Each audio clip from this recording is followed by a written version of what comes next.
Last time ਤੁਸੀਂ ਤਾਂ ਨਹੀਂ ਸੀ ਰੱਖੀ ਸਾਹਿਬ ਇੱਥੇ ਸਪੋਰਟਸ ਕਾਲਜ ਦੇ ਕੋਲ ਹੀ ਹੋ ਉੱਥੇ ਪੇਪਰ ਹੋ ਰਹੇ ਨੇ DAV college yes DAV college ਨਹੀਂ ਹੁੰਦੇ ਸਪੋਰਟਸ ਕਾਲਜ ਵਧੀਆ ਟੀਚਰ ਵਗੈਰਾ ਮਿਲ ਜਾਓ ਚੰਗਾ yes please let us start okay good evening sir good evening ਸਾਰਿਆਂ ਨੂੰ ਜੀ ਗੁੱਡ ਇਵਨਿੰਗ ਸਰ ਆਪਾਂ ਕੁਝ ਕਾਨੂੰਨ ਸਾਹਿਬਾਨ ਨੇ ਜੁਆਇਨ ਕਰ ਰਹੇ ਨੇ ਲੈਟ ਅਸ ਸਟਾਰਟ ਆਪਾਂ ਡਿਸਕਸ ਕਰਾਂਗੇ paper number 6 next examination paper number 6 time 3 hours attempt 7 questions from part 1 and 3 questions from part 2 ਇਹ ਤੁਹਾਡਾ ਦੋ ਪਾਰਟ ਦਾ ਪੇਪਰ ਹੈ ਜੀ part 1 ਤੇ part 2 ਇਹਦੇ ਵਿੱਚ ਇਹ ਹੈਗਾ ਪੇਪਰ 2019 ਇਹਦੇ ਵਿੱਚ 9 ਕੁਐਸਚਨ ਦਿੱਤੇ ਮੈਂ ਤੁਹਾਨੂੰ ਬਹੁਤ ਜ਼ਿਆਦਾ ਵਧੀਆ ਆਪਸ਼ਨ ਹੈਗੀ ਹੈ 9 ਕੁਐਸਚਨ ਦਿੱਤੇ ਗਏ ਪਾਰਟ 1 ਦੇ ਵਿੱਚ ਤੇ ਜਿਹਦੇ ਵਿੱਚੋਂ ਤੁਸੀਂ ਕਰਨੇ ਨੇ 7 ਕੁਐਸਚਨ ਤੇ ਦੈਨ ਪਾਰਟ 2 ਦੇ ਵਿੱਚ ਦਿੱਤੇ ਗਏ ਜਿਵੇਂ ਕਿ ਜਿਹੜੀ ਤੁਹਾਡੀ ਐਵੀਡੈਂਸ ਐਕਟ ਹੈ ਉਹਦੇ ਵਿੱਚ ਦਿੱਤੇ ਹੋਏ ਤੁਹਾਨੂੰ 4 ਕੁਐਸਚਨ ਜਿਹਦੇ ਵਿੱਚੋਂ ਤੁਸੀਂ ਕਰਨੇ ਨੇ 3 ਕੁਐਸਚਨ ਠੀਕ ਹੈ ਜੀ ਆਪਸ਼ਨ ਤੁਹਾਡੇ ਕੋਲ ਹੈਗੀ ਹੈ ਬਹੁਤ ਵਧੀਆ ਗੱਲ ਹੈਗੀ ਤੇ ਅਸੀਂ ਸਟਾਰਟ ਕਰਨ ਲੱਗੇ ਹਾਂ ਪੇਪਰ question number 1 ਤੋਂ part 1 question number 1 what are the essentials of a plaint so far as pleading are concerned plaint ਦੀਆਂ ਕੀ essentials ਹੋਣੀ ਚਾਹੀਦੀਆਂ ਨੇ plaint ਫਾਈਲ ਕਰਦੇ ਆ ਅਸੀਂ ਸੂਟ ਫਾਈਲ ਕਰਦੇ ਆ ਜਿਹਨੂੰ ਸੂਟ ਅਸੀਂ ਕਹਿੰਦੇ ਆ ਉਸ ਨੂੰ ਅਸੀਂ plaint ਫਾਈਲ ਕਹਿੰਦੇ ਆ plaint ਫਾਈਲ ਕਰਨਾ what are the essentials of a plaint so far as pleadings are concerned as provided in the code of civil procedure 1908 plaint ਦੇ ਵਿੱਚ ਕੀ essentials ਹੋਣੀ ਚਾਹੀਦੀਆਂ ਨੇ ਜੀ plaint ਕੀ ਹੋਣੀ ਚਾਹੀਦੀ ਹੈ plaint ਬਾਰੇ ਪੁੱਛਿਆ ਗਿਆ ਤੁਸੀਂ ਦੱਸੋਗੇ ਸਰ ਮੈਨੂੰ ਪਲੀਜ਼ ਥੋੜਾ ਜਿਹਾ ਨੋਟ ਕਰਵਾ ਦਿਓ ਕਿਹੜੇ ਕਿਹੜੇ ਡਿਸਟ੍ਰਿਕਟ ਦੇ ਕਾਨੂੰਨ ਸਾਹਿਬਾਨ ਬੈਠੇ ਨੇ ਤਾਂ ਕਿ ਆਪਾਂ ਉਸ ਤਰੀਕੇ ਦੇ ਨਾਲ ਥੋੜਾ ਸਿਸਟਮੈਟਿਕਲੀ ਚੱਲੀਏ ਡਿਸਟ੍ਰਿਕਟ ਹੁਸ਼ਿਆਰਪੁਰ ਡਿਸਟ੍ਰਿਕਟ ਗੁਰਦਾਸਪੁਰ ਬਲਜੀਤ ਬੈਠਾ ਸੰਗਰੂਰ ਤੋਂ ਬੈਠੇ ਨੇ ਮੋਹਾਲੀ ਪਟਿਆਲਾ ਤੋਂ ਵੀ ਬੈਠੇ ਨੇ ਮਹਿਤਾ ਜੀ ਪਠਾਨਕੋਟ ਸਰ ਪਠਾਨਕੋਟ ਮਾਨਸਾ ਰੋਪੜ ਜਲੰਧਰ ਮਾਨਸਾ ਜਲੰਧਰ ਰੋਪੜ ਫਤਿਹਗੜ੍ਹ ਸਾਹਿਬ ਹਾਂਜੀ ਪਟਿਆਲਾ ਮੈਂ ਨੋਟ ਕਰ ਲਿਆ ਕਰਨਾ ਪਟਿਆਲੇ ਤੋਂ ਮਹਿਤਾ ਜੀ ਬੈਠੇ हैं विनोद बैठे हैं राजकुमार जी बैठे हैं देन पटियाला संगरूर गुरदासपुर हुशियारपुर मोहाली पठानकोट मानसा जलंधर रोपड़ फतेहगढ़ इन्होंने डिस्ट्रिक्टों तो कानून साहिबान बैठे हैं कोई होर डिस्ट्रिक्ट का भी बैठे हैं जी हैं जी कपूरथला देन और कोई डिस्ट्रिक्ट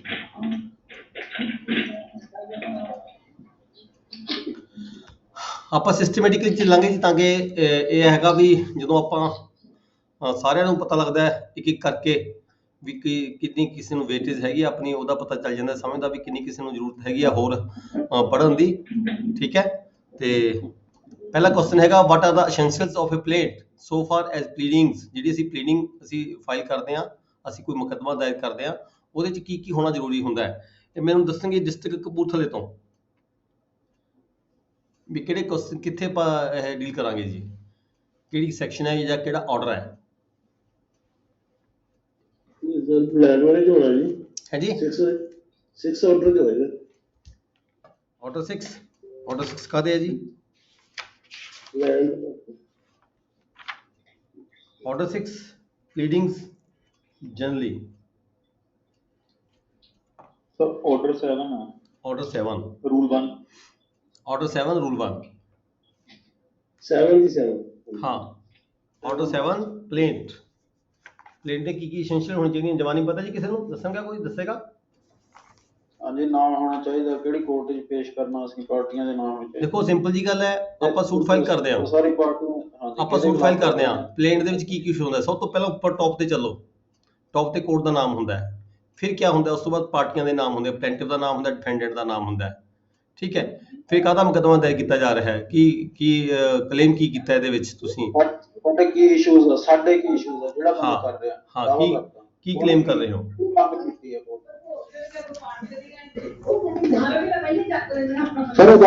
ਇਹ ਆਪਣਾ ਮਾਈਕ ਬੰਦ ਕਰੋ ਜੀ ਕਿਹਦਾ ਚੱਲਦਾ ਸਾਰੇ ਹਾਂਜੀ ਹਾਂ ਜੀ ਰਿਸਟ੍ਰਿਕਸ਼ਨ ਵਗੈਰਾ ਸ਼ੋ ਕਰੂ ਰਿਲੀਫ ਲਈ ਮੰਗਿਆ ਕਰ ਬਾਬਾ ਦੇਖੋ ਇਹ ਵਨ ਚ ਦਿੱਤਾ ਜੀ ਸਾਰਾ ਕੁਝ, ਬਿਲਕੁਲ ਸੌਖਾ ਹੈਗਾ, ਸਿੰਪਲ ਹੈਗਾ, ਤੁਸੀਂ ਇਹੀ ਚੱਕ ਕੇ ਲਿਖ ਸਕਦੇ ਹੋ। ਠੀਕ ਹੈ, name of the code, name of the parties name, then ਹੈਗਾ ਡਿਫੈਂਡੈਂਟ ਸਟੇਟ ਅਨਸੌਨ ਮਾਈਨ, ਜੇ ਕੋਈ ਹੈਗਾ ਤਾਂ ਉਹ ਵੀ ਲਿਖ ਸਕਦੇ ਹੋ ਤੁਸੀਂ, ਕੋਈ ਮਾਈਨਰ ਹੈਗਾ ਉਹਦੇ ਬਿਹਾਫ ਤੇ ਕੌਣ ਕੇਸ ਫਾਈਲ ਕਰ ਰਿਹਾ ਉਹ ਵੀ ਲਿਖ ਸਕਦੇ ਹੋ। ਠੀਕ ਹੈ, ਕਾਜ਼ ਆਫ ਐਕਸ਼ਨ ਕੀ ਹੈਗਾ, ਜੁਰਿਸਡਿਕਸ਼ਨ ਕੋਰਟ ਦੀ ਹੈਗੀ ਜਾਂ ਨਹੀਂ ਹੈਗੀ, ਰਿਲੀਫ ਕੀ ਡਿਮਾਂਡ ਕੀਤੀ ਹੈ, ਤੇ ਸੈਟ ਆਫ ਕੋਈ ਰਿਲਿੰਕੁਇਸ਼ ਕੋਈ ਸੈਟ ਆਫ ਹੈਗਾ ਤੁਹਾਡਾ ਇਸ ਕਲੇਮ ਦੇ ਵਿੱਚ, ਜੇ ਤੁਸੀਂ ਫਾਈਲ ਕਰ ਸਕਦੇ ਹੋ, ਕੋਈ ਤੁਹਾਡੀ ਅਮਾਉਂਟ ਤੁਹਾਡੀ ਸੈਟ ਆਫ ਹੋਗੀ ਜਾਂ ਨਹੀਂ ਹੋਗੀ। ਠੀਕ ਹੈ, ਨਾਲ ਵਿੱਚ ਲੱਗਣ ਵਾਲੇ ਕੋਰਟ ਫੀਸ ਸਬਜੈਕਟ ਮੈਟਰ ਕੀ ਹੈ ਤੇ ਕੋਰਟ ਫੀਸ ਕੀ ਹੈ, ਇਹ ਸਾਰਾ ਕੁਝ ਤੁਸੀਂ ਹੈਗਾ ਉਹਦੇ ਵਿੱਚ ਮੈਂਸ਼ਨ ਕਰੋਗੇ। ਠੀਕ ਹੈ ਜੀ, these are the essential elements of the plaint। then ਆ ਗਿਆ ਜੀ ਕੁਐਸਚਨ ਨੰਬਰ ਬੀ ਪਾਰਟ ਦਾ, ਕੁਐਸਚਨ ਨੰਬਰ 1 ਦਾ ਸੂਟਸ। ਇੱਕ ਥੋੜਾ ਮਾਈਕ ਚੈੱਕ ਕਰੋ ਜੀ, ਕੋਈ ਫੈਮਿਲੀ ਦੇ ਆਵਾਜ਼ਾਂ ਆ ਰਹੀਆਂ ਨੇ, ਥੋੜਾ ਡਿਸਟਰਬੈਂਸ ਹੁੰਦੀ ਹੈ। ਠੀਕ ਹੈ, ਆਪਣਾ ਆਪਣਾ ਮਾਈਕ ਚੈੱਕ ਕਰੋ। suits of what nature can be tried by a civil court? Suits of what nature can be tried by a civil court? What type of civil cases cannot be tried by a civil court? ਕਿਹੜੇ suit, ਕਿਸ nature ਦੇ suit try ਕੀਤੇ ਜਾ ਸਕਦੇ ਨੇ civil court ਵੱਲੋਂ?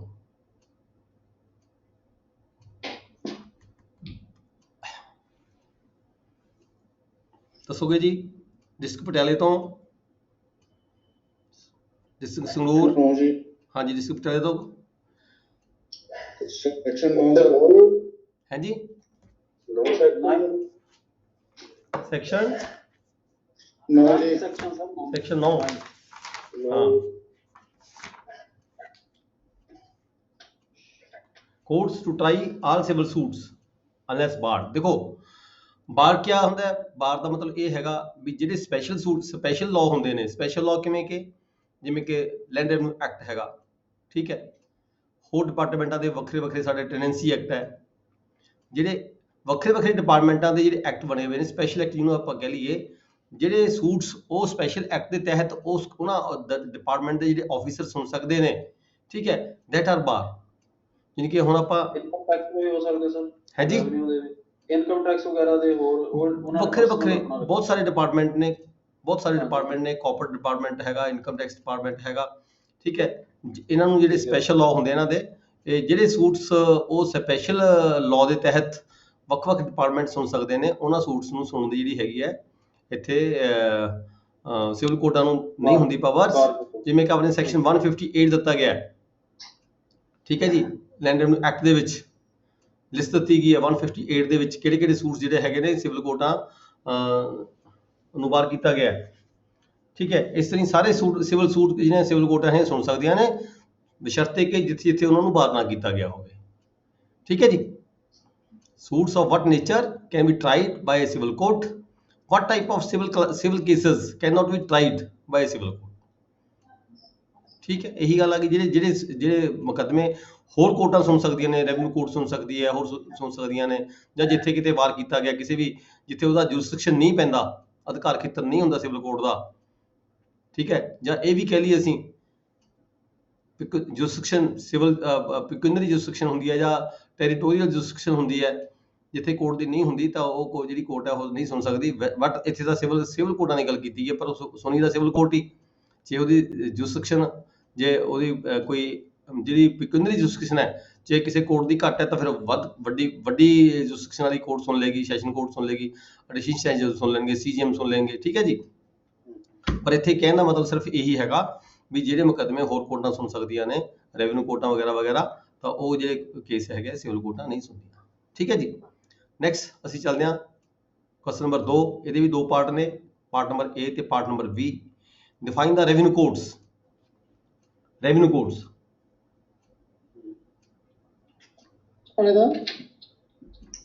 Define revenue codes. ਸਾਰਾ ਦੂਸਰੇ ਪਹਿਲੇ ਤੇ ਦੂਸਰੇ ਦਾ ਕੀ ਦੱਸਿਆ ਆਨਸਰ ਜੀ? ਸੈਕਸ਼ਨ 9 ਦੇ ਵਿੱਚ ਆ ਗਿਆ ਜੀ, ਸਾਰਾ ਹੀ ਕਵਰ ਹੁੰਦਾ ਹੈ।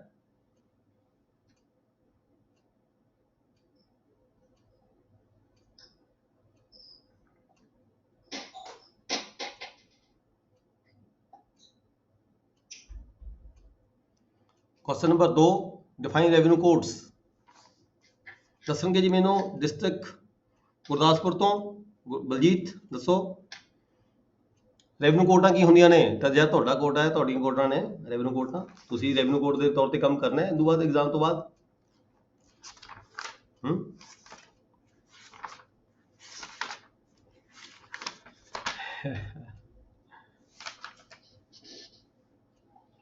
ਸੈਕਸ਼ਨ 5 ਹੈ ਜੀ। ਹਾਂ 5 ਹਾਂ ਸੈਕਸ਼ਨ 5 ਸਰ ਜੀ। Application part 2 application of code to revenue courts, application of code to revenue courts ਇਹਦਾ ਮਤਲਬ ਕੀ ਹੈ? ਸੈਕਸ਼ਨ 5 ਦਾ ਪਾਰਟ 2 ਹੈ ਜੀ। ਇਹਦਾ ਇੱਕ minute, application of code to revenue courts ਇਹਦਾ ਮਤਲਬ ਕੀ ਹੈ? ਸੈਕਸ਼ਨ 5 ਦੇ ਪਹਿਲੇ ਪਾਰਟ ਦਾ ਕੀ ਮਤਲਬ ਹੈਗਾ? ਸੈਕਸ਼ਨ 5 ਦਾ ਪਾਰਟ 2 ਹੈ ਜੀ, ਕਲੀਅਰਲੀ। ਨਹੀਂ ਉਹ ਤਾਂ ਠੀਕ ਹੈ ਤੁਹਾਡੀ ਗੱਲ, ਸਰ ਪੁੱਛਦੇ ਪਏ 5 ਦੇ ਪਹਿਲੇ ਪਾਰਟ ਦਾ ਮੀਨਿੰਗ ਕੀ ਹੈ? ਪਹਿਲੇ ਪਾਰਟ ਦਾ ਕੀ ਮੀਨਿੰਗ ਹੈ? application of the code to the revenue courts, what is the meaning of part 1? Part 2 ਦੇ ਤਾਂ ਉਹਨਾਂ ਨੇ ਕਲੀਅਰ ਕਰ ਦਿੱਤਾ ਵੀ ਰੈਵਨਿਊ ਕੋਰਟਸ ਕਿਹੜੀਆਂ ਹੁੰਦੀਆਂ ਨੇ। ਪਾਰਟ 1 ਦਾ ਮਤਲਬ ਕੀ ਹੈ ਜੀ? ਡਿਸਟ੍ਰਿਕਟ ਮੋਹਾਲੀ ਵਾਲੇ ਦੱਸਣਗੇ ਜੀ ਮਤਲਬ ਜੀ। ਹਾਂਜੀ ਹਾਂਜੀ ਸਰ ਠੀਕ। ਡਿਸਟ੍ਰਿਕਟ ਮੋਹਾਲੀ ਵਾਲੇ, ਪਠਾਨਕੋਟ, ਮਾਨਸਾ, ਜਲੰਧਰ, ਰੋਪੜ, ਹਾਂਜੀ ਚਲੋ ਸਰ ਜੀ ਸੈਕਸ਼ਨ ਇਹ ਕਹਿੰਦਾ ਵੀ ਜਿੱਥੇ ਸਪਸ਼ਟ ਤੌਰ ਤੇ ਆਪਾਂ ਨੂੰ ਕਾਨੂੰਨ ਤੇ ਪ੍ਰਵੀਨ ਤੇ ਮਾਲਦਾਰ ਦਾ ਸੰਬੰਧੀ ਨਾ ਕਹਿੰਦੇ ਹੋਣ ਤੇ ਸਟੇਟ ਸਰਕਾਰਾਂ ਕੰਮ ਕਰਦੀਆਂ। ਤੁਸੀਂ ਆਪਣੀ ਓਨ ਲੈਂਗੁਏਜ ਨਹੀਂ revenue court you can speak in your own language, you can speak in your own language, ਆਪਣੀ ਲੈਂਗੁਏਜ ਬੋਲੋ ਪੰਜਾਬੀ ਚ ਬਿਲਕੁਲ, ਤਾਂ ਕਿ ਹਰ ਇੱਕ ਨੂੰ ਸਮਝ ਆਵੇ ਕੀ ਕਹਿਣਾ ਚਾਹਾਂਗੇ। ਜਦੋਂ ਇਹ ਰੂਲ ਸੌਰੀ ਕੋਡ ਜਿਹੜਾ ਆ ਰੈਵਨਿਊ ਕੋਰਟਸ ਤੇ ਐਪਲੀਕੇਬਲ ਹੋ ਜਾਊਗਾ, ਲਾਗੂ ਹੋ ਜਾਊਗਾ, ਤਾਂ ਰੈਵਨਿਊ ਕੋਰਟਸ ਨੂੰ ਇਹ ਰੈਗੂਲੇਟ ਕਰੂਗਾ। ਉਸ ਵੇਲੇ ਇਹ ਕੋਡ ਜਿਹੜਾ ਹੈ ਐਪਲੀਕੇਸ਼ਨ ਇਹ ਮੰਨੀ ਜਾਊਗੀ। ਨਹੀਂ ਨੰਬਰ 5 ਨਹੀਂ ਸੁਣੋ ਇਹਦਾ ਮਤਲਬ ਕੀ ਹੈਗਾ? ਸਾਡੇ ਜਿੰਨੇ ਵੀ ਅਸੀਂ ਐਕਟ ਪੜ੍ਹਦੇ ਹਾਂ, ਚਾਹੇ ਉਹ ਲੈਂਡ ਰੈਵਨਿਊ ਐਕਟ ਪੜ੍ਹਦੇ ਹਾਂ, ਚਾਹੇ ਕੋਈ ਟੈਨੈਂਸੀ ਐਕਟ ਪੜ੍ਹਦੇ ਹਾਂ, ਚਾਹੇ ਕੋਈ ਸੈਟਲਮੈਂਟ ਮੈਨੂਅਲ ਹੈਗਾ, ਜਿੱਥੇ ਵੀ ਅਸੀਂ ਕਿਤੇ ਪੜ੍ਹਦੇ ਹੈਗੇ ਐਕਟਾਂ ਦੇ ਵਿੱਚ, ਜਿੱਥੇ ਕਿਤੇ ਸਾਨੂੰ ਕੰਮ ਕਰਨ ਦੇ ਦੌਰਾਨ ਕੋਈ ਪ੍ਰੋਬਲਮ ਆਉਂਦੀ ਹੈ, ਸਾਡੇ ਕਿਸੇ ਰੂਲ ਦੇ ਵਿੱਚ, ਸਾਡੇ ਕਿਸੇ ਐਕਟ ਦੇ ਵਿੱਚ ਕੋਈ ਪ੍ਰੋਵੀਜ਼ਨ ਨਹੀਂ ਅਵੇਲੇਬਲ ਹੁੰਦੀ ਵੀ ਫਰਦਰ ਅਸੀਂ ਕੀ ਕਾਰਵਾਈ ਕਰਨੀ ਹੈ, ਪ੍ਰੋਸੀਡਿੰਗ ਅਸੀਂ ਕਿਵੇਂ ਚਲਾਉਣੀਆਂ ਨੇ, then there is a provision in our law and our revenue law ਦੇ ਵਿੱਚ ਪ੍ਰੋਵੀਜ਼ਨ ਹੈਗੀ ਹੈ ਵੀ then ਜਿਹੜਾ ਹੈਗਾ ਜਿਹੜਾ civil procedure code will applicable, ਤਾਂ ਤੁਸੀਂ CPC ਦੇ ਤਹਿਤ ਕੰਮ ਕਰਨਾ ਹੈ। ਇੱਥੇ ਅੱਗੇ ਪ੍ਰੋਵੀਜ਼ਨ ਦਿੱਤੀ ਗਈ ਹੈ ਵੀ ਜਿਹੜੀਆਂ ਰੈਵਨਿਊ ਕੋਰਟਾਂ ਹੈਗੀਆਂ ਨੇ, ਜਿੱਥੇ ਕਿਤੇ ਉਹਨਾਂ ਦੇ ਆਪਣੇ ਕੋਰਟਾਂ ਦੇ ਵਿੱਚ ਆਪਣੇ ਐਕਟਾਂ ਦੇ ਵਿੱਚ ਕਿਤੇ ਪ੍ਰੋਵੀਜ਼ਨ ਨਹੀਂ ਹੁੰਦੀ, then he can work with this code, ਤਾਂ ਇਸ ਕੋਡ ਦੇ ਮੁਤਾਬਕ ਉਹ ਕੰਮ ਕਰ ਸਕਦੇ। ਹਾਂ ਠੀਕ ਹੈ ਜੀ, ਓਕੇ। ਅੱਛਾ ਜਿੱਥੇ ਸਾਡੇ ਵੀ ਰੈਵਨਿਊ ਕੋਰਟ ਕੋਲ ਨਹੀਂ ਤਾਂ ਸਿਵਲ ਕੋਰਟ ਦਾ ਪ੍ਰੋਸੀਜਰ ਅਖਤਿਆਰ ਕਰਨਾ, ਠੀਕ ਹੈ। ਅਸੀਂ ਦੇਖੋ ਮੈਂ ਸਿੰਪਲ ਜੀ ਗੱਲ ਕਰਾਂ, ਅਸੀਂ ਜਿਹੜੇ ਕੋਡ ਸਾਡੇ ਬਣੇ ਹੋਏ ਨੇ ਉਹ ਵੀ ਸਿਵਲ ਕੋਡ ਤੋਂ ਹੀ ਉਧਾਰੇ ਲੈ ਕੇ ਬਣਾਏ ਹੋਏ ਨੇ, ਮੈਂ ਤਾਂ ਇਹ ਕਹਾਂਗਾ। ਬਿਲਕੁਲ ਠੀਕ ਹੈ। ਠੀਕ ਹੈ, ਸਿਵਲ ਕੋਡ ਤੋਂ ਹੀ ਅਸੀਂ ਉਧਾਰੇ ਲੈ ਕੇ ਆਪਣੇ ਸਪੈਸ਼ਲ ਐਕਟ ਬਣਾਏ ਹੋਏ ਨੇ, ਸਾਰਾ ਕੁਝ ਹੀ ਅਸੀਂ we are not contradictory to the civil procedure code. ਜਿੱਥੇ ਵੀ ਕਿਤੇ ਸਾਡੀ ਰੈਵਨਿਊ ਕੋਰਟਾਂ ਦੇ ਸਾਡੇ ਐਕਟ ਬਣੇ ਹੋਏ ਨੇ ਹੈਗੇ, ਉਹ ਸਾਰੇ ਜਿਹੜੇ ਹੈਗੇ ਇਹਦੇ ਪੈਰਲਲ ਹੈਗੇ ਨੇ, ਇਹਦੇ ਮੁਤਾਬਕ ਹੀ ਹੈਗੇ ਨੇ, ਇਹਦੇ ਦੇ ਕੰਟਰਾਡਿਕਟ ਨਹੀਂ ਕਰਦੇ। ਅਸੀਂ ਇੱਥੋਂ ਦੇਖ ਕੇ ਹੀ ਸਾਡਾ ਜਿਵੇਂ ਦੇਖੋ ਗੱਲ ਸੁਣੋ, ਪ੍ਰੋਸੈਸ ਆਫ ਸਰਵਿਸ ਆਫ ਸਮਨ ਹੈਗਾ, ਠੀਕ ਹੈ, ਸਾਰਾ ਦਾ ਸਾਰਾ ਅਸੀਂ ਇੱਥੋਂ ਲੈ ਕੇ ਬਣਾਇਆ ਹੋਇਆ। ਹੁਣ ਬੇਸ਼ੱਕ ਅਸੀਂ ਉਹਦੇ 'ਚ ਕਾਫੀ ਸਾਰੀਆਂ ਅਮੈਂਡਮੈਂਟਸ ਕੀਤੀਆਂ ਨੇ। ਬਿਲਕੁਲ ਠੀਕ ਹੈ ਸਰ। ਜਦੋਂ 151 ਚ ਇਹਦੀਆਂ ਪਾਵਰ ਇਨਹੈਰੈਂਟ ਕਰਦੀਆਂ, ਮਤਲਬ ਇਹਨੂੰ ਜਿੱਥੇ ਨਹੀਂ ਵੀ ਲਾਗੂ ਹੋਊਗਾ ਇਹ ਲਾਗੂ ਹੋ ਜਾਣਾ, ਉਹਦੇ ਤਹਿਤ ਜਿਹੜੀਆਂ ਬਾਕੀ ਕੋਰਟਸ ਸੀ ਇਹਦੇ ਅਕੋਰਡਿੰਗਲੀ CPC ਦੇ ਕੰਮ ਕਰਨਾ। ਹਾਂ ਹਰ ਡਿਪਾਰਟਮੈਂਟ ਦੇ ਵਿੱਚ ਇਹਦੇ ਵਿੱਚ ਇਹਨੇ ਲਿਖ ਦਿੱਤਾ, ਇਹਦੇ ਵਿੱਚ ਇਹਨੇ ਸਾਡੀ ਰੈਵਨਿਊ ਕੋਡ ਬਾਰੇ ਕਹਿ ਦਿੱਤਾ, ਸਿਵਲ CPC ਵੀ ਕਿਹਾ ਗਿਆ, ਸਾਡੇ ਐਕਟਾਂ ਦੇ ਵਿੱਚ ਵੀ ਕਿਹਾ ਗਿਆ ਵੀ ਜਿੱਥੇ ਸਾਡੇ ਕਿਤੇ ਇੰਟਰਪ੍ਰੀਟੇਸ਼ਨ 'ਚ ਪ੍ਰੋਬਲਮ ਆਉਂਦੀ ਹੈ, ਸਾਡੇ ਕਿਤੇ ਪ੍ਰੋਸੀਡਿੰਗ ਦੇ ਵਿੱਚ ਜਾਂ ਕਾਰਵਾਈ ਦੇ ਵਿੱਚ ਸਾਨੂੰ ਕਿਤੇ ਜ਼ਰੂਰਤ ਪੈਂਦੀ ਹੈ, ਸਾਡੇ ਕਿਤੇ ਸਾਡਾ ਜਿਹੜਾ ਲਾਅ ਹੈਗਾ ਸਾਇਲੈਂਟ ਹੈਗਾ, then we have to follow the CPC। ਇੱਕ ਸਰ ਇਹ ਵੀ ਆਉਂਦਾ ਜਦੋਂ ਲੈਂਡ ਰੈਵਨਿਊ ਐਕਟ ਦੇ ਵਿੱਚ ਜਾਂ ਹੋਰ ਜਿਹੜੇ ਐਕਟ ਪੜ੍ਹਦੇ ਆ ਵੀ ਜਿਸ ਵੇਲੇ ਕੋਈ ਪ੍ਰੋਬਲਮ ਆ ਜਾਏ, ਕੇਸਿਸ ਜਿਹੜੇ ਅਸੀਂ ਫਾਰਵਰਡ ਕਰ ਸਕਦੇ ਆ ਰੈਵਨਿਊ ਅਥਾਰਟੀ ਜਿਹੜੀਆਂ ਹਾਈ ਕੋਰਟ ਨੂੰ ਜਾਂ ਸੈਸ਼ਨ ਜੱਜ, ਹਾਈ ਕੋਰਟ ਸੇ ਜ਼ਿਆਦਾ ਲਿਖਿਆ ਹੈ, ਉਹਨਾਂ ਨੂੰ ਰੈਫਰ ਕਰ ਦਿੰਦੀ ਹੈ ਜਿੱਥੇ ਕੋਈ ਸਮੱਸਿਆ ਆਉਂਦੀ। ਉਹ ਵੀ ਪੜ੍ਹਿਆ ਸੀ ਆਪਾਂ ਨੇ ਕੇਸ, ਉਹ ਵੀ ਪੜ੍ਹਿਆ ਸੀ ਆਪਾਂ, ਉਹ ਵੀ ਇੱਕ ਹੈਗਾ ਸੈਕਸ਼ਨ ਆਪਾਂ ਪੜ੍ਹਿਆ ਸੀਗਾ, ਰੈਫਰੈਂਸ ਅਸੀਂ ਹਾਈ ਕੋਰਟ ਨੂੰ ਕਰ ਸਕਦੇ ਹਾਂ, ਉਹ ਵੀ ਇੱਕ ਪੜ੍ਹਿਆ ਸੀਗਾ। ਸੈਸ਼ਨ ਕੋਰਟਾਂ ਵੀ ਕਰ ਸਕਦੀਆਂ ਨੇ, ਰੈਵਨਿਊ ਕੋਰਟਾਂ ਵੀ ਕਰ ਸਕਦੀਆਂ ਨੇ।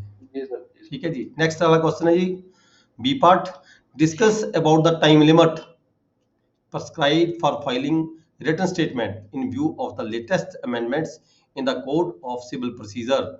written सूट फाइल हो गया, प्लेन फाइल होगी, ਅਸੀਂ ਚਾਹੇ सूट फाइल कह लो चाहे प्लेन फाइल कह लो, ठीक है, प्लेन फाइल होगी, then defendant has to file the written statement, ਇਹਨੂੰ ਅਸੀਂ ਜਵਾਬ ਦਾਵਾ ਕਹਿ ਦਿੰਦੇ ਹਾਂ। ਜਵਾਬ ਦਾ ਦਾਵਾ ਦੇਣ ਦੀ ਕਿੰਨੀ ਮਿਆਦ ਹੁੰਦੀ ਹੈ, ਇਹ ਪੁੱਛਿਆ ਗਿਆ ਸਾਡੇ ਤੋਂ। 30 days 47 ਸਰ ਸੈਕਸ਼ਨ 47 ਕੀ ਹੈ? ਸੈਕਸ਼ਨ ਆਰਡਰ 8 ਦੇਖੋ ਜਰਾ, ਆਰਡਰ 8 ਰੂਲ 1, ਆਰਡਰ 8 ਰੂਲ 1, ਫੁੱਲ ਵਨ ਹੀ ਹੈ। order 8 written statement 30 days. The defendant shall within 30 days from the date of the service of summon on him, summon ਤੋਂ ਦੇਖੋ ਜੀ, ਜਦੋਂ ਨੂੰ ਸਰਵਿਸ ਹੋਗੀ ਸਮਨ ਦੀ, ਠੀਕ ਹੈ, ਸਰਵਿਸ ਸਮਨ ਦੀ ਜਦੋਂ ਉਹਨੂੰ ਸਰਵਿਸ ਹੋਗੀ, ਜਦੋਂ ਉਹਨੇ ਸਮਨ ਰਿਸੀਵ ਕਰ ਲੇ, ਉਸ ਤੋਂ ਬਾਅਦ ਉਹਦੇ ਲਈ 30 ਡੇਜ਼ ਹੈਗੇ ਆ। ਸਮਨ ਭੇਜਣ ਤੋਂ ਨਹੀਂ 30 ਡੇਜ਼ ਹੁੰਦੇ, ਸਮਨ ਦੀ ਰਿਸੀਵਿੰਗ ਤੋਂ ਬਾਅਦ 30 ਡੇਜ਼ ਅਪਲਾਈ ਹੁੰਦੇ ਆ। Present a written statement of his defense, provided that where the defendant fails to file the written statement within the said period of 30 days, he shall be allowed to file the same on such other day as may be specified by the court for the reasons to be recorded in writing, but which shall not be later than 90 days from the date of service of summons। देखो 30 days तक standard law हैगा, ठीक है, but it can be 90 days। 30 days से हो सकता है 50 दिन, 40 दिन, 60 दिन, 70 दिन, 80 दिन, 90, but he has to satisfy the court. ਉਹਨੇ ਕੋਰਟ ਨੂੰ ਸੈਟੀਸਫਾਈ ਕਰਾਣਾ ਹੈ ਡਿਫੈਂਡੈਂਟ ਨੇ, ਜੇ ਉਹ ਕਿਸ ਕਾਰਨ ਤੋਂ ਉਹ ਲੇਟ ਹੋ ਗਿਆ, ਠੀਕ ਹੈ ਜੀ। 90 ਡੇਜ਼ ਤੱਕ ਵੀ ਨਾਲ ਹੈਗਾ ਇਹਦੇ ਵਿੱਚ। ਜੇ ਤੁਹਾਨੂੰ ਕੁਐਸਚਨ ਡੇਟਾ ਮੇਡਾ ਗੋਲਮੋਲ ਆ ਜਾਂਦਾ ਹੈਗਾ ਤਾਂ ਤੁਸੀਂ ਇਹਨੂੰ ਵੀ ਕੰਸੀਡਰ ਕਰਨਾ ਹੈ। 90 ਡੇਜ਼ ਤੱਕ ਵੀ ਹੋ ਸਕਦੀ ਹੈ ਇਹ ਜਿਹੜੀ ਟਾਈਮ ਲਿਮਿਟ ਹੈਗੀ ਹੈ। ਐਨਲਾਰਜਮੈਂਟ ਦੀ ਪਾਵਰ ਵੀ ਹੈਗੀ ਕੋਰਟ ਤੋਂ। ਹਾਂਜੀ, ਉਸ ਤੋਂ ਬਾਅਦ ਵੀ ਇਹ 30 ਡੇਜ਼ ਇੱਕ ਗਾਈਡਲਾਈਨ ਆ, ਉਸ ਤੋਂ ਬਾਅਦ ਵੀ ਐਨਲਾਰਜਮੈਂਟ ਸਟੈਂਡਰਡ ਲਾਅ ਜਿਹੜਾ ਹੈਗਾ 30 ਡੇਜ਼ ਹੈ, ਬਟ ਇਹ 90 ਡੇਜ਼ ਤੱਕ ਵੀ ਐਕਸਟੈਂਡ ਕੀਤਾ ਜਾ ਸਕਦਾ ਹੈ ਕੋਰਟ ਵੱਲੋਂ। ਨੈਕਸਟ ਚੱਲਦੇ ਹਾਂ ਜੀ ਅੱਗੇ, ਹੈ ਜੀ। Order 8 rule 1, order 8 rule 1 note ਕਰ ਲਓ ਜੀ। Order 8 rule 1, question number 3, define the following. ਇਹ ਤੁਹਾਡਾ ਆ ਗਿਆ ਜੀ, ਕੁਐਸਚਨ ਨੰਬਰ ਹੈਗਾ 2 ਨੰਬਰ ਦੇ ਕੁਐਸਚਨ ਨੇ, 5 ਕੁਐਸਚਨ ਹੈਗੇ, A B C D E। Definition ਪਹੁੰਚ ਆ ਜਾਂਦੀ ਹੈ, ਡੈਫੀਨੇਸ਼ਨਸ ਆ ਗਈਆਂ ਸਾਰੀਆਂ ਤੁਹਾਡੀਆਂ। ਅਗਲੇ ਦੇ ਡਿਕਰੀ ਆਪਾਂ ਸਵੇਰੇ ਪੜਿਆ ਸੀ, ਡਿਕਰੀ ਡੈਫੀਨੇਸ਼ਨਸ ਹੁੰਦੇ ਨਹੀਂ ਕਵਰ ਇਹਨਾਂ ਦੇ ਵਿੱਚ। ਇੱਕ ਮਿੰਟ ਜੀ, ਪੜ੍ਹਦਾ ਟਾਈਮ ਕੋਲ ਕੁਐਸਚਨ ਨੂੰ ਕਰ ਨੂੰ ਕਾਲੇ ਨਾ ਪਲੀਜ਼। ਮੈਂ ਪਲੀਜ਼ ਜੇ ਮੈਂ ਗੱਲ ਕਰਾਂ ਤਾਂ ਜਿੱਥੇ ਨੂੰ ਮੈਂ ਕੁਐਸਚਨ ਪੁੱਛਾਂਗਾ ਜੇ ਜਵਾਬ ਉਹ ਦੇਵੇ ਜ਼ਿਆਦਾ ਬੈਟਰ ਹੈਗਾ, ਕਿਉਂਕਿ ਫਿਰ ਨਾ ਘਚੋਲਾ ਜਾ ਨਹੀਂ ਪੈਂਦਾ ਹੈਗਾ, ਠੀਕ ਹੈ। ਹਰ ਇੱਕ ਨੂੰ ਸੁਣਦਾ ਪ੍ਰੋਪਰ ਤਰੀਕੇ ਦੇ ਨਾਲ ਹੈ, ਠੀਕ ਹੈ ਜੀ, ਠੀਕ ਹੈ ਜੀ।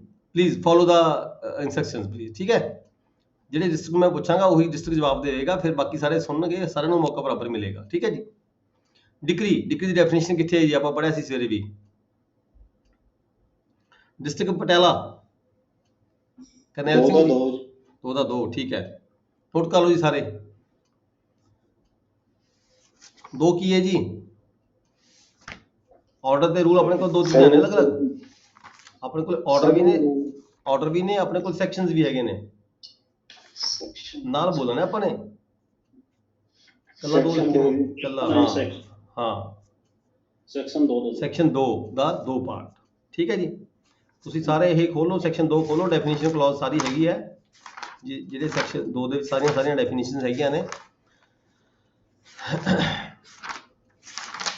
Then degree holder, district Sangrur ਦੱਸਣਗੇ ਜੀ। ਡਿਗਰੀ ਹੋਲਡਰ ਸੈਕਸ਼ਨ ਨੰਬਰ 2 ਦਾ 3 ਜੀ, ਪਾਰਟ 3 ਸਰ, ਸੈਕਸ਼ਨ 2 ਦਾ ਪਾਰਟ 3 ਸਰ। 2 ਦਾ 3, ਸੈਕਸ਼ਨ 2 ਸਬ ਸੈਕਸ਼ਨ 3। ਹਾਂਜੀ ਸੈਕਸ਼ਨ 2 ਸਬ ਸੈਕਸ਼ਨ 3 ਇਦਾਂ ਬੋਲਣਾ ਜੀ, ਠੀਕ ਹੈ ਜੀ, ਪਾर्ट नहीं बोलना, सब सेक्शन बोलना है इसमें, ठीक है जी। Section 2 sub section 3। देन है government pleader, district Gurdaspur, government pleader दसो जी। अपना बलजीत बैठे होंगे शायद गुरदासपुर तो, ਪਰ 2 ਸੈਕਸ਼ਨ ਸਬ ਸੈਕਸ਼ਨ 7 ਜੀ। ਹਾਂ ਇਦਾਂ ਬੋਲਣਾ ਜੀ, section 2 subsection 7 of the CPC. ਨਾਲ ਸੀਪੀਸੀ ਵੀ ਲਿਖਣਾ ਸੀ ਕਿਉਂਕਿ ਸਾਡੇ ਕੋਲ 2 ਬੁੱਕਸ ਨੇ ਇੱਥੇ, ਇੱਕ ਸੀਪੀਸੀ ਵੀ ਹੈ, ਇੱਕ ਐਵੀਡੈਂਸ ਐਕਟ ਵੀ ਹੈ। ਠੀਕ ਹੈ ਜੀ, ਇਹ ਲਿਖਣ ਤੋਂ ਨਹੀਂ ਭੁੱਲਣਾ ਹੈਗਾ, ਕੱਲਾ ਸੈਕਸ਼ਨ ਲਿਖ ਕੇ ਨਹੀਂ ਸਰਨਾ। ਸੈਕਸ਼ਨ 2 ਸਬਸੈਕਸ਼ਨ 7 ਆਫ ਸੀਪੀਸੀ, ਚਾਹੇ ਮੂਰੇ ਸੀਪੀਸੀ ਲਿਖ ਦਿਓ ਚਾਹੇ ਪਿੱਛੇ ਲਿਖ ਦਿਓ, ਕੋਈ ਫਰਕ ਨਹੀਂ ਪੈਂਦਾ ਇਹਦੇ ਵਿੱਚ। ਦੈਨ ਨੈਕਸਟ ਚਲਦੇ ਹਾਂ ਜੀ, ਮੀਨ ਪ੍ਰੋਫਿਟਸ। ਡਿਸਟ੍ਰਿਕਟ ਹੁਸ਼ਿਆਰਪੁਰ ਮੀਨ profits. CPC section 2 part 12 sir. ਹਾਂ ਠੀਕ ਹੈ, CPC 2 12 ਠੀਕ ਹੈ ਓਕੇ ਗੁੱਡ। ਨੋਟ ਕਰ ਲਓ ਜੀ, ਡਿਸਟ੍ਰਿਕਟ ਮੋਹਾਲੀ। ਡਿਸਟ੍ਰਿਕਟ ਦੱਸਣਗੇ ਜੀ, ਡਿਸਟ੍ਰਿਕਟ ਕਿਹੜੀ ਸੈਕਸ਼ਨ ਚ ਆਉਂਦਾ ਹੈ। ਡਿਸਟ੍ਰਿਕਟ ਮੋਹਾਲੀ ਤੋਂ ਅਨੂ ਸਾਹਿਬ ਮੇਰੇ ਖਿਆਲ ਨਾਲ ਬੈਠੇ ਹੋਣਗੇ, ਵੈਸ਼ਨੂ ਦত্ত ਜੀ ਬੈਠੇ ਹੈ ਜੀ। Sir section 2 sub section sir 4। Very good ਬਹੁਤ ਵਧੀਆ, ਮਜ਼ਾ ਆ ਰਿਹਾ ਪੜ੍ਹ ਕੇ ਸਾਨੂੰ ਸਾਰਿਆਂ ਨੂੰ। ਠੀਕ ਹੈ ਜੀ, ਮੈਨੂੰ ਵੀ ਆਨੰਦ ਆ ਰਿਹਾ ਪੜ੍ਹਾਉਣ ਦਾ। ਮੈਨੂੰ ਪਤਾ ਲੱਗਦਾ ਵੀ ਮੇਰਾ ਪੜ੍ਹਾਇਆ ਹੋਇਆ ਜਿਹੜਾ ਤੁਹਾਡੇ ਕੰਮ ਆ ਰਿਹਾ ਹੈ। ਨੈਕਸਟ ਕੁਐਸਚਨ ਨੰਬਰ 4 ਪੜਾਂਗੇ ਜੀ। Under which circumstances receiver is appointed in A civil matter. ਮੈਂ ਪੁੱਛਾਂਗਾ ਡਿਸਟ੍ਰਿਕਟ ਤੋਂ,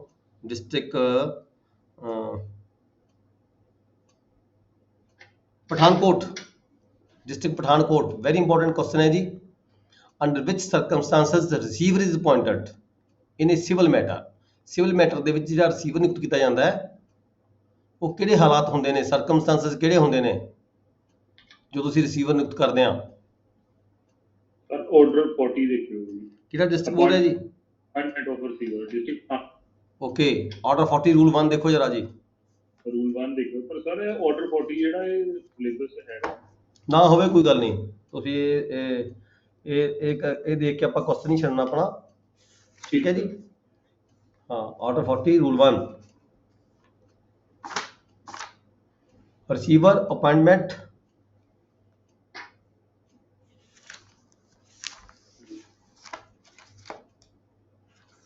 ठीक है। Appointment of receivers where it appears to the court to be just and convenient, the court may by order appoint a receiver of any property whether before or after the decree। ਦੇਖੋ degree ਤੋਂ ਪਹਿਲਾਂ ਵੀ appointment ਕੀਤੀ ਜਾ ਸਕਦੀ ਹੈ receiver ਦੀ, degree ਤੋਂ ਬਾਅਦ ਵੀ ਕੀਤੀ ਜਾ ਸਕਦੀ ਹੈ। ਬਾਅਦ ਚ ਕਦੋਂ ਕਰਦੇ ਹਾਂ ਅਸੀਂ? ਜਦੋਂ ਅਸੀਂ ਐਗਜੀਕਿਊਸ਼ਨ ਕਰਨੀ ਹੁੰਦੀ ਹੈ। ਠੀਕ ਹੈ, ਪਹਿਲਾਂ ਕਦੋਂ ਕਰਦੇ ਹਾਂ? ਪਹਿਲਾਂ ਜਦੋਂ 144 ਵਗੈਰਾ ਲਗਾਈ ਹੁੰਦੀ ਹੈ। ਠੀਕ ਹੈ ਜੀ, ਜਦੋਂ ਪਾਰਟੀਆਂ 'ਚ ਝਗੜਾ ਪੈ ਜਾਂਦਾ ਆਪਸ ਦੇ ਵਿੱਚ ਕਈ ਵਾਰ, ਉਦੋਂ ਉਹ CRPC ਤਹਿਤ ਆ ਜਾਂਦਾ ਹੈ। ਇਹਦੇ ਵਿੱਚ ਵੀ ਅਸੀਂ ਤਾਂ ਕਿ ਪ੍ਰੋਪਰਟੀ ਕੋਈ ਅਲਾਈਨੇਟ ਨਾ ਕਰ ਪਏ, ਫਰਦਰ ਟ੍ਰਾਂਸਫਰ ਨਾ ਕਰ ਜਾਵੇ, ਤਾਂ ਅਸੀਂ ਪਹਿਲਾਂ ਕਰਦੇ ਹਾਂ ਡਿਗਰੀ ਤੋਂ। ਇਹ 4-5 ਕਾਰਨ ਦੱਸੇ ਨੇ ਕਿਹੜੇ ਕਿ ਸਰਕਮਸਟੈਂਸਸ ਹੈਗੇ। Remove any person from the possession.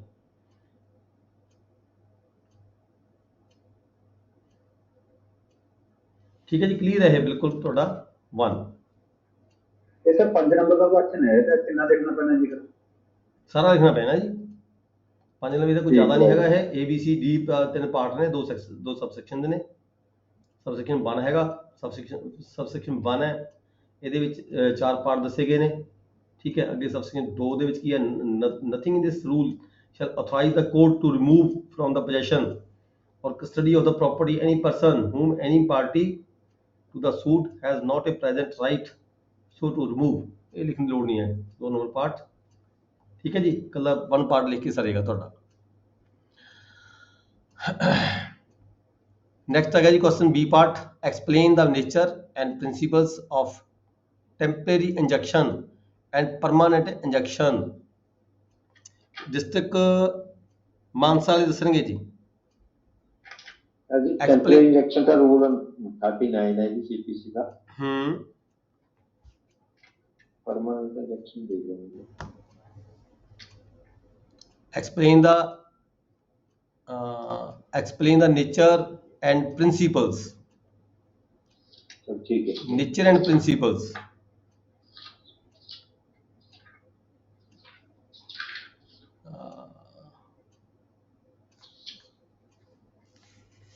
Explain the nature and principals of temporary injection.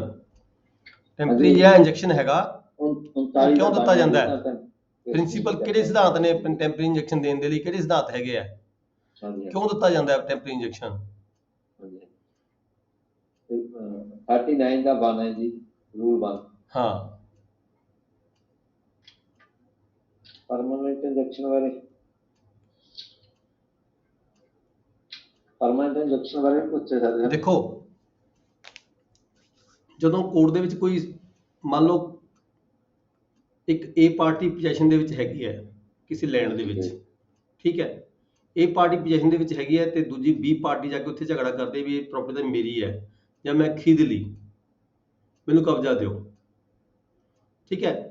B party ਜਾ ਕੇ ਡਿਸਪਿਊਟ ਕ੍ਰੀਏਟ ਕਰਦੀ ਹੈ, ਕਬਜ਼ਾ ਲੈਣ ਦੀ ਕੋਸ਼ਿਸ਼ ਕਰਦੀ ਹੈ, ਧੱਕਾ ਵੀ ਕਰਦੀ ਹੈ, ਇਹ ਵੀ ਕਹਿ ਲਈਏ ਸੀ, ਤਾਂ ਪਾਰਟੀ ਏ ਕੋਰਟ ਦੇ ਵਿੱਚ ਜਾਂਦੀ ਹੈ। ਪਾਰਟੀ ਏ ਕੋਰਟ 'ਚ ਜਾ ਕੇ ਸੂਟ ਫਾਈਲ ਕਰਦੀ ਹੈ, ਪਰਮਾਨੈਂਟ ਇੰਜੈਕਸ਼ਨ ਲਈ ਕੋਰਟ ਫਾਈਲ ਕਰਦੀ ਹੈ, ਤੇ ਨਾਲ ਹੀ ਪਰਮਾਨੈਂਟ ਇੰਜੈਕਸ਼ਨ ਦੇ ਨਾਲ ਹੀ ਕੀ ਕਹਿੰਦਾ ਡੈਕਲੇਰੇਸ਼ਨ ਦੇ ਲਈ ਸੂਟ ਫਾਈਲ ਕਰਦਾ, ਤੇ ਨਾਲ ਹੀ ਉਹ ਪਰਮਾਨੈਂਟ ਇੰਜੈਕਸ਼ਨ ਦੇ ਨਾਲ ਹੀ ਉਹ ਇੱਕ ਐਪਲੀਕੇਸ਼ਨ ਦਿੰਦੀ ਹੈ ਟੈਂਪਰੇਰੀ ਇੰਜੈਕਸ਼ਨ ਲੈਣ ਦੇ ਲਈ ਖਾਤਰ। ਉਸੇ ਮੁਕੱਦਮੇ ਦੇ ਨਾਲ ਟੈਂਪਰੇਰੀ ਇੰਜੈਕਸ਼ਨ ਦੀ ਇੱਕ ਐਪਲੀਕੇਸ਼ਨ ਦਿੱਤੀ ਜਾਂਦੀ ਹੈ। ਟੈਂਪਰੇਰੀ ਇੰਜੈਕਸ਼ਨ ਦੀ ਜਿਹੜੀ ਐਪਲੀਕੇਸ਼ਨ ਦਿੱਤੀ ਜਾਂਦੀ ਹੈ ਉਹਦੇ ਤੇ ਕੋਰਟ ਨੂੰ ਅਧਿਕਾਰ ਹੈਗਾ ਵੈਦਰ ਦਾ ਕੋਰਟ ਸਰਕਮਸਟੈਂਸਸ ਨੂੰ ਦੇਖਦੇ ਹੋਏ ਐਕਸ ਪਾਰਟੀ ਇੰਜੈਕਸ਼ਨ ਅਨਾਉਂਸ ਕਰ ਸਕਦੀ ਹੈ, ਜਾਂ ਫਿਰ ਕੋਰਟ ਨੂੰ ਜੇ ਲੱਗੇ ਵੀ there is no emergency in this case, ਤਾਂ ਜਿਹੜੀ ਕੋਰਟ ਹੈਗੀ ਹੈ ਤਾਂ ਦੂਜੀ ਪਾਰਟੀ ਨੂੰ ਸਮਨ ਭੇਜ ਕੇ ਉਹ ਬੁਲਾ ਵੀ ਸਕਦੀ ਹੈ। ਦੋਨੋਂ ਪਾਰਟੀਆਂ ਦੀ ਹਾਜ਼ਰੀ ਦੇ ਵਿੱਚ ਵੀ ਟੈਂਪਰੇਰੀ ਇੰਜੈਕਸ਼ਨ ਹੋ ਸਕਦਾ ਹੈ, ਤੇ ਸਿੰਗਲ ਪਾਰਟੀ ਦੀ ਐਕਸ ਪਾਰਟੀ ਦੇ ਵਿੱਚ ਵੀ ਜਿਹੜਾ ਹੈਗਾ ਟੈਂਪਰੇਰੀ ਇੰਜੈਕਸ਼ਨ ਹੋ ਸਕਦਾ ਹੈ। ਉਸ ਤੋਂ ਬਾਅਦ ਗੱਲ ਆ ਜਾਂਦੀ ਹੈ ਓਨਰਸ਼ਿਪ ਦੀ, ਟਾਈਟਲ ਦੀ, ਕੌਣ ਮਾਲਕ ਹੈ ਕੌਣ ਨਹੀਂ। ਦੈਨ ਜਦੋਂ ਮੰਨ ਲਓ ਇੱਕ ਪਾਰਟੀ ਨੇ ਟੈਂਪਰੇਰੀ ਇੰਜੈਕਸ਼ਨ ਲੈ ਲਿਆ, ਐਕਸ ਪਾਰਟੀ ਲੈ ਲਿਆ, ਤਾਂ ਦੂਜੀ ਪਾਰਟੀ ਨੂੰ ਜਿਹੜਾ ਨੋਟਿਸ ਗਿਆ ਉਹ ਦੂਜੀ ਪਾਰਟੀ ਨੇ ਅੱਗੇ ਰਿਪਲਾਈ ਦਿੱਤਾ ਆਪਣਾ, ਠੀਕ ਹੈ ਜੀ। ਜਦੋਂ ਦੂਜੀ ਪਾਰਟੀ ਦਾ ਜਿਹੜਾ ਰਿਪਲਾਈ ਹੈ ਉਹ ਰਿਪਲਾਈ ਆਉਣ ਦੇ ਨਾਲ ਜੇਕਰ ਕੋਰਟ ਨੂੰ ਸੈਟੀਸਫੈਕਸ਼ਨ ਹੋ ਗਈ ਨਹੀਂ ਜਿਹੜਾ ਇੰਜੈਕਸ਼ਨ ਦਿੱਤਾ ਗਿਆ ਗਲਤ ਦਿੱਤਾ ਗਿਆ injunction, there was no need of to make the injunction temporary injunction, ਤਾਂ ਜਿਹੜਾ ਇੰਜੈਕਸ਼ਨ ਹੈਗਾ ਉਹਨੂੰ ਖਤਮ ਕਰ ਦੇਗੀ, ਕੋਰਟ ਨੂੰ ਸਟੇ ਤੋੜ ਦੇਗੀ। ਪਰ ਜੇਕਰ ਕੋਰਟ ਨੂੰ ਲੱਗਦਾ ਵੀ ਨਹੀਂ ਇਹ ਜਿਹੜਾ ਇੰਜੈਕਸ਼ਨ ਦਿੱਤਾ ਗਿਆ ਠੀਕ ਦਿੱਤਾ ਗਿਆ, ਤੇ ਉਹਦਾ ਉਸ ਜਿਹੜਾ ਇੰਜੈਕਸ਼ਨ ਹੈਗਾ ਉਸ ਨੂੰ ਪਰਮਾਨੈਂਟ ਕਰ ਦੇ, ਠੀਕ ਹੈ ਜੀ। ਇਹ ਹੈਗਾ ਸੈਕਸ਼ਨ 39 ਆਰਡਰ 39। ਇਹ ਐਕਚੁਅਲੀ ਹੈਗਾ ਸਪੈਸੀਫਿਕ ਰਿਲੀਫ ਐਕਟ ਹੈ ਤੁਹਾਡਾ ਹੈਗਾ।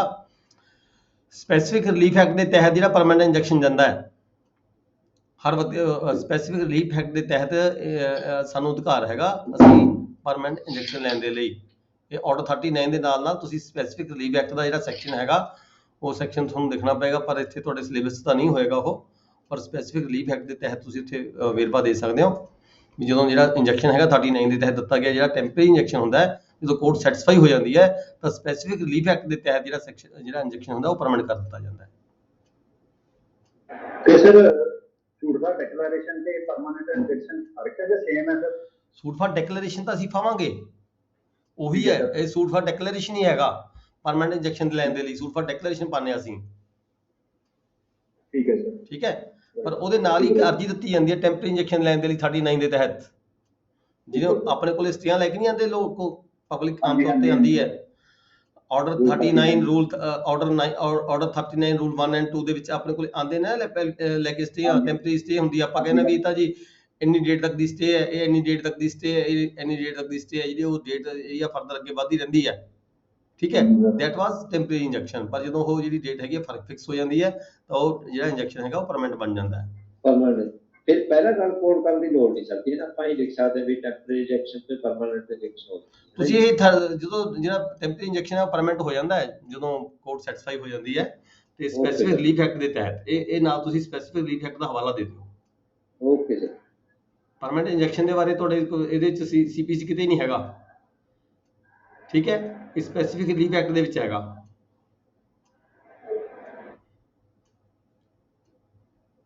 ਦੈਨ ਕੁਐਸਚਨ ਆ ਗਿਆ ਜੀ 5 number, explain the inherent powers of the code under section 151 of the code of CPC। 5 number the question ਹੈ ਜੀ।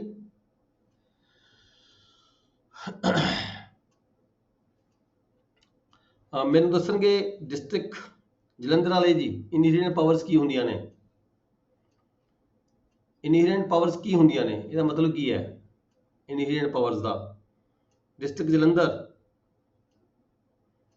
Then district Ropar. Yes sir, ਜਦੋਂ ਜੱਜ ਸਾਹਿਬਾਨ ਨੂੰ ਇਹ ਕੋਰਟ ਦੇ ਨਿਯਮਾਂ ਦੇ ਅਧੀਨ ਜਿਹੜਾ ਹੈਗਾ ਕੋਈ ਸਹੀ ਫੈਸਲਾ ਜਿਹੜਾ ਹੈਗਾ ਉਹ ਨਹੀਂ ਸੁਣਾ ਸਕਦੇ ਜਾਂ ਨਹੀਂ ਦੱਸ ਸਕਦੇ ਹੈਗੇ, ਤਾਂ ਉਹ ਆਪਣੀ ਇਨਹੇਰੈਂਟ ਪਾਵਰ ਜਿਹੜੀ ਹੈਗੀ ਹੈ ਯੂਜ਼ ਕਰਕੇ, ਉਹ ਜਿਹੜਾ ਹੈਗਾ ਆਪਣੇ ਵਿਵੇਕਾਧਿਕਾਰ ਦੇ ਯੂਜ਼ ਕਰਕੇ ਇੱਕ ਸਹੀ ਫੈਸਲਾ ਜਿਹੜਾ ਹੈਗਾ ਦੇਣ ਵਾਸਤੇ ਜਿਹੜਾ ਹੈਗਾ ਜੋ ਫੈਸਲਾ ਦਿੱਤਾ ਜਾਂਦਾ ਉਹ ਇਨਹੇਰੈਂਟ ਪਾਵਰਸ ਦੇ ਡਿਸਟ੍ਰਿਕਟ ਰੋਪੜ ਤੋਂ ਬੋਲ ਰਹੇ ਹੋ? ਜੀ ਸਰ। ਕਿਹੜੇ ਕਾਨੂੰਨ ਸਾਹਿਬ ਨੇ?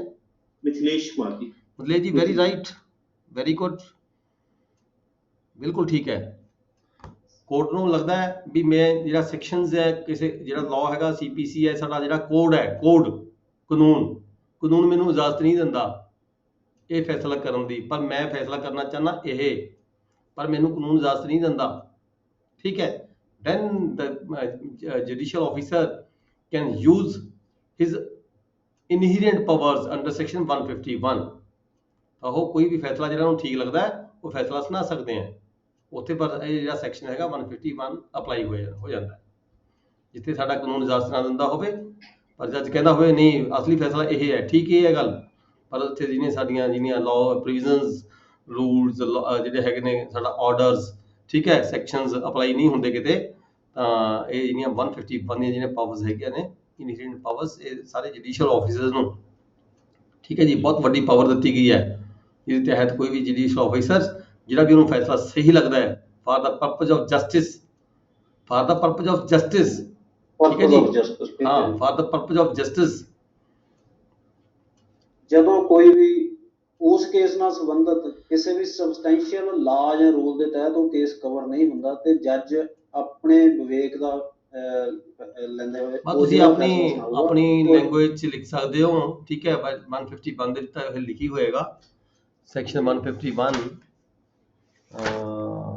ਇਹਦੇ ਵਿੱਚ ਲਿਖੋ nothing in this code shall be deemed to limit or otherwise affect the inherent powers of the court to make such order as may be necessary for the ends of justice or prevent to be। ਇਹ sir ਇਹਦੇ ਵਿੱਚ ਇਹ ਚੀਜ਼ ਵੀ ਦੱਸਣ ਦੀ ਉਹਨਾਂ ਨੇ ਕੋਸ਼ਿਸ਼ ਕੀਤੀ ਵੀ ਜੇ ਨਹੀਂ ਵੀ ਇਹਦੇ ਸਬਸਟੈਂਸ਼ੀਅਲ ਲਾਅ ਦੇ ਵਿੱਚ ਗੱਲ ਕੋਈ ਕਵਰ ਹੁੰਦੀ ਤਾਂ ਉਹ ਫਿਰ ਇਹ ਕਿਤੇ ਵੀ ਫੈਸਲਾ ਸੁਣਾ ਤੁਹਾਡੀਆਂ ਇਨਹੇਰੈਂਟ ਪਾਵਰਸ ਨੂੰ ਬੰਨਦਾ ਨਹੀਂ ਕਿ ਜਸਟਿਸ ਕਰਦੇ ਹੋਏ ਕਿਸੇ ਚੀਜ਼ ਨਾਲ ਵੱਜਿਆ ਰਹਿ ਜਾਵੇ। ਤੁਹਾਡੀਆਂ ਇਨਹੇਰੈਂਟ ਪਾਵਰਸ ਨੂੰ ਜਿਹੜਾ ਕੋਡ ਹੈ ਲਿਮਿਟ ਨਹੀਂ ਕਰ ਸਕਦਾ, ਠੀਕ ਹੈ, ਲਿਮਿਟ ਨਹੀਂ ਕਰ ਸਕਦਾ ਵੀ ਤੁਸੀਂ ਫੈਸਲਾ ਇਹ ਸੁਣਾਉਣਾ ਚਾਹੁੰਦੇ ਹੋ, ਜੱਜ ਦੇ ਦਿਮਾਗ ਦੇ ਵਿੱਚ ਇਹ ਹੈਗਾ, ਜੱਜ ਨੇ ਇਹ ਗੱਲ ਕਹਿਣੀ ਚਾਹੁੰਦਾ, ਜੱਜ ਨੂੰ ਲੱਗਦਾ ਵੀ ਕੇਸ ਟੂ ਕੇਸ ਵੇਰੀ ਕਰਦਾ ਹੈ, ਜੱਜ ਨੂੰ ਲੱਗਦਾ ਵੀ ਨਹੀਂ ਫੈਸਲਾ ਇਹ ਹੈਗਾ ਸਹੀ, ਪਰ ਲਾਅ ਕਹਿੰਦਾ ਕੁਝ ਹੋਰ ਕਹਿੰਦਾ, ਲਿਮਿਟ ਕਰਦਾ ਹੈ ਜੱਜ ਦੀਆਂ ਪਾਵਰਸ ਨੂੰ, ਪਰ ਇੱਥੇ ਹੈਗਾ ਜਿਹੜੀਆਂ ਇਨਹੇਰੈਂਟ ਪਾਵਰਸ ਨੇ ਤੁਹਾਡੀਆਂ ਸੇਵ ਕੀਤੀਆਂ ਗਈਆਂ ਜੱਜ ਦੀਆਂ, ਠੀਕ ਹੈ, ਸੈਕਸ਼ਨ 151 ਦੇ ਵਿੱਚ, ਠੀਕ ਹੈ। ਦੈਨ ਅਗਲਾ ਕੁਐਸਚਨ ਆ ਗਿਆ ਜੀ 5B, when and how a decree of any foreign court can be executed in India। ਮੈਨੂੰ ਦੱਸਣਗੇ ਜੀ ਡਿਸਟ੍ਰਿਕਟ ਫਤਿਹਗੜ੍ਹ ਤੋਂ ਗੁਰਦਰਸ਼ਨ ਜੀ ਬੈਠੇ ਨੇ ਸਰ। 45 ਸੈਕਸ਼ਨ ਹੈ ਜੀ, ਹੈਲੋ 45 ਸੈਕਸ਼ਨ ਹੈ ਕਿਹੜਾ ਕੁਐਸਚਨ ਸਮਝੋ, ਸੈਕਸ਼ਨ 45 ਕੁਐਸਚਨ ਸਮਝੋ ਪਹਿਲਾਂ, ਕੁਐਸਚਨ ਕੀ ਕਹਿ ਰਿਹਾ ਹੈ? ਹਾਂਜੀ sir.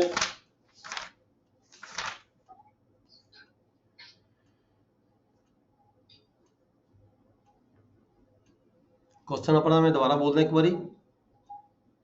when and how a decree of any foreign court can be executed in India। foreign court ਦੀ ਜਿਹੜੀ ਜਜਮੈਂਟ ਹੈ, ਡਿਗਰੀ ਹੈ ਪਾਸ ਹੋਈ ਵੀ, ਉਹ ਇੰਡੀਆ ਵਿੱਚ ਕਦੋਂ ਐਗਜ਼ੀਕਿਊਟ ਕੀਤੀ ਜਾ ਸਕਦੀ ਹੈ, ਕਿਵੇਂ ਕੀਤੀ ਜਾ ਸਕਦੀ ਹੈ ਤੇ ਕਦੋਂ ਕੀਤੀ ਜਾ ਸਕਦੀ ਹੈ, ਕਿਹੜੇ ਹਾਲਾਤਾਂ 'ਚ ਕੀਤੀ ਜਾ ਸਕਦੀ ਹੈ।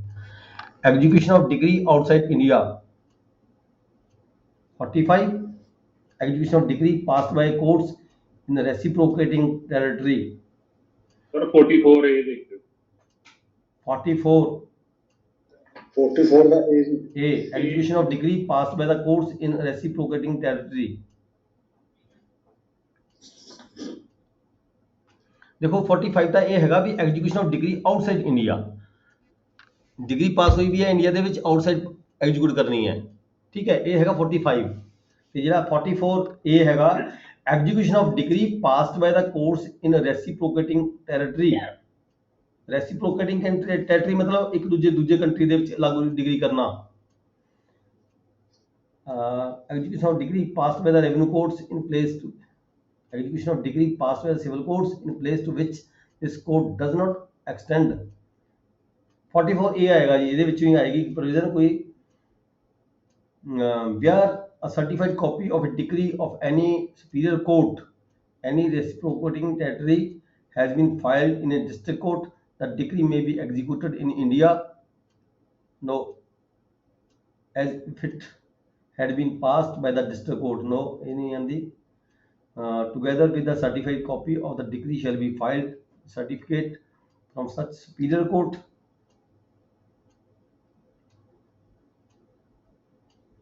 सर 45 आएगा जी।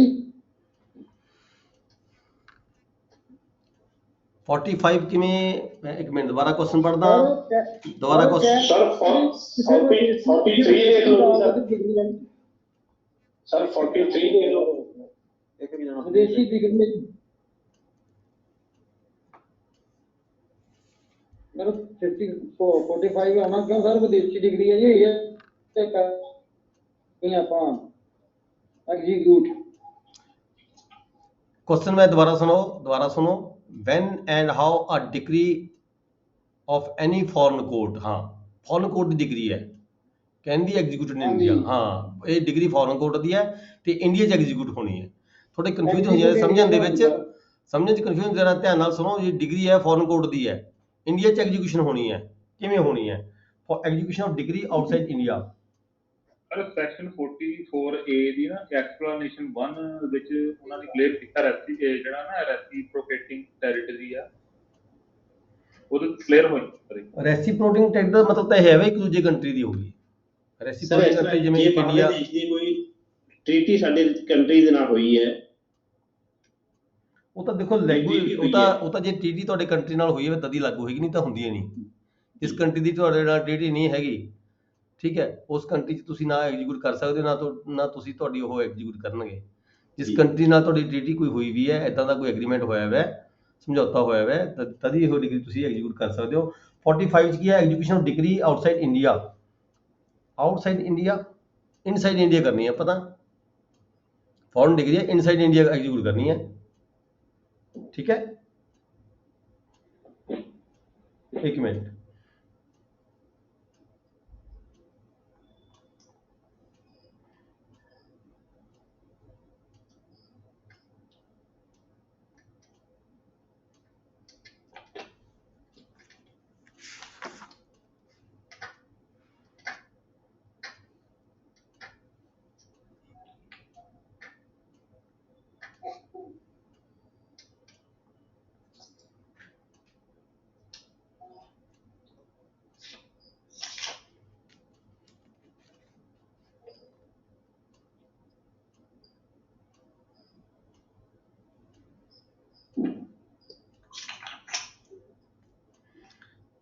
देखो डिग्री एजुकेशन तो होएगी पर डिग्री एजुकेशन जो होनी है तो ਉਹਦੀ कुछ कंडीशनस ਹੁੰਦੀਆਂ ਨੇ ਆਪਾਂ ਪੜ੍ਹੀਆਂ ਸੀਗੀਆਂ। ਮੈਂ ਹੁਣ ਯਾਦ ਨਹੀਂ ਆ ਰਿਹਾ ਕਿੱਥੇ ਪੜ੍ਹੀਆਂ ਸੀਗੀਆਂ ਵੀ ਜਿਹੜੀ ਕੰਡੀਸ਼ਨ ਜਿਹੜੀ ਕੋਰਟ ਹੈ ਜਿਹੜੀ ਡਿਗਰੀ ਹੈ ਉਹ ਕਿਸੇ ਕੰਪੀਟੈਂਟ ਕੋਰਟ ਵੱਲੋਂ ਪਾਸ ਹੋਈ ਹੋਣੀ ਚਾਹੀਦੀ ਹੈ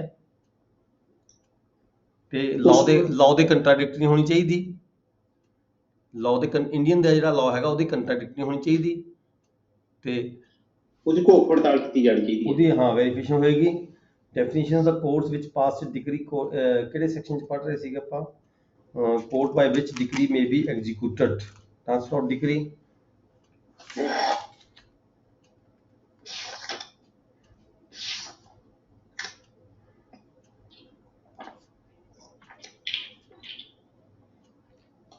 सर 13 सेक्शन देखो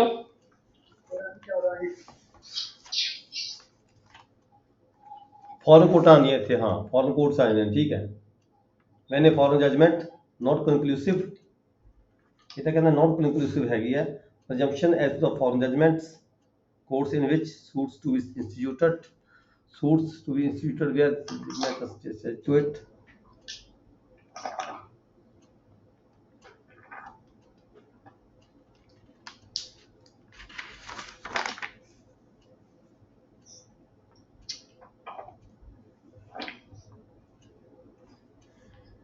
ਆਪਾਂ ਪੜ੍ਹਿਆ ਤਾਂ ਹੈਗਾ, ਬੜੇ ਵਧੀਆ ਤਰੀਕੇ ਨਾਲ ਪੜ੍ਹਿਆ ਸੀਗਾ ਸੈਕਸ਼ਨ। ਪੜਿਆ ਸੀ।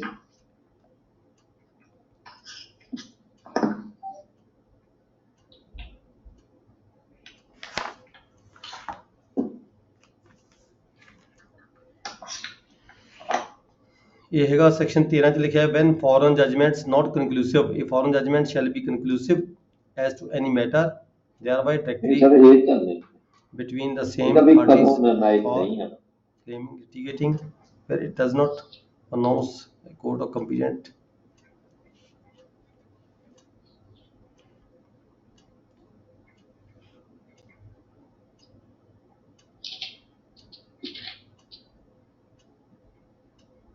ਸਰ 14 ਨਹੀਂ ਆਏਗਾ ਜੀ projection of presumption as the foreign judgments, ਜਿਹੜੇ foreign judgments ਨੇ ਉਹਨੂੰ ਤੁਸੀਂ ਕੀ presume ਕਰਨਾ ਹੈਗਾ? 14 ਆਏਗਾ ਜੀ। the ਹਾਂ 14 courts ਠੀਕ ਹੈ the ਸਰ। court shall ਹਾਂਜੀ। presume ਮੈਂ ਪੜ੍ਹਦਾ ਇੱਕ ਵਾਰੀ ਵੀ the court ਬਾਹਰਲੀ ਅਦਾਲਤ ਨੂੰ ਕਦੋਂ ਇੱਕ ਮਿੰਟ ਸੁਣੋ ਜੀ ਪਲੀਜ਼, ਮੈਂ ਦੋ ਤਿੰਨ ਲੈਣਾ ਨੇ ਸਿਰਫ ਇਹਦੀਆਂ ਪੜ੍ਹ ਕੇ ਦੇਖਦੇ ਹਾਂ। The court shall presume upon the production of any document purporting to be a certified copy of the foreign judgment that such judgment was pronounced by a court of competent jurisdiction unless the contrary appears on the record. ਉਹੀ ਦੋਹੇ ਗੱਲਾਂ ਆ ਗਈਆਂ ਇਹਦੇ ਵਿੱਚ, ਇੱਕ ਤਾਂ competent court ਹੋਣੀ ਚਾਹੀਦੀ ਹੈ, ਇੱਕ ਕੰਟਰੀ ਸਾਡੇ ਲਾਅ ਦੇ ਅਗੇਂਸਟ ਨਹੀਂ ਹੋਣੀ ਚਾਹੀਦੀ, but such presumption may be displaced by proving want of jurisdiction.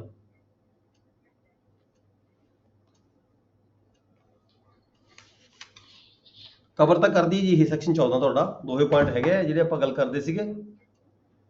ਠੀਕ ਹੈ, ਇੱਕ ਤਾਂ ਸਰ ਤੁਹਾਡੇ ਦੋਨਾਂ ਦਾ ਰੈਫਰੈਂਸ ਦੇਣਾ ਪਊਗਾ ਜੀ, 44A ਦਾ ਵੀ ਤੇ 13 ਦਾ ਵੀ, ਦੋਨਾਂ ਨਾਲ ਹੀ ਕਵਰ ਹੋਣੀ ਹੈ, ਹੋਰ ਨਹੀਂ ਕੋਈ ਹੱਲ ਜੀ।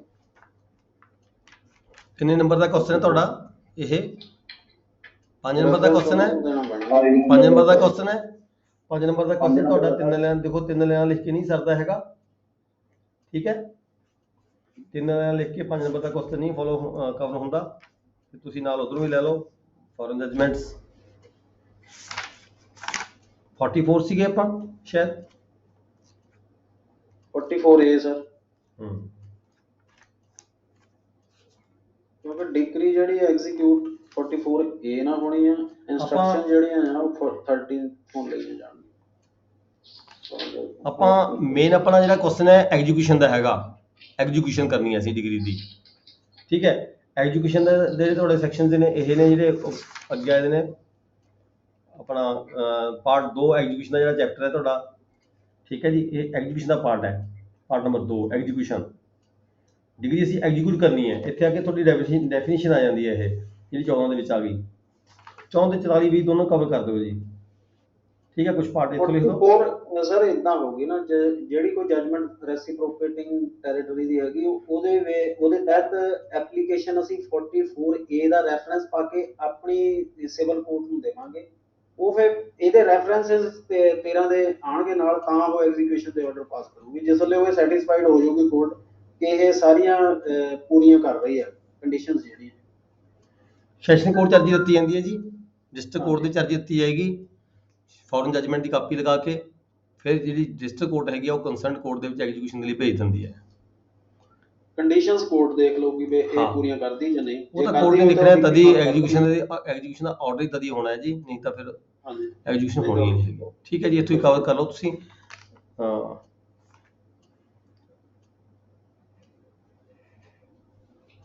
ਦੇਖੋ ਸਿੰਪਲ ਜੀ ਗੱਲ ਹੈਗੀ ਹੈ। ਇਹ ਜਿਹੜਾ 44A ਕਹਿੰਦਾ ਹੈ section, execution of decree passed by the courts in reciprocating territory. India ਨੇ ਪਾਸ ਕੀਤੀ ਹੈ, ਫੋਰਨ 'ਚ ਕਿਵੇਂ ਲਾਗੂ ਹੋਣੀ ਹੈ, ਫੋਰਨ ਨੇ ਪਾਸ ਕੀਤੀ ਹੈ, ਇੰਡੀਆ 'ਚ ਕਿਵੇਂ ਲਾਗੂ ਹੋਣੀ ਹੈ। ਇਹ ਸਾਰਾ ਪ੍ਰੋਸੀਜਰ ਇਹਦੇ ਦੋਨਾਂ ਦਾ ਕਵਰ ਹੋ ਜਾਂਦਾ ਹੈ। ਜੇ ਤੁਹਾਨੂੰ ਇਹ ਵੀ ਕੁਐਸਚਨ ਆ ਜਾਂਦਾ ਵੀ ਜੇ ਇੰਡੀਆ 'ਚ ਪਾਸ ਕੀਤੀ ਹੈ ਤਾਂ ਫੋਰਨ 'ਚ ਕਿਵੇਂ ਲਾਗੂ ਹੋਣੀ ਹੈ, ਤਾਂ ਵੀ ਇਹੀ ਸੈਕਸ਼ਨ 44B ਆਏਗਾ, 44A ਆਏਗਾ। ਠੀਕ ਹੈ ਜੀ, ਬਾਹਰੋਂ ਪਾਸ ਹੋਈ ਹੈ ਤਾਂ ਇੰਡੀਆ 'ਚ ਲਾਗੂ ਕਿਵੇਂ ਹੋਣੀ ਹੈ, ਤਦ ਵੀ ਇਹੀ ਆ ਜਾਏਗਾ। ਰੈਸੀਪ੍ਰੋਕੇਟਿੰਗ ਦੀ ਇਹਨਾਂ ਨੇ ਥੱਲੇ ਐਕਸਪਲੇਨੇਸ਼ਨ 1 'ਚ ਦੱਸਿਆ ਵੀ ਰੈਸੀਪ੍ਰੋਕੇਟਿੰਗ ਕੀ ਹੁੰਦੀ ਹੈ। ਰੈਸੀਪ੍ਰੋਕੇਟਿੰਗ ਹੁੰਦੀ ਹੈ ਇੱਕ ਕੰਟਰੀ ਦੂਜੇ ਕੰਟਰੀ ਦੀ, ਅਦਰ ਕੰਟਰੀਜ਼ ਜਿਹੜੇ ਹੁੰਦੇ ਆ ਇੱਕ ਦੂਜਾ ਕੰਟਰੀ, ਉਹਨੂੰ ਰੈਸੀਪ੍ਰੋਕੇਟਿੰਗ ਕੰਟਰੀ ਕਿਹਾ ਜਾਂਦਾ। ਨੈਕਸਟ ਅਸੀਂ ਪੜ੍ਹਦੇ ਹਾਂ ਜੀ question number 6, distinguish between res judicata, constructive res judicata and ਐਸਟੋਪਲ।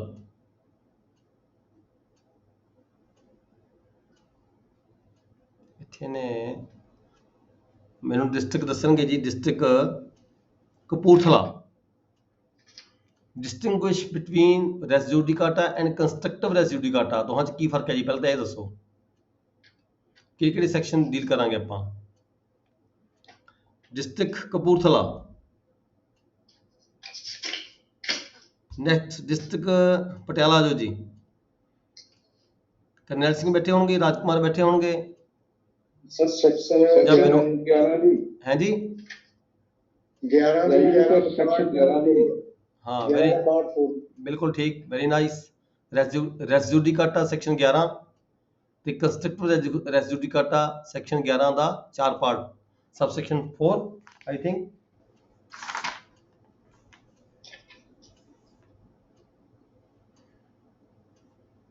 explanation होएगी। explanation 4 any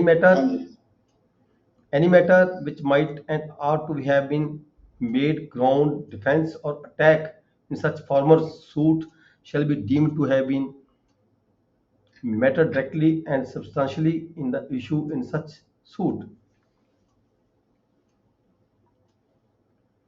constructive res judicata किवें कहांगे ਆਪਾਂ ਇਸ ਨੂੰ?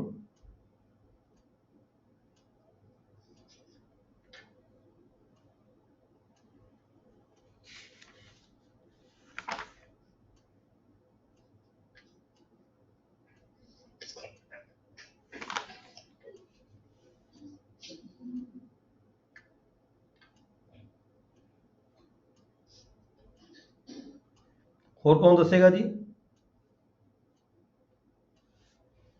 डिस्ट्रिक्ट गुरदासपुर, मोहाली, पठानकोट, मानसा, जलंधर, रोपड़, हुशियारपुर।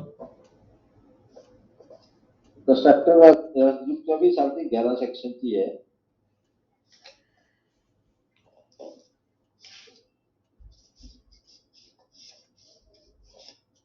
ਕੀ ਹੁੰਦਾ ਜੀ constructive res ਜੁਡੀਕਾਟਾ?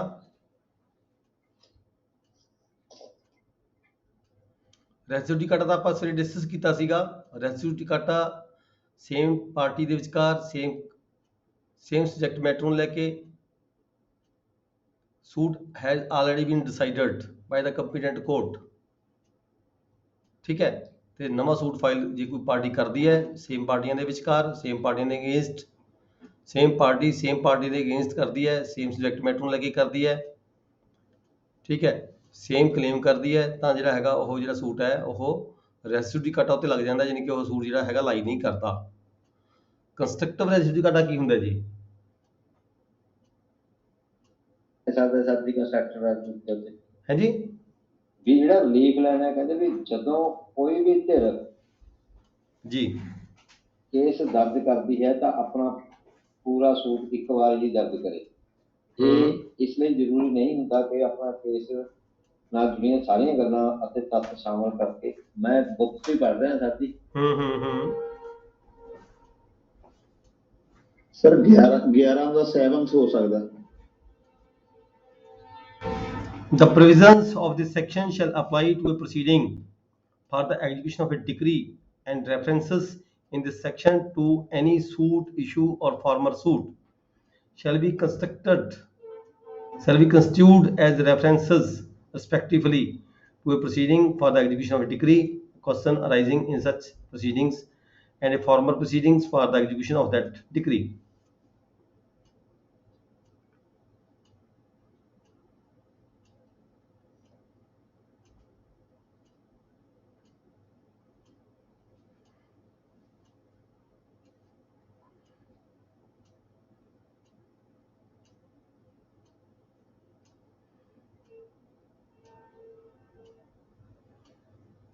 An issue heard and finally decided।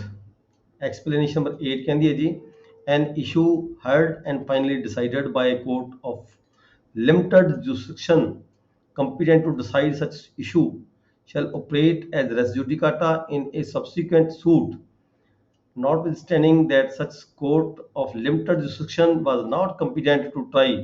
ਨਹੀਂ, ਕਿਸੇ ਕੋਰਟ ਕੋਲ ਕੰਪੀਟੈਂਟ ਰਾਈਟ ਹੋ ਸਕਦੇ ਨੇ, ਲਿਮਟਿਡ ਰਾਈਟ ਹੋ ਸਕਦੇ ਨੇ, ਪਰ ਉਹ ਸੂਟ ਨੂੰ ਸੁਣਨ ਦੇ ਰਾਈਟ ਹੋਣੇ ਚਾਹੀਦੇ ਨੇ।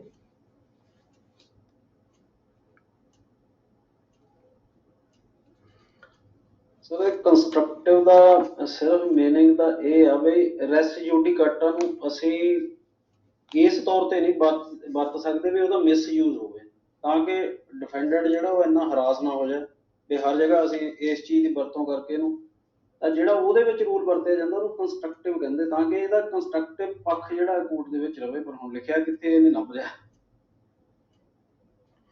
ਅਰੇ ਪੰਜਾਬੀ ਵਾਲੀ ਬੁੱਕ 'ਚ ਲਿਖਿਆ ਸਰ ਜੀ ਕੰਸਟਰਕਟਰ ਦਾ ਤਰੀਕਾ ਦਾ ਬਾਰੇ। ਬੋਲੋ ਕੀ ਲਿਖਿਆ ਹੈ, ਬੋਲੋ ਕੀ ਲਿਖਿਆ ਹੈ ਤੁਹਾਡੇ, ਜੀ ਬੋਲੋ ਕੀ ਲਿਖਿਆ ਮੈਂ ਹੈ? ਗਰੁੱਪ ਸ਼ੇਅਰ ਕਰ ਦਿੰਦਾ ਜੀ। ਨਹੀਂ ਬੋਲ ਦੋ ਜਰਾ, ਬੋਲ ਦੋ ਇੱਕ ਵਾਰੀ, ਉਹ ਜਨਾਬ ਬੋਲ ਦੋ ਇਹਦੇ 'ਚ ਐਂ ਲਿਖਿਆ ਜੀ, ਕਿਹੜਾ ਪਾਰਟ ਹੈ, ਮੈਂ ਕਿਹੜਾ ਪਾਰਟ ਹੈ?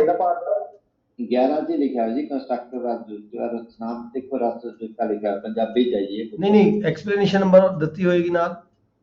ਨਹੀਂ ਜੀ ਇਦਾਂ ਦੀ ਨਹੀਂ ਹੈ book। ਚਲੋ ਬੋਲੋ ਕੀ ਹੈ ਇਹ ਤਾਂ ਇਹ ਲਿਖਿਆ ਜੀ, ਜਦੋਂ ਕੋਈ ਵੀ ਧਿਰ ਜੀ।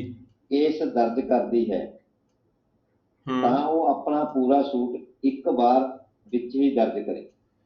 ਠੀਕ ਹੈ ਸਰ ਜੀ। ਉਸ ਮਤਲਬ ਲਈ ਹਾਂ, ਇਹ ਜ਼ਰੂਰੀ ਹੁੰਦਾ ਹੈ ਕਿ ਉਹ ਆਪਣੇ ਕੇਸ ਵਿੱਚ ਕੇਸ ਨਾਲ ਜੁੜੀਆਂ ਸਾਰੀਆਂ ਗੱਲਾਂ ਅਤੇ ਤੱਥ ਸ਼ਾਮਲ ਕਰੇ ਅਤੇ ਜਿਨ੍ਹਾਂ ਰਿਲੀਫ ਨੂੰ ਉਹ ਲੈਣ ਦਾ ਹੱਕਦਾਰ ਹੈ ਉਹਨਾਂ ਸਾਰਿਆਂ ਦਾ ਦਾਅਵਾ ਉਹ ਇੱਕ ਹੀ ਸੂਟ ਵਿੱਚ ਕਰੇ। ਜੇਕਰ ਇੱਕ ਧਿਰ ਇਹੋ ਜਿਹਾ ਕਰਨ ਤੋਂ ਫੇਲ ਹੋ ਜਾਂਦੀ ਹੈ ਤਾਂ ਫਿਰ ਦੁਬਾਰਾ ਉਹ ਧਿਰ ਪਲੀਜ਼ ਨਹੀਂ ਉਠਾ ਸਕਦੀ। ਇਸ ਨੂੰ ਕੰਸਟਰਕਟਰ ਰੈਜ਼ੋਲੂਟਾ ਕਹਿੰਦੇ ਹਨ। ਇਹ ਐਕਸਪਲੇਨੇਸ਼ਨ ਕਿੰਨੀ ਲਿਖੀ ਹੈ? ਰਿਲੀਫ ਕਲੇਮ ਦੀ ਗੱਲ ਕੀਤੀ ਗਈ ਹੈ ਇਹਦੇ ਵਿੱਚ। Relief claim at one time, ਇੱਕ ਵਾਰੀ ਕਹਤਾ ਮੈਂ 4 ਲੱਖ ਰੁਪਏ ਲੈਣਾ ਹੈ, ਬਾਰ-ਬਾਰ ਇੱਕ ਵਾਰੀ ਕਹਤਾ ਮੈਂ 4 ਲੱਖ ਰੁਪਏ ਲੈਣਾ ਹੈ, ਦੂਜੀ ਵਾਰੀ ਕਹਿੰਦਾ ਫਿਰ ਮੈਂ ਤਾਂ ਨਹੀਂ ਜੀ, ਮੈਂ ਤਾਂ ਗਲਤ ਸੂਟ ਫਾਈਲ ਕਰ ਦਿੱਤਾ, ਮੈਂ 4 ਲੱਖ ਲੈਣੀ ਨਹੀਂ, ਮੈਂ ਤਾਂ 5 ਲੱਖ ਲੈਣਾ ਸੀਗਾ। ਇਹਦਾ ਮਤਲਬ ਇਹ ਹੈ ਤੁਹਾਡਾ ਜਿਹੜਾ ਤੁਸੀਂ ਕਹਿ ਰਹੇ ਹੋ, ਜਿਹੜੀ ਰਿਲੀਫ ਕਲੇਮ ਕਰਨੀ ਹੈ ਤਾਂ ਇੱਕ ਵਾਰੀ ਕਰਨੀ ਹੈ, ਵਾਰ-ਵਾਰ ਤੁਸੀਂ ਜੇ ਇੱਕ ਵਾਰੀ ਤੁਸੀਂ 4 ਲੱਖ ਰੁਪਏ ਦਾ ਸੂਟ ਫਾਈਲ ਕਰ ਦਿੱਤਾ ਤਾਂ ਤੁਸੀਂ ਦੁਬਾਰਾ ਇਹ ਨਹੀਂ ਕਹਿ ਸਕਦੇ ਵੀ ਮੈਂ ਤਾਂ 5 ਲੱਖ ਰੁਪਏ ਲੈਣਾ ਸੀਗਾ, ਮੈਂ ਤਾਂ ਗਲਤ ਸੂਟ ਫਾਈਲ ਕਰ ਗਿਆ। ਜਿਹੜੀ ਰਿਲੀਫ ਕਲੇਮ ਕੀਤੀ ਗਈ ਹੈ, ਇੱਕ ਵਾਰੀ ਕੀਤੀ ਗਈ ਹੈ, ਉਹੀ ਮੰਨੀ ਜਾਏਗੀ। ਇਹ ਤੋਂ ਸਾਬਤ ਇਹ ਹੋ ਜਾਂਦਾ ਹੈ ਵੀ ਇਹ ਉਹਦੇ ਤੇ ਫਿਰ ਰੈਸ ਜੁਡੀਕਾਟਾ, ਕੰਸਟਰਕਟਿਵ ਰੈਸ ਜੁਡੀਕਾਟਾ ਲੱਗ ਜਾਂਦਾ ਹੈ ਵੀ ਜਿਹੜੀ ਤੁਸੀਂ ਇੱਕ ਵਾਰੀ ਰਿਲੀਫ ਕਲੇਮ ਕਰ ਚੁੱਕੇ, ਤੁਸੀਂ ਦੁਬਾਰਾ ਫਿਰ ਉਹੀ ਰਿਲੀਫ ਨੂੰ ਜਿਹੜੀ ਤੁਸੀਂ ਹੈਗੀ ਹੈ ਉਸ ਤੋਂ ਜ਼ਿਆਦਾ ਤੁਸੀਂ ਰਿਲੀਫ ਕਲੇਮ ਨਹੀਂ ਕਰ ਸਕਦੇ। ਠੀਕ ਹੈ, ਉਹਦੇ ਤੋਂ ਜ਼ਿਆਦਾ ਤੁਸੀਂ ਰਿਲੀਫ ਕਲੇਮ ਨਹੀਂ ਕਰ ਸਕਦੇ। ਜਿਹੜੀ ਰਿਲੀਫ ਇੱਕ ਵਾਰੀ ਕਲੇਮ ਕਰ ਚੁੱਕੇ, ਇੱਕ ਵਾਰੀ ਮੈਂ ਕਹਿੰਦਾ ਵੀ ਮੈਂ ਬੰਦੇ ਤੋਂ A ਪਾਰਟੀ ਤੋਂ 5 ਲੱਖ ਰੁਪਏ ਲੈਣਾ ਹੈ, ਠੀਕ ਹੈ, ਤੇ ਬਾਰ-ਬਾਰ ਜਾ ਕੇ ਫਿਰ ਮੈਂ ਕੋਰਟ ਦੀ ਪ੍ਰੋਸੀਡਿੰਗ ਦੇ ਵਿੱਚ ਜਾ ਕੇ ਕਹਾ ਮੈਂ ਤਾਂ 6 ਲੱਖ ਰੁਪਏ ਲੈਣਾ ਹੈ, ਨਹੀਂ, ਉਹ ਤੁਸੀਂ ਬਾਉਂਡ ਹੋ ਗਏ, ਤੁਹਾਡੇ ਤੇ ਫਿਰ ਰੈਸ ਜੁਡੀਕਾਟਾ ਲੱਗ ਗਿਆ ਵੀ ਤੁਸੀਂ 5 ਲੱਖ ਦੀ ਹੀ ਬਾਉਂਡ ਹੈਗੇ ਹੋ। I think so. ਬਾਕੀ ਚਲੋ ਕੋਈ ਗੱਲ ਨਹੀਂ, ਮੈਨੂੰ ਵੀ ਪੂਰਾ ਕਲੀਅਰ ਨਹੀਂ ਹੈਗਾ ਇਸ ਫੰਡੇ ਦੇ ਬਾਰੇ, ਕੰਸਟਰਕਟਰ ਮੈਂ ਕਿਤੇ ਬੁੱਕ ਦੇ ਵਿੱਚ ਨਹੀਂ ਪੜਿਆ ਹੈਗਾ। ਠੀਕ ਹੈ ਜੀ, ਬਾਕੀ ਆਪਾਂ ਡਿਸਕਸ ਕਰ ਲਾਂਗੇ ਫਿਰ। ਇਹ ਕੰਸਟਰਕਟਿਵ ਦਾ ਮੀਨਿੰਗ ਇਹ ਹੈ ਵੀ ਇਹਦੇ ਨਾਂ ਤੇ ਹਰਾਸ ਨਾ ਕੀਤਾ ਜਾਵੇ, ਇੱਕ ਦੀ ਜਗ੍ਹਾ 2 ਕੇਸ, 2 ਦੀ ਜਗ੍ਹਾ 3 ਕੇਸ ਏਦਾਂ ਨਾ ਪਾਏ ਜਾਣ। ਇਹਦਾ ਕੰਸਟਰਕਟਿਵ ਪੱਖ ਆ।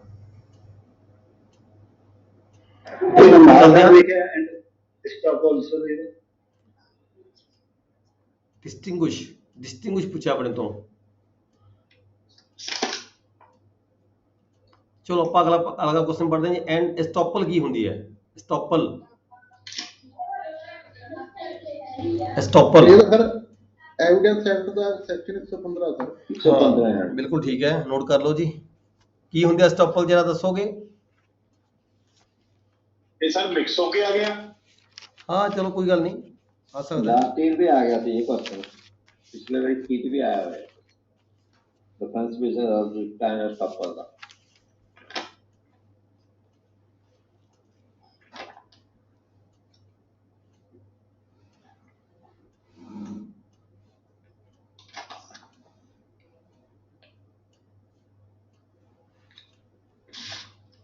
ਇਹਦੀ ਐਗਜ਼ਾਮਪਲ ਪੜ੍ਹ ਲਓ ਐਸਟੋਪਲ ਦੀ। A intentionally and falsely leads B to believe that certain land belongs to A and thereby induces B to buy and pay for it। ਇਹ ਕਹਿੰਦਾ ਵੀ ਇਹ ਲੈਂਡ ਮੇਰੀ ਹੈਗੀ ਹੈ, ਠੀਕ ਹੈ ਜੀ। ਐਸਟੋਪਲ ਦੀ ਡੈਫੀਨੇਸ਼ਨ ਨੂੰ ਸਮਝਾਉਣ ਲੱਗਿਆ, ਇੱਦਾਂ ਤੁਸੀਂ ਸ਼ਾਇਦ ਨਾ ਪੱਲੇ ਪਵੇ ਕੁਛ। A intentionally and falsely leads B, A B ਨੂੰ ਕਹਿੰਦਾ ਹੈਗਾ ਜਾਣਬੁੱਝ ਕੇ ਗਲਤ ਬੋਲ ਕੇ ਕਹਿੰਦਾ ਹੈ B to believe that certain land belongs to A and thereby induces B to buy and pay for it। ਨੂੰ ਕਹਿੰਦਾ ਤੂੰ ਇਹ ਮੇਰੀ ਲੈਂਡ ਹੈਗੀ, ਇਹਨੂੰ ਤੂੰ ਖਰੀਦ ਲੈ, ਠੀਕ ਹੈ ਜੀ। B ਨੂੰ ਕਹਿੰਦਾ ਇਹ ਵਿਅਕਤੀ ਵੀ ਇਹ ਲੈਂਡ ਮੇਰੀ ਹੈ, ਜਦੋਂ ਕਿ ਉਹਦੀ ਨਹੀਂ ਹੁੰਦੀ ਹੈਗੀ, ਝੂਠ ਬੋਲ ਕੇ ਕਹਿੰਦਾ, ਉਸਨੂੰ ਇੰਡਿਊਸ ਕਰਦਾ ਵੀ ਮੈਨੂੰ ਪੈਸੇ ਦੇ ਤੇ ਮੇਰੀ ਲੈਂਡ ਲੈ ਲੈ। The land afterwards becomes the property of A. ਬਾਅਦ 'ਚ ਕੋਈ ਇਨਹੈਰੀਟੈਂਸ ਹੁੰਦੀ ਹੈ, ਕੁਝ ਵੀ ਹੁੰਦੀ ਹੈ, ਕਿਸੇ ਤਰੀਕੇ ਦੇ ਨਾਲ ਉਹਦੀ ਲੈਂਡ ਬਣ ਜਾਂਦੀ ਹੈ ਆਪਣੀ, ਠੀਕ ਹੈ। ਬਾਅਦ 'ਚ ਉਹ ਮੁੱਕ ਜਾਂਦਾ, ਨਹੀਂ ਨਹੀਂ ਮੈਂ ਤਾਂ ਲੈਂਡ ਹੀ ਨਹੀਂ ਸੀ, ਜਦੋਂ ਮੈਂ ਤੈਨੂੰ ਕਿਹਾ ਸੀ ਇਹ ਗੱਲ, ਜਦੋਂ ਮੈਂ ਤੈਨੂੰ ਕਿਹਾ ਸੀ ਵੀ ਮੇਰੀ ਲੈਂਡ ਲੈ ਲੈ ਤੂੰ, ਮੈਨੂੰ ਪੈਸੇ ਦੇ ਦੇ, ਕੋਈ ਐਗਰੀਮੈਂਟ ਕਰ ਲਿਆ, ਉਦੋਂ ਫਿਰ ਬਾਅਦ 'ਚ ਕਹਿੰਦਾ ਜਦੋਂ ਉਹਦੀ ਆਪਦੀ ਬਣ ਜਾਂਦੀ ਹੈ ਤੇ ਫਿਰ ਬਾਅਦ 'ਚ ਕਹਿੰਦਾ ਨਹੀਂ ਮੈਂ ਨਹੀਂ ਦੇਣੀ, ਮੈਂ ਤਾਂ ਉਦੋਂ ਮਾਲਕ ਹੀ ਨਹੀਂ ਸੀਗਾ, ਤਾਂ ਉਹਦੇ ਉੱਪਰ ਇਹ ਜਿਹੜਾ ਹੈਗਾ ਸਟੋਪਲ ਲੱਗ ਜਾਂਦਾ ਹੈ। ਜਿਹੜੀ ਗੱਲ ਇੱਕ ਵਾਰੀ ਉਹ ਕਹਿ ਚੁੱਕਿਆ, ਹੁਣ ਉਸ ਨੂੰ ਡਿਨਾਈ ਨਹੀਂ ਕਰ ਪਾਏਗਾ, ਡਿਨਾਈ ਨਹੀਂ ਕਰ ਸਕੇਗਾ। ਜੇ ਕੋਈ ਐਗਰੀਮੈਂਟ ਇਦਾਂ ਦਾ ਉਹਨੇ ਕਰ ਲਿਆ ਪਾਰਟੀ ਦੇ ਨਾਲ, ਠੀਕ ਹੈ, ਦੈਟ ਐਗਰੀਮੈਂਟ ਇਜ਼ ਸਰ ਆਪਣੀ ਕਈ ਗੱਲ ਤੋਂ ਮੁਕਰਨਾ ਜੀ ਹੈ। ਹਾਂ, ਆਪਣੀ ਕਈ ਗੱਲ ਤੋਂ ਮੁਕਰਨਾ ਜੀ, ਆਪਣੀ ਕੀ ਗੱਲ ਤੋਂ ਮੁੱਕਰ ਨਹੀਂ ਸਕਦਾ, ਹਾਂਜੀ ਮੁੱਕਰ ਨਹੀਂ ਸਕਦਾ, ਸਟੋਪ ਲੱਗ ਜਾਏਗਾ ਉਹਦੇ ਉੱਤੇ। ਸਰ ਕਿੰਨਾ ਸੈਕਸ਼ਨ? ਸੈਕਸ਼ਨ 115। ਹਾਂਜੀ 115। ਦੇਖੋ ਆਪਾਂ ਐਗਜ਼ਾਮਪਲ ਪੜ੍ਹ ਰਹੇ ਸੀ ਨਾ, ਏ ਨੇ ਬੀ ਨੂੰ ਕਿਹਾ ਵੀ ਆਹ ਲੈਂਡ ਮੇਰੀ ਹੈ, ਤੂੰ ਇਹਨੂੰ ਖਰੀਦ ਲੈ, ਮੈਨੂੰ ਪੈਸੇ ਦੇ ਦੇ, ਠੀਕ ਹੈ। ਬਾਅਦ ਚ ਅਚਾਨਕ ਕੀ ਹੋਇਆ, ਚਾਹੇ ਕੋਈ ਵਿਰਾਸਤ ਦਾ ਇੰਤਕਾਲ ਹੋ ਗਿਆ, ਚਾਹੇ ਕਿਸੇ ਵੀ ਤਰੀਕੇ ਦੇ ਨਾਲ ਉਹ ਲੈਂਡ ਏ ਦੀ ਬਣ ਗਈ, ਜਦੋਂ ਕਿ ਪਹਿਲਾਂ ਏ ਦੀ ਹੈ ਨਹੀਂ ਸੀਗੀ। ਜਦੋਂ ਹੁਣ ਬੀ ਨੇ ਕਿਹਾ ਵੀ ਆਹ ਮੈਨੂੰ ਰਜਿਸਟਰੀ ਕਰਵਾ, ਤਾਂ ਇਹ ਆ ਕਿ ਪਲੀ ਲੈਂਦਾ ਵੀ ਇਹ ਤਾਂ ਲੈਂਡ ਮੇਰੀ ਹੈ ਹੀ ਨਹੀਂ ਸੀ, ਜਦੋਂ ਮੈਂ ਤੈਨੂੰ ਕਿਹਾ ਸੀਗਾ ਇਹ ਗੱਲ, ਜਦੋਂ ਮੈਂ ਤੇਰੇ ਨਾਲ ਐਗਰੀਮੈਂਟ ਕੀਤਾ ਸੀਗਾ, ਮੇਰਾ ਐਗਰੀਮੈਂਟ ਹੀ ਗਲਤ ਸੀਗਾ, ਮੈਂ ਤਾਂ ਮਾਲਕ ਨਹੀਂ ਸੀ ਉਸ ਵੇਲੇ, ਠੀਕ ਹੈ। ਇਹ ਜਿਹੜਾ ਹੈਗਾ ਇਹ ਗੱਲ ਨਹੀਂ ਕਹਿ ਸਕਦਾ, ਉਹਨੂੰ ਉਹਦੇ ਤੇ ਸਟੋਪਰ ਲੱਗ ਗਿਆ, ਉਹ ਇਹ ਗੱਲ ਨਹੀਂ ਕਹਿ ਸਕਦਾ ਵੀ ਮੇਰੀ ਲੈਂਡ ਉਸ ਵੇਲੇ ਨਹੀਂ ਸੀਗੀ, ਠੀਕ ਹੈ ਜੀ। ਹਾਂਜੀ ਸਰ ਜੀ, Section 115 ਐਵੀਡੈਂਸ ਤੇ ਲੱਗ ਲੱਗ ਨਹੀਂ ਸਕਦਾ ਵੀ ਹਾਂ। ਕੋਈ ਐਵੀਡੈਂਸ ਦਿੱਤੇ ਦੁਆਰਾ ਕੁਛ ਓਕੇ, ਨਾ ਸਰ। ਨੈਕਸਟ ਚੱਲਦੇ ਹਾਂ ਜੀ।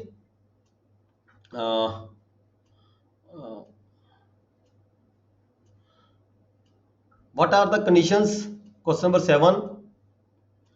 What are the conditions for filing civil suit against government or against a public officer as per section 80 of the code of CPC? देखो ਤੁਹਾਨੂੰ ਸਾਰਾ ਕੁਝ ਦੱਸਤਾ ਇਹਦੇ ਵਿੱਚ ਹੀ ਨੇ, ਆਨਸਰ ਦੇ ਕੁਐਸਚਨ ਦੇ ਵਿੱਚ ਹੀ ਆਨਸਰ ਦੇਤਾ ਆਪਣੇ ਆਪ ਹੀ, ਹੈ ਜੀ। ਜਦੋਂ ਕੋਈ ਸਿਵਲ ਸੂਟ ਫਾਈਲ ਕਰਨਾ ਹੈ ਕਿਸੇ ਗਵਰਨਮੈਂਟ ਦੇ ਖਿਲਾਫ ਜਾਂ ਕਿਸੇ ਗਵਰਨਮੈਂਟ ਦੇ ਆਫੀਸਰ ਦੇ ਖਿਲਾਫ, in the capacity of government officer, in the capacity of government, ਠੀਕ ਹੈ, ਤਾਂ ਕਿਹੜੀਆਂ ਕੰਡੀਸ਼ਨਸ ਹੋਣੀਆਂ ਚਾਹੀਦੀਆਂ ਨੇ? ਸਰ ਸੈਕਸ਼ਨ 80 ਦੇ ਅੰਡਰ ਉਹਨੂੰ ਨੋਟਿਸ ਦਿੱਤਾ ਜਾਏਗਾ। ਹਾਂ, 2 month ਨੋਟਿਸ, ਇਹ ਆਪਾਂ ਨੂੰ ਸਾਰਿਆਂ ਨੂੰ ਜਵਾਨੀ ਪਤਾ ਹੈ, ਠੀਕ ਹੈ। ਜਿੰਨੇ ਵੀ ਗਵਰਨਮੈਂਟ ਜੌਬ ਕਰਦੇ ਆ ਆਲਮੋਸਟ ਸਭ ਨੂੰ ਪਤਾ ਹੈਗਾ ਵੀ 2 ਮਹੀਨੇ ਦਾ ਨੋਟਿਸ ਦੇਣਾ ਹੁੰਦਾ ਹੈ, ਠੀਕ ਹੈ। ਪਰ ਕਿਸੇ ਕੇਸ ਦੇ ਜਿਹੜਾ ਇਹਦੀ ਐਗਜ਼ੈਂਪਸ਼ਨ ਵੀ ਹੋ ਸਕਦੀ ਹੈ 2 month ਨੋਟਿਸ ਦੀ, ਜੇ ਕਿਤੇ ਕੋਈ ਐਡਾ ਸੀਰੀਅਸ ਮੈਟਰ ਹੋਵੇ ਤਾਂ ਇਹਦੀ ਐਗਜ਼ੈਂਪਸ਼ਨ ਵੀ ਸੈਟੀਸਫਾਈ ਕਰਾ ਸਕਦਾ ਹੈ, ਉਹਦੀ ਵੱਖਰੇ ਤੌਰ ਤੇ ਐਪਲੀਕੇਸ਼ਨ ਦੇਣੀ ਪੈਂਦੀ ਹੈ ਕੋਰਟ ਦੇ ਵਿੱਚ, ਠੀਕ ਹੈ। Otherwise we have to file a notice, otherwise, ਠੀਕ ਹੈ, ਅੰਡਰ ਸੈਕਸ਼ਨ 80 CPC ਨੋਟਿਸ ਦੇਵਾਂਗੇ, ਚਾਹੇ ਗਵਰਨਮੈਂਟ ਦੇ ਖਿਲਾਫ ਮੁਕੱਦਮਾ ਫਾਈਲ ਕਰਨਾ ਹੋਵੇ, ਚਾਹੇ ਗਵਰਨਮੈਂਟ ਦੇ ਕਿਸੇ ਆਫੀਸਰ ਦੇ ਖਿਲਾਫ ਮੁਕੱਦਮਾ ਫਾਈਲ ਕਰਨਾ ਹੋਵੇ, ਇਨ the capacity of government working ਦੇ ਵਿੱਚ, ਠੀਕ ਹੈ ਜੀ। ਨੈਕਸਟ ਕੁਐਸਚਨ ਹੈਗਾ what are the under section 80 ਕੀ ਫਿਰ ਹਵਾਲਾ ਦੇਣਾ? 80, ਹਾਂਜੀ 80। ਨੈਕਸਟ ਕੁਐਸਚਨ ਹੈਗਾ, ਦੇਖੋ ਹੁਣ ਆਪਾਂ ਇਹ ਹਾਂ CPC ਚ ਆ ਗਿਆ। ਅਗਲਾ ਕੁਐਸਚਨ ਹੈ what are the considerations for the grant of ad interim injunction? What are the considerations? Court ਨੇ ਕੀ ਦੇਖਣਾ ਹੈ ਜੇ ਕੋਈ ਉਹਨੂੰ ਜਿਹੜਾ ਹੈਗਾ ਇੰਟਰਮ ਜਿਹਨੇ ਕਿ ਟੈਂਪਰੇਰੀ ਇੰਜੈਕਸ਼ਨ ਦੀ ਗੱਲ ਕਰਦੇ ਆ, ਇਸ ਨੂੰ ਆਪਾਂ ਇਹ ਕਿਤੇ ਉਲਝਣਾ ਜਾਣਾ ਇਸ ਗੱਲ ਤੋਂ ਦੇਖ ਕੇ, AD ਇੰਟਰਮ ਲਿਖਿਆ ਹੋਇਆ ਨਾ, ਇਸ ਨੂੰ ਦੇਖ ਕੇ ਉਲਝਣਾ ਜਾਣਾ। ਵਾਟ ਆਰ ਦਾ ਕੰਸੀਡਰੇਸ਼ਨਸ, ਕੀ ਕੰਸੀਡਰੇਸ਼ਨ ਹੋਣੀ ਚਾਹੀਦੀਆਂ ਨੇ? ਡਿਸਟ੍ਰਿਕਟ ਆਪਾਂ ਪੜ੍ਹ ਕੇ ਗਏ ਪਹਿਲਾਂ ਇਹੀ ਕੁਐਸਚਨ ਸੇਮ 39 ਚ ਆਉਂਦਾ ਹਾਂ, 39 ਰੂਲ 1 ਆ ਜਾਏਗਾ, ਉਹੀ ਕੰਡੀਸ਼ਨਾਂ 3-4 ਜਿਹੜੀਆਂ ਦਿੱਤੀਆਂ ਹੋਈਆਂ ਨੇ, 3-4 ਕੰਡੀਸ਼ਨਾਂ ABCD ਦਿੱਤੀਆਂ ਹੋਈਆਂ ਨੇ ਨਾ, ਸੇਮ ਉਹੀ ਉਹਨਾਂ ਬੇਸਿਸ ਤੇ ਹੀ ਜੇ ਕੋਰਟ ਨੂੰ ਲੱਗਦਾ ਹੈਗਾ ਵੀ ਇਦਾਂ ਦੀਆਂ ਜਿਹੜੀਆਂ ਕੰਡੀਸ਼ਨਾਂ ਇਸ ਕੇਸ ਦੇ ਵਿੱਚ ਹੈਗੀਆਂ ਨੇ, ਤਾਂ ਕੋਰਟ ਜਿਹੜੀ ਹੈਗੀ ਹੈ ਟੈਂਪਰੇਰੀ ਇੰਜੈਕਸ਼ਨ ਅਲਾਉ ਕਰ ਸਕਦੀ ਹੈ। ਨੈਕਸਟ ਆ ਗਿਆ ਜੀ question number 8, how will you decide that a suit is of a civil nature? Is there following suit is of civil nature? ਕਿਵੇਂ ਡਿਸਾਈਡ ਕਰਨਾ ਵੀ ਜਿਹੜਾ ਸੂਟ ਹੈ ਸਿਵਲ ਨੇਚਰ ਦਾ ਹੈਗਾ?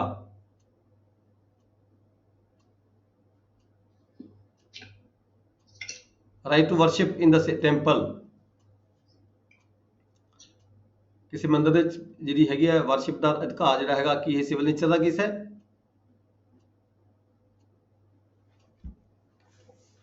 ਦੱਸੋ ਜੀ।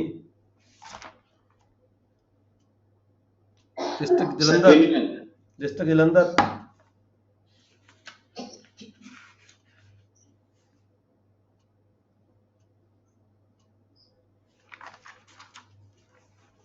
District Jalandhar ji. Then district Fatehgarh, Gurdarshan ਦੱਸੋ ਕਿੱਥੋਂ ਅਟੈਂਪਟ ਸਰ ਕਰੋਗੇ? ਅਸੀਂ ਇਹਦੇ CRPC ਪੜ੍ਹ ਕੇ ਹਟੇ ਆ ਜੀ। CRPC ਹਾਂਜੀ ਉਹਦੇ ਚ ਪੜਿਆ ਸੀਗਾ ਧਾਰਮਿਕ। ਨਹੀਂ ਉਹ ਜੇ ਖਰਲ ਪਾਉਂਦੇ ਤਾਂ ਆਇਆ ਫੇਰ ਜੇ ਵਰਸ਼ਿਪ ਕਰਨ ਦਾ ਅਧਿਕਾਰ ਹੈ ਤੇ ਅਸੀਂ ਮੰਦਰ ਚ ਕਿਸੇ ਦੀ ਪੂਜਾ ਕਰਨੀ ਹੈ ਜਾਂ ਕਿਸੇ ਧਾਰਮਿਕ ਸਥਾਨ ਤੇ ਪੂਜਾ ਕਰਨੀ ਹੈ ਉਹਦੇ ਸਿਵਲ ਰਿਸਪੈਕਟ ਤੇ ਹੋਊਗੀ।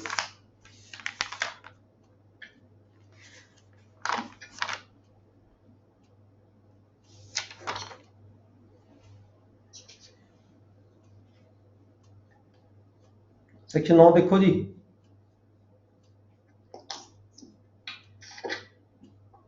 Explanation 1. A suit in which the right of property or office is contested is a suit of civil nature, notwithstanding that such right may depend entirely on the decision of the person as to the religious rites or ceremonies. Section 9. The court shall have jurisdiction to try all the suits of a civil nature, excepting suits which their cognizance is either expressly or impliedly barred. A suit in which the right to property or to an office is contested is a suit of civil nature. ਠੀਕ ਹੈ sir ਇਹ ठीक है जी। Explanation 1 ਤੇ explanation 1 आ जाएगी जी। Suit सारा लिख दोगे ਤੁਸੀਂ सेक्शन 9 लिख के ਨਾਲ ही एक्सप्लेनेशन 1 भी लिख दोगे। नेक्स्ट आ गया जी, what is the rule of sub judice in relation to civil proceedings? Rule of sub judice, rule of sub जुडिस की ਹੁੰਦਾ ਜੀ? स्टे ऑफ सूट होएगा हाँ बिल्कुल ठीक है। Section 10। Section 10 what is the rule of sub जुडिस in relation to civil proceeding ਦੇ ਵਿੱਚ? stay of suit, stay of suit ਕਿੱਥੇ ਹੁੰਦਾ ਹੈ ਜੀ?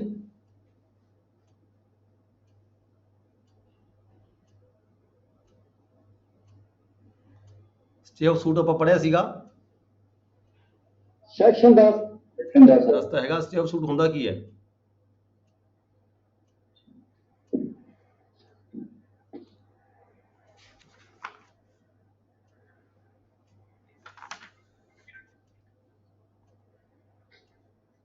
तो सेम सूट पेंडिंग हो गया किसी कोर्ट ਦੇ ਵਿੱਚ।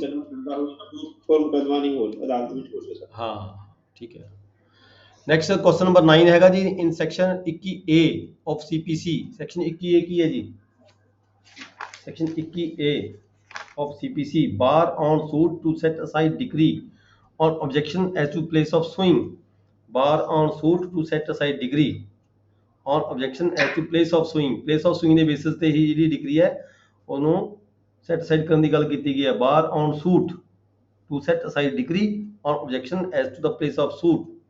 ਜਿਵੇਂ ਕਿ ਪਲੇਸ ਆਫ ਸੂਟ ਨੂੰ ਲੈ ਕੇ ਜੇ ਕੋਈ ਕਹੇ ਵੀ ਜਿਹੜਾ ਹੈਗਾ ਨਵਾਂ ਦਾਵਾ ਦਾਇਰ ਕਰੇ ਵੀ ਇਹ ਪਲੇਸ ਆਫ ਸੂਇੰਗ ਗਲਤ ਸੀਗੀ, ਠੀਕ ਹੈ, ਤਾਂ ਉਹ ਜਿਹੜਾ ਦਾਵਾ ਦਾਇਰ ਨਹੀਂ ਹੋ ਸਕਦਾ ਕਿਉਂਕਿ ਇਨੀਸ਼ੀਅਲ ਸਟੇਜ ਦੇ ਉੱਪਰ ਇਹ ਜਿਹੜਾ ਆਬਜੈਕਸ਼ਨ ਹੁੰਦਾ ਹੈ ਜਦੋਂ ਪਲੇਨ ਫਾਈਲ ਕੀਤੀ ਜਾਂਦੀ ਹੈ, ਪਲੇਨ ਫਾਈਲ ਦੇ ਨਾਲ ਹੀ ਜਦੋਂ ਅਸੀਂ ਰਿਟਨ ਸਟੇਟਮੈਂਟ ਫਾਈਲ ਕਰਦੇ ਹਾਂ ਤਾਂ ਇਹ ਜਿਹੜਾ ਆਬਜੈਕਸ਼ਨ ਹੈਗਾ ਉਸੇ ਵੇਲੇ ਇਹ ਪਾਰਟੀ ਨੇ ਲੈਣਾ ਹੁੰਦਾ ਪਲੇਸ ਆਫ ਸੂਇੰਗ ਦਾ। ਜੇ ਪਲੇਸ ਆਫ ਸੂਇੰਗ ਦਾ ਫਾਇਦਾ ਉਸ ਵੇਲੇ ਤੁਸੀਂ ਕੁਐਸਚਨ ਇਹ ਨਹੀਂ ਲਿਆ ਹੈਗਾ ਤੇ ਬਾਅਦ ਜਾ ਕੇ ਤੁਸੀਂ ਕਹਿੰਦੇ ਹੋ ਇਹ ਗੱਲ ਵੀ ਨਹੀਂ ਜੀ ਤਾਂ ਗਲਤ ਜਗ੍ਹਾ ਤੇ ਦਾਵਾ ਦਾਇਰ ਹੋ ਗਿਆ, ਠੀਕ ਹੈ, ਫਿਰ ਇਹ ਕੰਸੀਡਰ ਨਹੀਂ ਹੋਏਗਾ, ਫਿਰ ਉਹਦੇ ਬੇਸਿਸ ਤੇ ਜਿਹੜਾ ਸੂਟ ਹੈ ਤੁਹਾਡਾ ਬਾਰ ਨਹੀਂ ਹੋਏਗਾ ਨਾ ਸੂਟ ਫਾਈਲ ਨਹੀਂ ਹੋਏਗਾ। ਸਰ ਵੈਸੇ ਕੋਰਟ ਨੂੰ ਨਹੀਂ ਦੇਖਣਾ ਚਾਹੀਦਾ ਕਿ ਚਲੋ ਪਾਰਟੀ ਨੂੰ ਤਾਂ ਪਤਾ ਨਹੀਂ ਲੱਗਦਾ ਜਿਹੜਾ ਹੈਗਾ ਇਹ ਇਸ ਪ੍ਰਕਿਰਿਆ ਪਾਵਰ ਹੈਗੀ ਹੈ ਜਾਂ ਨਹੀਂ ਹੈਗੀ ਹੈ ਜਾਂ ਕੋਈ ਇਸ ਕੋਰਟ ਦੇ ਵਿੱਚ ਕੇਸ ਪੈਣਾ ਜਾਂ ਨਹੀਂ ਪੈਣਾ ਸੀ, ਕਿਆ ਕੋਰਟ ਨੂੰ ਸੰਗਿਆਨ ਲੈਣਾ ਚਾਹੀਦਾ? ਕੋਰਟ ਨੂੰ ਤਾਂ ਦੇਖਣਾ ਚਾਹੀਦਾ ਹੀ ਹੁੰਦਾ ਪਰ ਜੇ ਕਿਤੇ ਕੋਰਟ ਨੂੰ ਨਹੀਂ ਕਿਸੇ ਨੇ ਕੋਰਟ ਨੇ ਨਹੀਂ ਦੇਖਿਆ ਹੈਗਾ ਪਰ ਪਾਰਟੀ ਨੇ ਵੀ ਨਹੀਂ ਦੇਖਿਆ, ਪਾਰਟੀ ਦੀ ਇਹ ਇਨੀਸ਼ੀਅਲ ਜ਼ਿੰਮੇਵਾਰੀ ਮੰਨ ਜਾਂਦੀ ਵੀ ਇਹ ਜਿਹੜੇ ਹੈਗੇ ਨੇ ਪਾਰਟੀ ਦਾ ਉਹਦਾ suit, place of suit, pecuniary territorial jurisdiction, pecuniary jurisdiction, ਇਹ ਜਿਹੜੀਆਂ ਸਾਰੀਆਂ ਹੈਗੀਆਂ ਨੇ ਇਹ ਇਨੀਸ਼ੀਅਲ ਸਟੇਜ ਤੇ ਹੀ ਜਿਹੜੀ ਆਪੋਜ਼ਿਟ ਪਾਰਟੀ ਹੈਗੀ ਆ ਉਹਦੇ ਵੱਲੋਂ ਇਹ ਆਬਜੈਕਸ਼ਨ ਲਏ ਜਾਣੇ ਹੁੰਦੇ ਆ।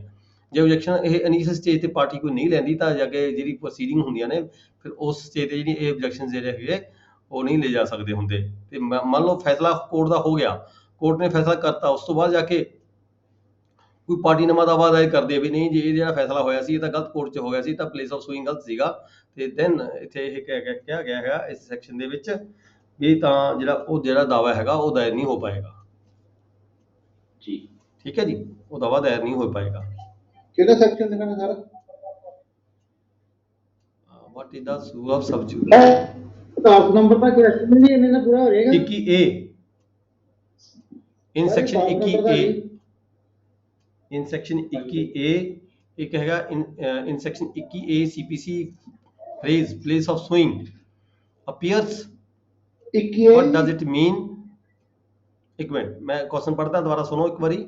in section 21A of CPC phrase की है place of suing, ठीक है, appears, what does it mean? Whether it includes both territorial jurisdiction and pecuniary jurisdiction।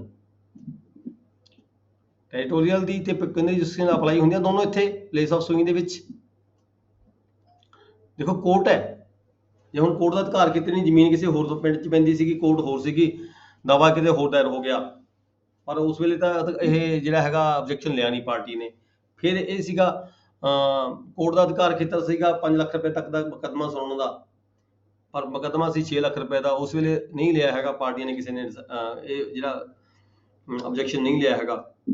ਠੀਕ ਹੈ, ਫਿਰ 21A ਸੈਕਸ਼ਨ 'ਚ ਕਿਹਾ ਗਿਆ ਹੈ ਵੀ ਇਦਾਂ ਦੇ ਜਿਹੜੇ ਮੁਕੱਦਮੇ ਹੈਗੇ ਆ ਜੇ ਡਿਸਾਈਡ ਹੋ ਚੁੱਕੇ ਆਲਰੇਡੀ, ਦੈਨ ਜਿਹੜੀ ਪਾਰਟੀ ਹੈਗੀ ਹੈ ਅਪੀਲ ਜਾ ਸਕਦੀ ਹੈ, ਨਵਾਂ ਸੂਟ ਫਾਈਲ ਨਹੀਂ ਕਰ ਸਕਦੀ। ਮੈਂ ਕਹਿੰਦਾ ਵੀ ਸੈਕਸ਼ਨ 15 ਵੀ ਲੈ ਲਈ ਇਹਦੇ ਵਿੱਚ ਵੀ ਕਿੱਥੇ ਦਾਵਾ ਹੋਣਾ ਚਾਹੀਦਾ ਜੀ ਕਿ ਨਹੀਂ। What does it mean? What does it mean? ਇੱਕ ਤਾਂ ਕੁਐਸਚਨ ਤੁਹਾਡਾ ਇਹ ਹੈ, what does it mean? ਇਹਦਾ ਮਤਲਬ ਕੀ ਹੈ? ਠੀਕ ਹੈ, ਇੱਕ ਤੁਹਾਡਾ ਹੈਗਾ whether it includes both territorial or pecuniary jurisdiction, ਵੀ ਕੀ ਦੋਨੋਂ ਕਵਰ ਹੁੰਦੀਆਂ ਇਹਦੇ ਵਿੱਚ, territorial ਤੇ pecuniary। ਠੀਕ ਹੈ ਸਰ ਜੀ। ਹਾਂ, ਤੁਹਾਡਾ ਇਹੀ ਸੈਕਸ਼ਨ ਆਏਗਾ ਜੀ ਇਹਦੇ ਵਿੱਚ। ਸੈਕਸ਼ਨ 21 ਆਏਗਾ sir complete 21A 21 sir.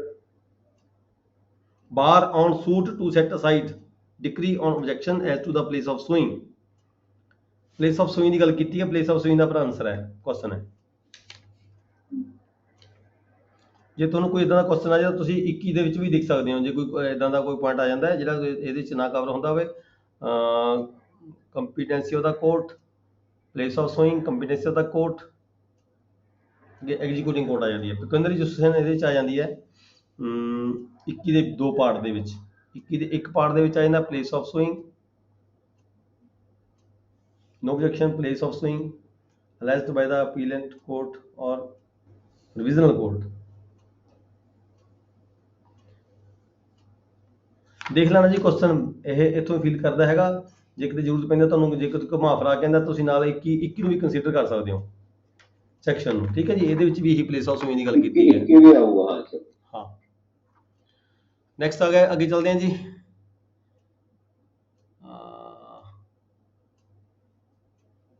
Section 21 ਤੇ 21A ਦੋਹਾਂ ਚੋਂ ਤੁਸੀਂ ਕਰੋਗੇ, ਇਹ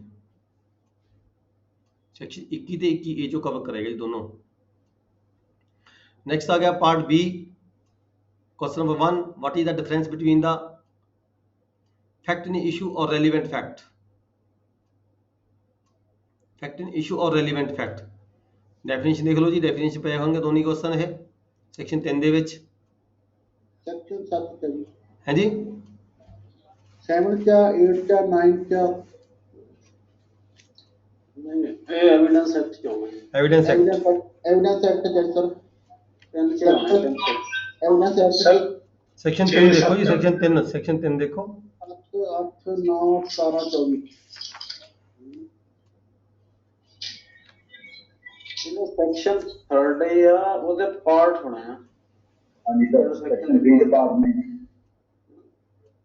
ਇਹਦੇ ਤੁਸੀਂ ਕਰੋਗੇ ਜੀ ਈ ਪਾਰਟ ਦੇ ਵਿੱਚ ਆਏਗਾ ਸੈਕਸ਼ਨ ਨੰਬਰ 2, ਸੈਕਸ਼ਨ ਨੰਬਰ 3 ਦਾ ਅੱਗੇ ਹੈਗੀ ਕਲੌਜ਼, ਸੈਕਸ਼ਨ ਨੰਬਰ 3 ਅੱਗੇ ਸਬ ਸੈਕਸ਼ਨ ਹੈਗਾ ਇਹਦਾ 3rd ਹੀ ਆ ਸਰ, 3rd ਦੇ ਵਿੱਚ ਆਣੇ ਆ ਫੈਕਟ ਇਨ ਇਸ਼ੂ।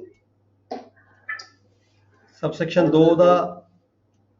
2 ਦਾ clause E, that a man has certain reputation is a fact relevant fact in issue relevant fact ਆਪਣਾ ਕੁਐਸਚਨ ਹੈਗਾ ਫੈਕਟ ਇਨ ਇਸ਼ੂ ਔਰ ਰੈਲੀਵੈਂਟ ਫੈਕਟ ਠੀਕ ਹੈ ਇੱਥੇ ਕਵਰ ਹੋ ਗਿਆ ਜੀ ਆਹ ਤੁਹਾਡਾ ਸੈਕਸ਼ਨ 3 ਦੇ ਵਿੱਚ ਠੀਕ ਹੈ ਜੀ ਸਰ ਚੈਪਟਰ 1 ਚ ਵੀ ਪਿਆ ਜੀ ਇਹ ਚੈਪਟਰ 1 ਹੀ ਹੈ ਜੀ ਸੈਕਸ਼ਨ 3 ਚੈਪਟਰ 1 ਦੇ ਵਿੱਚ ਹੀ ਹੈ ਸੈਕਸ਼ਨ 3 ਇੰਟਰਪ੍ਰੀਟੇਸ਼ਨ ਕਲੌਜ਼ ਨਹੀਂ ਸੈਕਸ਼ਨ 3 ਦੀ ਡੈਫੀਨੇਸ਼ਨ ਕਲੌਜ਼ ਜਿਹੜੀ ਹੈਗੀ ਆਪਣੀ ਡੈਫੀਨੇਸ਼ਨ ਕਲੌਜ਼ ਦੇ ਵਿੱਚ ਹੀ ਅੱਗੇ ਜਾ ਕੇ ਹੈਗਾ ਡੈਫੀਨੇਸ਼ਨ ਕਲੌਜ਼ ਦੇ ਵਿੱਚ ਹੀ ਰੈਲੀਵੈਂਟ ਵੀ ਹੈ ਫੈਕਟ ਇਨ ਇਸ਼ੂ ਵੀ ਹੈਗਾ ਠੀਕ ਹੈ ਜੀ ਸਰ ਇਹ ਸਾਰੇ evidence ਤੋਂ ਅੱਗੇ ਵੀ act ਦਾ ਲਿਖਣਾ ਹੈਗਾ ਕਿਸ ਤਰ੍ਹਾਂ ਲਿਖਾਂਗੇ ਹੈ ਜੀ ਵੀ ਐਵੀਡੈਂਸ ਐਕਟ हाँ एविडेंस एक्ट 1872 सेक्शन 3 ਕਿਸ Section ਤਰ੍ਹਾਂ ਲਿਖਾਂਗੇ 3 ਪੂਰਾ ਲਿਖਾਂਗੇ ਆਪਾਂ ਐਵੀਡੈਂਸ ਐਕਟ है जी ਐਵੀਡੈਂਸ ਐਕਟ ਲਿਖਣ ਦੇ ਵਿੱਚ ਕਿਸ ਤਰ੍ਹਾਂ ਲਿਖਾਂਗੇ वो सिंपल है एविडेंस एक्ट 1872 बस ਮੈਂ ਸਰ ਇਹ ਪੁੱਛਦਾ ਸ਼ਾਰਟ ਫਾਰਮ ਚ ਲਿਖਾਂਗੇ ਕਿ ਪੂਰਾ ਇੰਡੀਅਨ ਐਵੀਡੈਂਸ ਐਕਟ ਲਿਖਾਂਗੇ वो एविडेंस एक्ट कल्ला लिख दो एविडेंस एक्ट कल्ला लिख दो एविडेंस एक्ट कल्ला लिख दो एविडेंस एक्ट कल्ला लिख दो एविडेंस एक्ट 1872 लिख दो देखो साल ਦਾ ਤੁਹਾਨੂੰ ਪਤਾ ਹੋਣਾ ਚਾਹੀਦਾ ਹੈ ਸਾਰੇ ਐਕਟ ਕਦੋਂ ਬਣੇ ਆ ਦੇਖੋ ਇਹ ਸਰ ਇਹਦੇ ਨਾਲ ਸਰ ਇਹਦੀ ਆ ਵੇਖਿਓ ਜੀ ਇਹ ਜਿਹੜੀ ਆ ਆਧਾਰਨ ਜਿਹੜੀ ਇਹ 6ਵੀਂ ਵੇਖਿਓ ਸਰ ਤੇ 7ਵੀਂ 7 sir section 7 section 7 fact which are the occasions नहीं नहीं ਨਹੀਂ ਸਰ ਪ੍ਰੋਵਾਈਡ है जी ਸਾਰਾ ਪ੍ਰੂਵ ਸਾਫ ਹੋਇਆ ਇੱਕ ਪੁਆਇੰਟ ਯਾਰ ਪੈਨ ਗ੍ਰਾਹਨ ਸਾਹਿਬ ਤੁਸੀਂ ਥਰਡ ਸੈਕਸ਼ਨ ਦਾ ਪਾਰਟ 7 ਬੋਲ ਕੇ ਕਿਹੜਾ ਬੋਲ ਰਹੇ ਹੋ ਹਾਂਜੀ ਆਊਟ ਦਾ 7 ਬੋਲੋ ਨਾ 7 ਸੈਕਸ਼ਨ ਦਾ ਹੋਰ ਪਾਸੇ ਚਲੇ ਗਏ ਨਹੀਂ 3 ਦਾ ਮੈਂ ਬੋਲ ਰਿਹਾ ਜੀ ਇਹਦੇ ਚ ਅੱਗੇ ਹੈਗੀ ਆ ਆਧਾਰਨ 7 ਨੰਬਰ अच्छा एग्जांपल एग्जांपल ਤਾਂ ਤੁਸੀਂ ਦੇ ਦੋਗੇ ਨਾਲ ਇੱਕ ਅੱਧੀ ਐਗਜ਼ਾਮਪਲ ਦੇ ਦੋਗੇ ਆਪਦੇ ਤੁਹਾਡੇ ਆਨਸਰ ਨੂੰ ਕਲੀਅਰ ਕਰਨ ਦੀ ਖਾਤਰ ਐਗਜ਼ਾਮਪਲ ਦੇ ਸਕਦੇ ਹੋ ਕਿਹੜੀ ਐਗਜ਼ਾਮਪਲ ਇੱਥੇ ਇਹਦੇ ਨਾਲ ਰੈਲੇਵੈਂਟ ਵੀਅਰ ਫੈਕਟ ਸਾਰਾ ਦੋਵੇਂ ਹੀ ਆ ਪ੍ਰੋਵਰਡ ਦੇ ਨਾਮ ਡਿਸਪਰੂਵਡ ਸਰ ਸਾਰੀ ਐਚ ਇਹਦਾ document ਦੀ ਗੱਲ ਕਰਦੇ ਆ। 9 is accused of the murder of B. At his trial, the following facts may be in issue: that A caused B's death, that A intends to cause B's death, that A had received grave and sudden provocation from B, that A at the time of doing the act which caused B's death was by the reason of unsoundness of mind, incapable of knowing the nature of the case.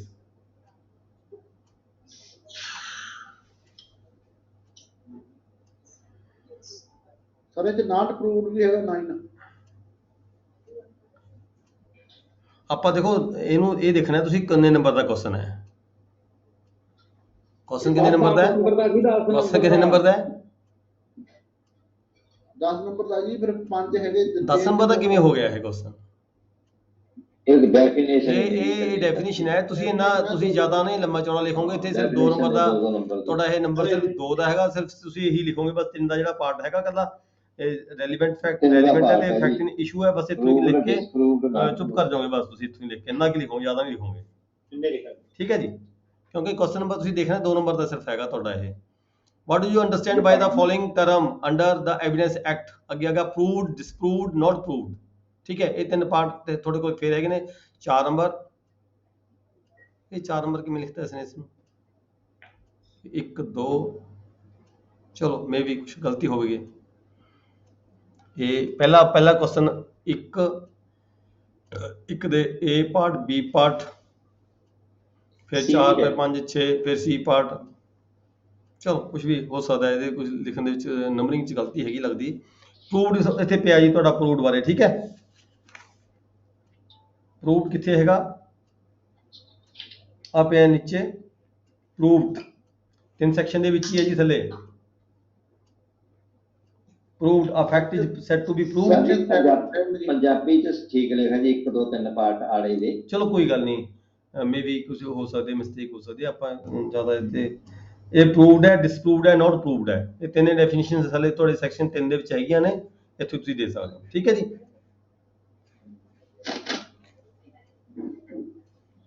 proved ਵੀ ਹੈ disproved ਹੈ not proved ਵੀ ਹੈ ਤਿੰਨੇ definitions section 3 ਦੇ ਵਿੱਚ ਹੈਗੀਆਂ ਨੇ ਥੱਲੇ notes ਪਈਆਂ ਨੇ ਇੱਥੋਂ ਤੁਸੀਂ ਚੱਕ ਕੇ ਲਿਖ ਸਕਦੇ ਹੋ section 3 ਦਾ ਹਵਾਲਾ ਦੇ ਕੇ a fact is said to be proved when after considering the matters before it the court either disbelieves it to exist or consider its existence so probable that a prudent man ought, under the circumstances of the particular case, to act upon the supposition that it exists। ਇਹ ਲਿਖ ਦਿਓ ਜੀ, ਠੀਕ ਹੈ। Next ਚੱਲਦੇ ਹਾਂ ਅੱਗੇ। ਇਹਦਾ ਸੀ ਪਾਰਟ ਆ ਗਿਆ, ਏ ਸੀ ਬੀ ਦੇ ਇਹ 2-3 ਪਾਰਟ ਸੀ ਬਣੇ ਹੋਏ। ਅੱਗੇ ਆ ਗਿਆ ਸੀ ਪਾਰਟ। ਸੀ ਪਾਰਟ ਕੀ ਹੈ? What is the difference between the admission and confession. ਜਵਾਨੀ ਪਤਾ ਹੋਊ ਸਾਰਿਆਂ ਨੂੰ ਜੀ ਮੇਰੇ ਖਿਆਲ ਐਡਮਿਸ਼ਨ ਕਨਫੈਸ਼ਨ ਦਾ। ਹਾਂਜੀ ਸਰ। ਕਿਹੜਾ ਕੌਣ 17 ਤੇ 24 ਕੌਣ ਬੋਲ ਰਹੇ ਸੀਗੇ? ਜਗਪਾਲ ਸਿੰਘ ਬਠਿੰਡੇ ਤੋਂ ਜੀ। ਹਾਂ ਜਗਪਾਲ ਜੀ, ਬਿਲਕੁਲ ਠੀਕ ਹੈ, good. Section 17 admission, section 24 Indian evidence act 1872। ਹਾਂਜੀ ਸਰ। ठीक है जी, ऊपर एविडेंस एक्ट लिखना ना भूलना। ਠੀਕ ਹੈ ਸਰ। जे टाइम होवे तो पूरा लिख दो, जे टाइम घट होवे तो शॉर्ट लिख दो। ठीक है जी, ये आपकी टाइम मैनेजमेंट देखी जाती है। ਠੀਕ ਹੈ ਸਰ। हाँ, सैक्शन 17 हैगा ते सैक्शन 24 हैगा। ज़्यादा लंबा चौड़ा नहीं लिखांगे इत्थे। ये नहीं हैगा भी असीं 10 नंबर का क्वेश्चन कवर कर देंगे, सिर्फ 2 नंबर के मुताबिक असीं आंसर देना है। नेक्स्ट चलते हैं question number 2। Discuss the law regarding proof of execution of will. Discuss the law regarding proof of execution of will. Execution of will, more particularly regarding the requirement of examining at least one of the attesting witness to its execution। ਪਹਿਲਾਂ ਤਾਂ ਮੈਨੂੰ ਇਹ ਦੱਸਣਗੇ ਜੀ district Jalandhar ਅਟੈਸਟਿੰਗ witness ਕੌਣ ਹੁੰਦਾ ਹੈ? ਅਟੈਸਟਿੰਗ witness ਕੀ ਹੁੰਦਾ ਹੈ? ਅਟੈਸਟਿੰਗ ਵਿਟਨੈਸ ਕਿਹਨੂੰ ਕਹਿੰਦੇ ਨੇ? ਡਿਸਟ੍ਰਿਕਟ ਸੰਗਰੂਰ ਤੋਂ ਜੀ।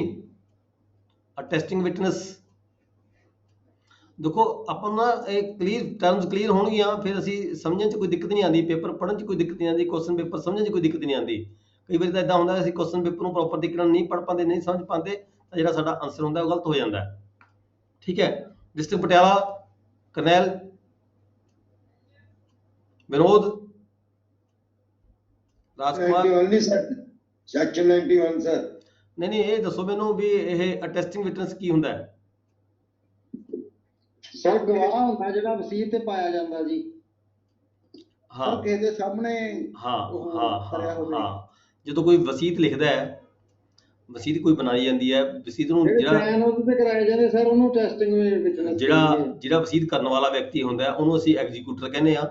ਐਗਜ਼ੀਕਿਊਟਰ ਜਦੋਂ ਵਸੀਅਤ ਐਗਜ਼ੀਕਿਊਟ ਹੁੰਦੀ ਹੈ, ਜੋ ਦਸਤਖਤ ਕਰਦੀਆਂ ਪਾਰਟੀਆਂ, ਠੀਕ ਹੈ, ਉਹਦੇ ਵਿੱਚ ਐਗਜ਼ੀਕਿਊਟਰ ਹੁੰਦਾ ਹੈ, ਜਿਹੜਾ ਬੰਦਾ ਵਸੀਅਤ ਕਰਨ ਵਾਲਾ ਹੁੰਦਾ, ਤੇ ਜਿਹੜੇ ਉਹਦੇ ਦੋ ਆਸੇ-ਪਾਸੇ ਜਿਹੜੇ ਅਸੀਂ ਗਵਾਹ ਪਾਉਂਦੇ ਹਾਂ ਉਹਨੂੰ ਅਸੀਂ ਅਟੈਸਟਿੰਗ ਵਿਟਨੈਸ ਕਹਿ ਦਿੰਦੇ ਹਾਂ। ਹੁਣ ਸਾਡਾ ਕੁਐਸਚਨ ਕੀ ਹੈ? Discuss the law. ਕੀ ਲਾਅ ਹੈਗਾ regarding the proof of execution, ਵੀ ਕੀ ਇਹ ਬਿੱਲ ਹੋਈ ਸੀ ਜਾਂ ਨਹੀਂ ਹੋਈ ਸੀਗੀ, ਉਹਨੂੰ ਅਸੀਂ ਪ੍ਰੂਫ ਕਰਨਾ ਕੋਰਟ ਦੇ ਵਿੱਚ। ਠੀਕ ਹੈ, ਕੋਰਟ 'ਚ ਪ੍ਰੂਫ ਕਰਨ ਦੇ ਵਾਸਤੇ ਲਾਅ ਕੀ ਕਹਿੰਦਾ ਸਾਡਾ? Discuss the law regarding the proof of, ਦੇਖੋ ਮੈਂ ਬਿਲਕੁਲ ਫੈਕਟ ਤੇ ਚੱਲਾਂਗੇ, ਆਪਾਂ ਗੱਲ ਕਰਾਂਗੇ ਤਾਂ ਤੁਹਾਨੂੰ ਸਮਝ ਆਏਗੀ। Discuss the law regarding the proof of execution of bill. ਇੱਕ ਪਾਰਟੀ ਕਹਿੰਦੀ ਹੈ ਇਹ ਬਿੱਲ ਗਲਤ ਹੈ, ਇੱਕ ਦੂਜੀ ਪਾਰਟੀ ਕਹਿੰਦੀ ਹੈ ਬਿੱਲ ਗਲਤ ਸਹੀ ਹੈਗੀ ਹੈ, ਤੇ ਬਿੱਲ ਨੂੰ ਪ੍ਰੂਫ ਕਰਨਾ ਹੈ।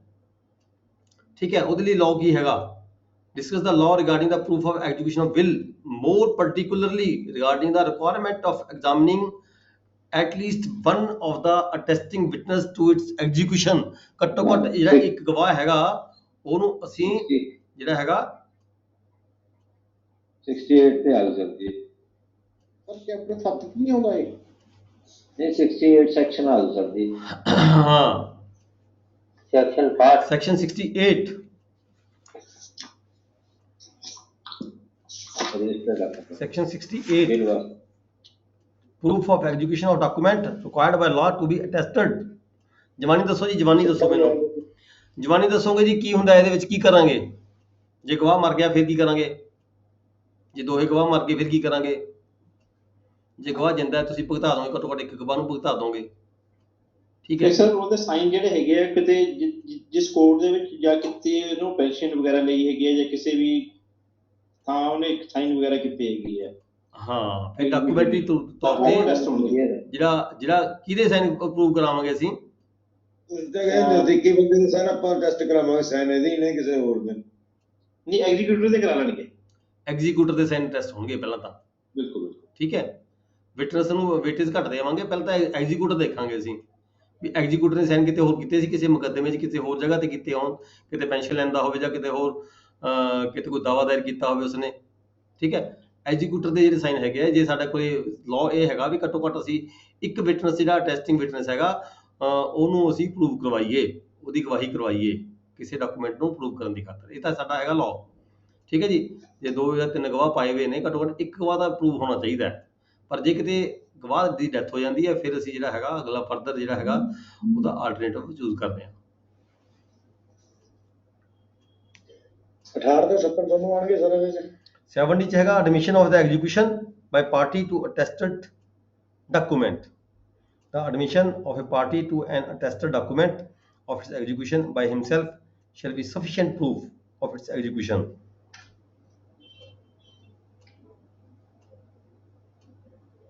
The 69 admission ਦੇ ਵਿੱਚ ਜਾਣਾ ਸਰ, ਜੇ ਗਵਾਹ ਮਰ ਗਏ ਹੁਣ ਤਾਂ ਉਹਨਾਂ ਦੀ ਹੈਂਡ ਰਾਈਟਿੰਗ ਪ੍ਰੂਫ ਕੀਤੀ ਜਾ ਸਕਦੀ ਹੈ। ਪ੍ਰੂਫ ਹਾਂ। ਨੋ ਵਿਟਨੈਸ ਫਾਊਂਡ। ਕਾਫੀ ਸਾਰੇ ਸੋਰਸਸ ਹੁੰਦੇ ਆ। ਅਸੀਂ ਜਿਹੜਾ ਹੈਗਾ ਜਿਹੜੇ ਫਿੰਗਰ ਐਕਸਪਰਟ ਹੈਗੇ ਆ ਉਹਨਾਂ ਦੀ ਹੈਲਪ ਵੀ ਲੈ ਸਕਦੇ ਆ। ਅਲੱਗ-ਅਲੱਗ ਦੇਖੋ ਇਹਦੇ ਵਿੱਚ ਹੈਗੀ ਐਵੀਡੈਂਸ ਵਿੱਚ ਹੈਗਾ ਬਹੁਤ ਕੁਝ ਵੀ ਅਸੀਂ ਕੋਈ ਵੀ ਤਰੀਕਾ ਅਪਣਾ ਸਕਦੇ ਹਾਂ। ਪਰ ਜਿਹੜਾ ਲਾਅ ਸਾਡਾ ਹੈਗਾ ਵੀ ਇਹ ਘੱਟੋ ਘੱਟ ਇੱਕ ਜਿਹੜਾ ਵਿਟਨੈਸ ਹੈਗਾ ਅਸੀਂ ਉਹਦੀ ਜਿਹੜੀ ਵਿਟਨੈਸ ਹੈ ਗਵਾਹੀ ਹੈਗੀ ਉਹ ਭੁਗਤਾਉਣਾ ਮਤਲਬ ਕਿ ਲੋੜ ਹੁੰਦੀ ਹੈਗੀ। ਦੈਨ ਇਹਦੇ ਵਿੱਚ ਅਸੀਂ ਠੀਕ ਹੈ 68 ਵੀ ਕਰ ਲਓਗੇ। ਪ੍ਰੂਫ ਵੇਅਰ ਨੋ ਟੈਸਟਿੰਗ ਵਿਟਨੈਸ ਫਾਊਂਡ, ਇਹ ਤੁਹਾਨੂੰ ਜੇ ਕੁਐਸਚਨ ਆ ਜਾਂਦਾ ਹੈ ਇਦਾਂ ਦਾ ਆ ਜਾਂਦਾ ਤੁਸੀਂ 69 ਕਵਰ ਕਰ ਲਓਗੇ। ਐਡਮਿਸ਼ਨ 70 ਚ ਆ ਜਾਂਦਾ admission of execution, admission of execution by party to attested document, ਫਿਰ ਪ੍ਰੂਵ ਕਰਨ ਦੀ ਲੋੜ ਹੀ ਨਹੀਂ ਹੈ। ਜੇ ਪਾਰਟੀ ਨੇ ਐਡਮਿਸ਼ਨ ਕਰ ਲਈ there is no need to prove, ਫਿਰ ਕਿਸੇ ਅਟੈਸਟਿੰਗ ਵਿਟਨੈਸ ਦੀ ਲੋੜ ਨਹੀਂ ਪੈਂਦੀ। ਜੇ ਪਾਰਟੀ ਆਪ ਹੀ ਐਗਜ਼ੀਕਿਊਟਰ ਪਾਰਟੀ ਜਿਹੜੀ ਹੈਗੀ ਐਡਮਿਟ ਕਰ ਲੈਂਦੀ ਹੈ ਡਾਕੂਮੈਂਟ ਵੀ ਮੇਰੀ ਐਗਜ਼ੀਕਿਊਸ਼ਨ ਕੀਤੀ ਵੀ ਹੈ, ਠੀਕ ਹੈ ਜੀ। ਅੱਗੇ ਚੱਲਦੇ ਹਾਂ। How to prove the following documents under Indian evidence Act 1872 under the following circumstances. Registered sale deed, registered sale deed ਨੂੰ ਕਿਵੇਂ ਪ੍ਰੂਵ ਕੀਤਾ ਜਾਂਦਾ ਹੈ ਜੀ?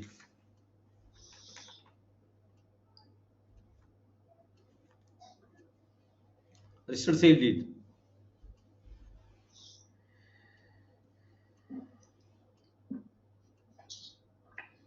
ਇੱਥੇ ਸੈਕਸ਼ਨ 76 77 ਆ ਜਾਣਗੇ ਜੀ। ਰਜਿਸਟਰਡ ਸੇਲ ਡੀਡ ਦੀ ਸਰਟੀਫਾਈਡ ਕਾਪੀ ਹੈਗੀ ਹੈ, ਠੀਕ ਹੈ।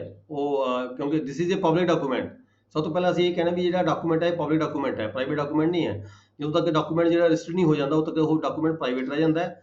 ਪਰ ਜਦੋਂ ਉਹਦੀ ਕੋਰਟ ਦੇ ਸਬ ਰਜਿਸਟਰਾਰ ਦੇ ਆਫਿਸ ਜਾ ਕੇ ਰਜਿਸਟਰ ਹੋ ਗਿਆ then it becomes public document. Public document ਨੂੰ ਅਸੀਂ ਪ੍ਰੂਵ ਕਰਨ ਦੇ ਲਈ ਉਹਦੀ ਜਿਹੜੀ ਸਰਟੀਫਾਈਡ ਕਾਪੀ ਹੈਗੀ ਹੈ ਉਹ ਕੋਰਟ 'ਚ ਪ੍ਰੋਡਿਊਸ ਕਰਦੇ ਹਾਂ, ਠੀਕ ਹੈ ਜੀ। 76 ਦੇ ਵਿੱਚ 77 ਦੇ ਵਿੱਚ ਕੀ ਹੈਗਾ? Proof of documents by the production of the certified copy.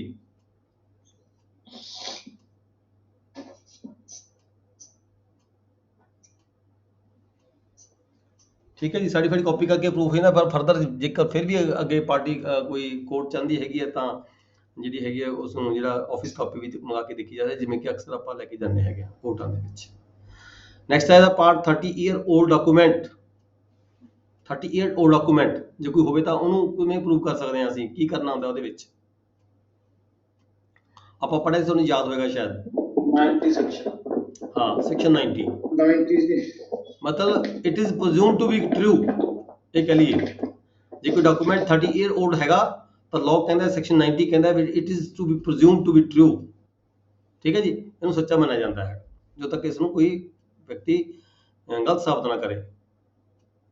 Section 90 cover ਕਰਾਂਗੇ। ਨੈਕਸਟ ਕੁਐਸਚਨ ਹੈਗਾ ਬੈਂਕ ਵਗੈਰਾ ਇਸੇ ਕਰਕੇ 30 ਸਾਲ ਦਾ ਫਰਦਾ ਮੰਗਦੇ ਨਾ ਜੀ। ਹਾਂ, discuss as to when question number 3 ਹੈ discuss as to when secondary evidence can be permitted under the provisions of the Indian Evidence Act 1872। secondary evidence ਕਦੋਂ permit ਕੀਤੀ ਜਾਂਦੀ ਹੈ? permit ਕਦੀ ਕੀਤੀ ਜਾਂਦੀ ਹੈ secondary evidence primary ਤੇ evidence secondary ਬਾਰੇ ਆਪਾਂ ਪੜ੍ਹ ਕੇ ਗਏ ਸੀਗੇ, ਡਿਟੇਲ ਦੇ ਵਿੱਚ ਗੱਲ ਕੀਤੀ ਸੀ ਆਪਾਂ ਨੇ। ਸੈਕਸ਼ਨ ਦੱਸੋ ਜੀ ਕਿਹੜਾ ਹੈਗਾ? ਡਿਸਟ੍ਰਿਕਟ ਮੋਹਾਲੀ ਦੱਸੋ ਜੀ। ਪ੍ਰਾਇਮਰੀ secondary evidence ਕਦੋਂ permit ਕੀਤੀ ਜਾਂਦੀ ਹੈ? ਕਿਹੜੇ ਹਾਲਾਤਾਂ 'ਚ ਸੈਕੰਡਰੀ ਐਵੀਡੈਂਸ ਦੀ ਲੋੜ ਪੈਂਦੀ ਹੈ?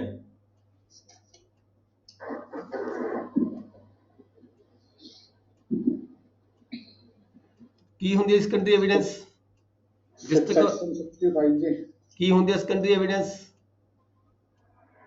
ਜਦੋਂ origignal ਡਾਕੂਮੈਂਟ ਨਾ ਹੋਵੇ ਸਰ। ਬਿਲਕੁਲ ਠੀਕ ਹੈ, ਬਿਲਕੁਲ ਠੀਕ ਹੈ, ਗੁੱਡ। ਜਦੋਂ original document ਜਦੋਂ ਹੈ ਜੀ ਜਦੋਂ original document ਸਾਡੇ ਪਾਸ ਨਾ ਹੋਵੇ, ਜਿਹੜੀ ਪਾਰਟੀ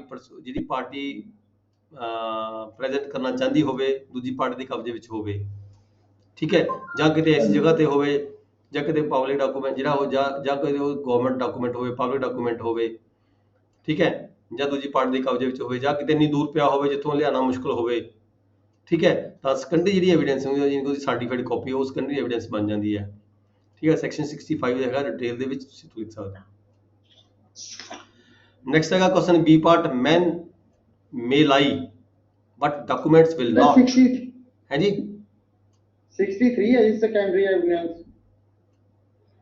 कंडीशन 63 है सर जी। 65 है जी, नहीं सर 63 है जी। 63 ਹੈ प्राइमरी 62 है जी, सेकेंडरी 60। ਜਿਹੜਾ 65 ਆ ਉਹ ਕੇਸਿਸ ਆ ਸਰ ਵੀ ਜਿਹਦੇ ਵਿੱਚ ਸੈਕੰਡਰੀ ਐਵੀਡੈਂਸ ਦਿੱਤੀ ਜਾ ਸਕਦੀ, ਉਹ ਕੇਸਿਸ ਆ 65 ਦੇ ਵਿੱਚ, ਜਿਹੜੀ ਸੈਕੰਡਰੀ ਐਵੀਡੈਂਸ ਦੀ ਐਲੈਬੋਰੇਸ਼ਨ ਹੈ ਉਹ 63 ਹੈ। ਆਪਾਂ ਤੋਂ ਕੁਐਸਚਨ ਕੀ ਕਿਸ ਹੈ, ਆਪਾਂ ਨੂੰ ਕੁਐਸਚਨ ਕੀ ਹੈ, discuss as to when secondary evidence can be permitted under the provisions of the law। secondary evidence means sir 63 ਸਿਰਫ ਮੀਨਿੰਗ ਹੈ, 65 ਦੇ ਵਿੱਚ ਕੇਸ ਹੈ। ਹਾਂ 65 ਸਹੀ ਹੋਊਗਾ, ਜਿਹੜਾ ਕੁਐਸਚਨ ਉਹਦੇ ਮੁਤਾਬਕ 65। ਕਦੋਂ ਅਸੀਂ ਦੇ ਸਕਦੇ ਹਾਂ, ਮਤਲਬ ਦੇ ਤਾਂ ਅਸੀਂ ਤਾਂ ਸਕਦੇ ਹਾਂ ਜੇ ਸਾਡੇ ਕੋਲ ਅਸਲ ਕਬਜ਼ੇ ਵਿੱਚ ਨਾ ਹੋਵੇ, ਜਾਂ ਕਿਤੇ ਦੂਰ ਪਈ ਹੋਵੇ, ਜਾਂ ਡਾਕੂਮੈਂਟ ਪਬਲਿਕ ਡਾਕੂਮੈਂਟ ਹੋਵੇ, ਸਰਕਾਰੀ ਡਾਕੂਮੈਂਟ ਹੋਵੇ, ਤਾਂ ਅਸੀਂ ਸੈਕੰਡਰੀ ਐਵੀਡੈਂਸ ਦੇ ਸਕਦੇ ਹਾਂ। ਇਹ 'ਚ ਕਵਰ ਹੁੰਦੇ 63 ਦੇ ਵਿੱਚ?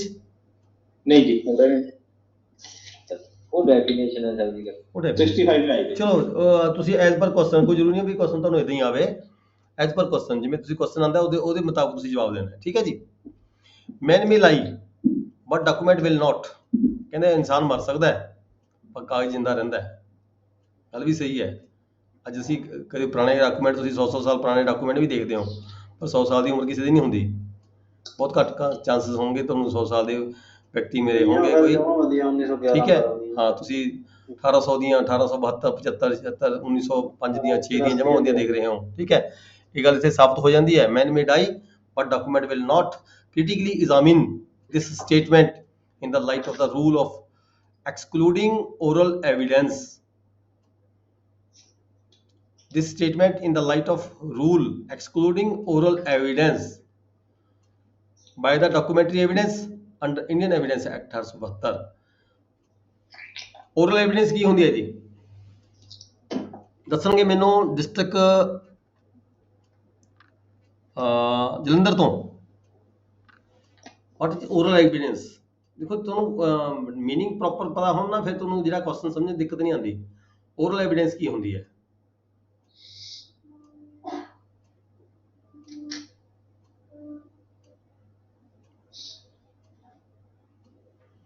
डिस्ट्रिक्ट फतेहगढ़, कपूरथला जी। ਸੈਕਸ਼ਨ 59 60 नहीं सैक्शन ਦੀ मैं गल नहीं की, मैं पूछ रहा भी ओरल एविडेंस की होंगी है। ਸਰ ਜਵਾਨੀ ਗਵਾਹੀ। हाँ ਤੇ ਇਹ 'ਚ ਫਰਕ ਕੀ ਹੈ? ਦੂਜੀ ਐਵੀਡੈਂਸ ਕਿਹੜੀ ਹੁੰਦੀ ਹੈ? ਜਿਹਦੇ ਵਿੱਚ ਕੋਈ ਇਨਸਟਰੂਮੈਂਟ ਪੇਸ਼ ਨਾ ਕੀਤਾ ਜਾ ਸਕੇ। ਦੇਖੋ ਇੱਕ ਤਾਂ ਅਸੀਂ ਡਾਕੂਮੈਂਟ ਪੇਸ਼ ਕਰਦੇ ਹਾਂ, ਇੱਕ ਅਸੀਂ ਡਾਕੂਮੈਂਟ ਪੇਸ਼ ਕਰਦੇ ਹਾਂ, ਇੱਕ ਅਸੀਂ ਜਵਾਨੀ ਗਵਾਹ ਪੇਸ਼ ਕਰਦੇ ਹਾਂ। ਜਵਾਨੀ ਗਵਾਹ ਕਿਸੇ ਡਾਕੂਮੈਂਟ ਨੂੰ ਪ੍ਰੂਵ ਨਹੀਂ ਕਰਦਾ, ਠੀਕ ਹੈ। ਜਵਾਨੀ ਗਵਾਹ ਜਿਹੜੇ ਅਸੀਂ ਗਵਾਹ ਪੇਸ਼ ਕਰਦੇ ਹਾਂ ਕੋਰਟਾਂ ਦੇ ਵਿੱਚ ਵੀ ਇਹਨੇ ਮੈਨੂੰ ਦੇਖਿਆ, ਉਹਨੇ ਉਹਨੂੰ ਦੇਖਿਆ, ਉਹਨੇ ਆਹ ਕਿਹਾ, ਉਹਨੇ ਉਹ ਕਿਹਾ, ਠੀਕ ਹੈ। ਉਹ ਸਹੁੰ ਚੱਕ ਲੈਂਦੇ, ਉਹ ਸਹੁੰ ਚੱਕ ਕੇ ਜਿਹੜੇ ਗਵਾਹ ਹੁੰਦੇ ਨੇ ਉਹ ਓਰਲ ਐਵੀਡੈਂਸ ਹੁੰਦੀ ਹੈ, ਠੀਕ ਹੈ। ਜਿਹੜੇ ਅਸੀਂ ਡਾਕੂਮੈਂਟ ਪੇਸ਼ ਕਰਕੇ ਡਾਕੂਮੈਂਟ ਭੁਗਤਾਉਂਦੇ ਆ, ਠੀਕ ਹੈ, ਉਹ ਡਾਕੂਮੈਂਟਰੀ ਐਵੀਡੈਂਸ ਹੁੰਦੀ ਹੈ। ਓਰਲ ਐਵੀਡੈਂਸ ਇੱਥੇ ਅੱਗੇ ਕੁਐਸਚਨ ਸਾਡਾ ਇਹ ਬਣ ਜਾਂਦਾ ਹੈ, ਮੈਨ ਮੇ ਲਾਈ ਬਟ ਮੈਨ ਮੇ ਲਾਈ, ਲਾਈ ਨਹੀਂ ਲਾਈ, ਸੌਰੀ, ਮੈਨ ਮੇ ਲਾਈ ਵੀ ਕਹਿੰਦਾ ਜਿਹੜਾ ਇਨਸਾਨ ਹੈ ਝੂਠ ਬੋਲ ਸਕਦਾ ਹੈ, ਬਟ ਡਾਕੂਮੈਂਟ ਵਿਲ ਨਾਟ, ਜਿਹੜਾ ਕਾਗਜ਼ ਪੱਤਰੀ ਹੈਗੇ ਉਹ ਝੂਠ ਨਹੀਂ ਬੋਲਦੇ ਹੈਗੇ। ਮੈਨ ਮੇ ਲਾਈ, ਇੱਥੇ ਪ੍ਰਿੰਟਿੰਗ 'ਚ ਫਰਕ ਲੱਗਿਆ ਪਿਆ, ਮੈਨੂੰ ਪੜ੍ਹਨ 'ਚ ਫਰਕ ਲੱਗਿਆ। ਮੈਨ ਮੇ ਲਾਈ ਬਟ ਡਾਕੂਮੈਂਟ ਵਿਲ ਨਾਟ, ਇਨਸਾਨ ਝੂਠ ਬੋਲ ਸਕਦਾ ਹੈ ਪਰ ਕਾਗਜ਼ ਝੂਠ ਨਹੀਂ ਬੋਲਦੇ। Critically examine the statement in the light of the rule excluding oral evidence. ਉਹ ਕਹਿੰਦੇ ਜਿੱਥੇ ਡਾਕੂਮੈਂਟਰੀ ਤੁਹਾਡੇ ਕੋਲ ਐਵੀਡੈਂਸ ਹੈਗੀ ਹੈ ਤਾਂ ਜਿਹੜੀ ਓਰਲ ਐਵੀਡੈਂਸ ਹੈਗੀ ਆ ਉਹਨੂੰ ਐਕਸਕਲੂਡ ਕੀਤਾ ਜਾਂਦਾ ਹੈ। ਵੇਟੇਜ ਕਿਹਨੂੰ ਦਿੱਤੀ ਜਾਂਦੀ ਹੈ? ਡਾਕੂਮੈਂਟਰੀ ਐਵੀਡੈਂਸ ਨੂੰ ਵੇਟੇਜ ਦਿੱਤੀ ਜਾਂਦੀ ਹੈ। ਇਹਦਾ ਮਤਲਬ ਇਹ ਹੈਗਾ ਇੱਥੇ ਸਾਰਾ ਤੁਹਾਡੇ question the weightage has to be given to the documentary evidence।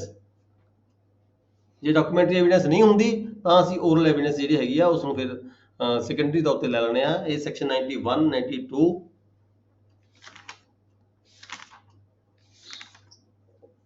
exclusion of evidence of oral agreement, exclusion of evidence of oral agreement 92 ਹੈ। 91 ਚ ਕੀ ਹੈ? evidence of ਮੌਖਿਕ ਗਵਾਹੀ ਨੂੰ ਜਿਹੜਾ ਹੈਗਾ ਫਿਰ ਪ੍ਰੂਵ ਵੀ ਕਰਨਾ ਪੈਂਦਾ ਨਾ। ਜਿਹੜਾ ਡਾਕੂਮੈਂਟਰੀ ਹੈਗਾ ਉਹ ਤਾਂ ਡਾਇਰੈਕਟ ਜਿਹੜਾ ਹੈਗਾ ਅਪਰੂਵ ਹੋ ਗਿਆ। ਹਾਂਜੀ, ਇਹ ਚੈਪਟਰ ਤੁਹਾਡਾ 6 ਹੈਗਾ ਜੀ, of exclusion of oral by documentary evidence। ਠੀਕ ਹੈ, ਇਹ 91 ਤੋਂ ਲੈ ਕੇ 100 ਤੱਕ ਜਿਹੜੇ ਤੁਹਾਡੇ ਸੈਕਸ਼ਨਸ ਨੇ, ਕਿਹੋ ਜਿਹਾ ਤੁਹਾਨੂੰ ਕੁਐਸਚਨ ਆਉਂਦਾ ਹੈ ਉਹਦੇ ਮੁਤਾਬਕ ਤੁਸੀਂ ਆਨਸਰ ਲਿਖੋਗੇ।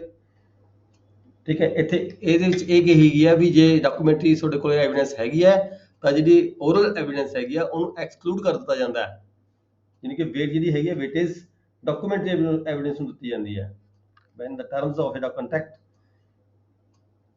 ठीक है जी, evidence of terms of the contracts, grants and other dispositions of the property reduces to form the document। Sir एक और क्वेश्चन रिपीट करिए। Man may lie but document will not। Critically examine this statement in the light of the rule of excluding oral evidence by documentary evidence। Rule ਕੀ ਹੈਗਾ? Rule ਇਹ ਹੈਗਾ, rule ਹੈਗਾ 91 ਤੋਂ ਸ਼ੁਰੂ ਹੋ ਜਾਂਦਾ ਇਹ, 91 ਤੋਂ ਸ਼ੁਰੂ ਹੋ ਕੇ ਚੈਪਟਰ 6 ਹੈ ਐਵੀਡੈਂਸ ਐਕਟ ਦਾ, 91 ਤੋਂ ਲੈ ਕੇ 100 ਤੱਕ ਜਾਂਦੇ ਆ ਇਹ। ਇਹਦੇ ਵਿੱਚ ਸਾਰਾ ਇਹਦੇ ਵਿੱਚ ਇਹਦੇ ਲਈ ਦੱਸਿਆ ਗਿਆ ਹੈਗਾ ਵੀ ਓਰਲ ਐਵੀਡੈਂਸ ਤੇ ਡਾਕੂਮੈਂਟਰੀ ਐਵੀਡੈਂਸ ਕਿੱਥੇ ਕਿੱਥੇ ਕੀ ਯੂਟਿਲਾਈਜ਼ ਕੀਤਾ ਜਾ ਸਕਦਾ ਹੈਗਾ। ਇਹ ਇੱਕ ਲਾਅ ਹੈ ਵੀ ਜਿੱਥੇ ਐਵੀਡੈਂਸ ਸਾਡੇ ਕੋਲ ਡਾਕੂਮੈਂਟਰੀ ਹੈਗੀ ਹੈ ਤਾਂ ਜਿਹੜੀ ਐਵੀਡੈਂਸ ਓਰਲ ਹੈਗੀ ਆ ਉਹਨੂੰ ਐਕਸਕਲੂਡ ਕਰ ਦਿੱਤਾ ਜਾਂਦਾ ਹੈ। ਇਸ ਨਜ਼ਰ ਦੇਖਦੇ ਹੋਏ ਤਾਂ ਕਹਿੰਦੇ ਇਸ ਨੂੰ ਪ੍ਰੂਵ ਕਰੋ। ਤੁਸੀਂ ਕਿਵੇਂ ਕਰੋਗੇ?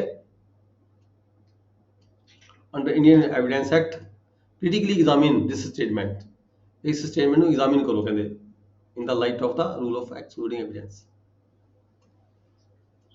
ਵੀ man may lie document will ਨਾਟ, ਇਸ ਜਿਹੜੀ ਸਟੇਟਮੈਂਟ ਹੈਗੀ ਹੈ ਇਹਨੂੰ ਐਗਜ਼ਾਮਿਨ ਕਰਨਾ ਹੈ ਅਸੀਂ।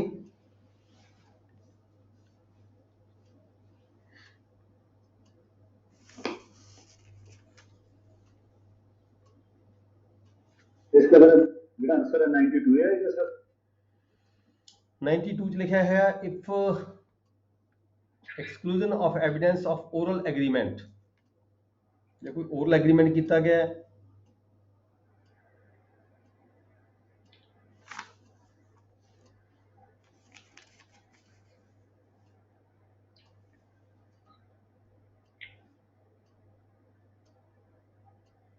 ਸਾਰੇ ਹੀ ਇਹ ਐਵੀਡੈਂਸ ਐਕਸਕਲੂਜਨ ਦੇ ਨੇ ਜਿਹੜੇ ਸੈਕਸ਼ਨਸ ਨੇ। Exclusion of evidence against application of document to existing facts, ਇਹ ਜੇ ਕਿਤੇ ਐਂਬੀਗਸ ਹੋਵੇ, exclusion of evidence to explain or amend ambiguous document.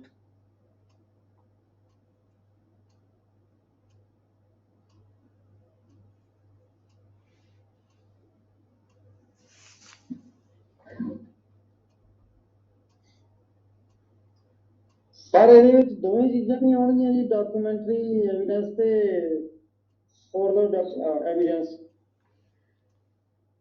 Documentary evidence ਤੇ oral evidence. Oral evidence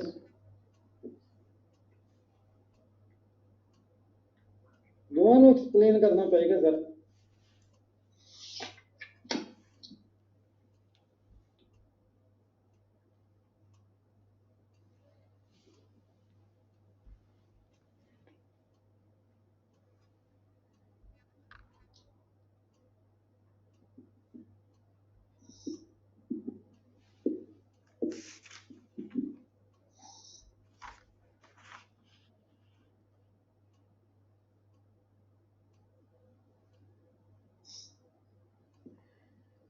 example ਦਿੱਤੀ ਵੀ ਹੈ if written agreement has proved, no need to prove oral agreement। exclusion of evidence of oral agreement,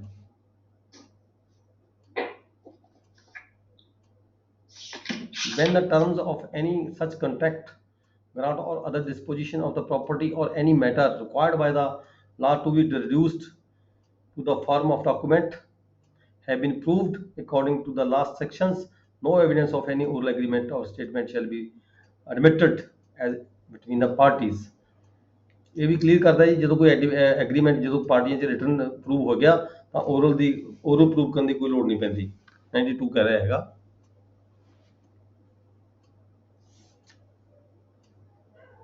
when the terms of a contract or of a grant or any other disposition of the property have been reduced to the form of a document, and in all the cases in which any matter is required by law to be reduced to the form of document, no evidence shall be given in proof of the terms of such contract. 91 ਤੇ 92 ਲਿਖ ਸਕਦੇ ਹਾਂ ਜੀ ਦੋਨੋਂ ਥੋੜੇ ਥੋੜੇ ਉੱਪਰਲੇ exceptions ਲਿਖਣ ਦੀ ਲੋੜ ਨਹੀਂ ਹੈਗੀ ਇਹ ਡਾਕੂਮੈਂਟ ਵੀ ਆ ਗਿਆ ਹਾਂਜੀ ਜਿਹੜੀ ਇਹਦੇ ਚ ਲਾਈਨ ਹੈ ਮੈਨ ਮੇ ਲਾਇਬਲੀ ਉਹਦੀ ਪਹਿਲੇ ਮੀਨਿੰਗ ਆਪਣੀ ਲੈਂਗੁਏਜ ਦੇਣਾ ਪਊਗਾ ਫਿਰ ਉਸ ਤੋਂ ਬਾਅਦ ਆਪਾਂ ਰੂਲ ਸਟੇਟ ਕਰਾਂਗੇ ਨਾ ਉਹ ਇੱਕ ਲਾਈਨ ਲਿਖ ਦਿਓ ਨਾ ਆਪਦੇ ਕੋਲੋਂ correct, this is correct, man may lie but document will not lie ਤੁਸੀਂ ਲਿਖ ਦਿਓ ਉੱਪਰ ਇਹੀ ਲਿਖ ਦਿਓ it is correct ਇਹਨੂੰ ਲਿਖ ਦਿਓ ਵੀ ਹਾਂ ਇਹ ਠੀਕ ਹੈਗਾ it is correct ਆਪਦੇ ਆਨਸਰ ਚ ਲਿਖੋਗੇ ਤੁਸੀਂ it is correct, man may lie but document will not lie ਠੀਕ ਹੈ ਜੀ ਇਹਨੂੰ ਅਸੀਂ ਮੰਨਦੇ ਹਾਂ ਵੀ ਠੀਕ ਹੈ ਇਹ ਗੱਲ ਬਿਲਕੁਲ ਸਹੀ ਹੈ ਸੈਕਸ਼ਨ 91 ਤੇ 92 ਲਿਖ ਦੋਗੇ ਜੀ ਉੱਪਰਲੇ ਪਿਆ ਇਹਦੇ ਦੋਨਾਂ ਦੇ ਪ੍ਰੋਵੀਜ਼ੋ ਥੱਲੇ ਪ੍ਰੋਵੀਜ਼ੋ ਲਿਖਣ ਦੀ ਲੋੜ ਨਹੀਂ ਹੈਗੀ ਨਾ ਐਕਸੈਪਸ਼ਨ ਲਿਖਣ ਦੀ ਲੋੜ ਹੈ ਨਾ ਪ੍ਰੋਵੀਜ਼ੋ ਲਿਖਣ ਦੀ ਲੋੜ ਹੈਗੀ ਇੱਕ ਅੱਧੀ ਐਗਜ਼ਾਮਪਲ ਦੇ ਸਕਦੇ ਹੋ ਇਹਦੇ ਨਾਲ ਜਿਵੇਂ 91 ਦੇ ਥੱਲੇ ਐਗਜ਼ਾਮਪਲ ਦਿੱਤੀ ਹੈ if a contract be contained in several letters are the letters in which it is contained must be proved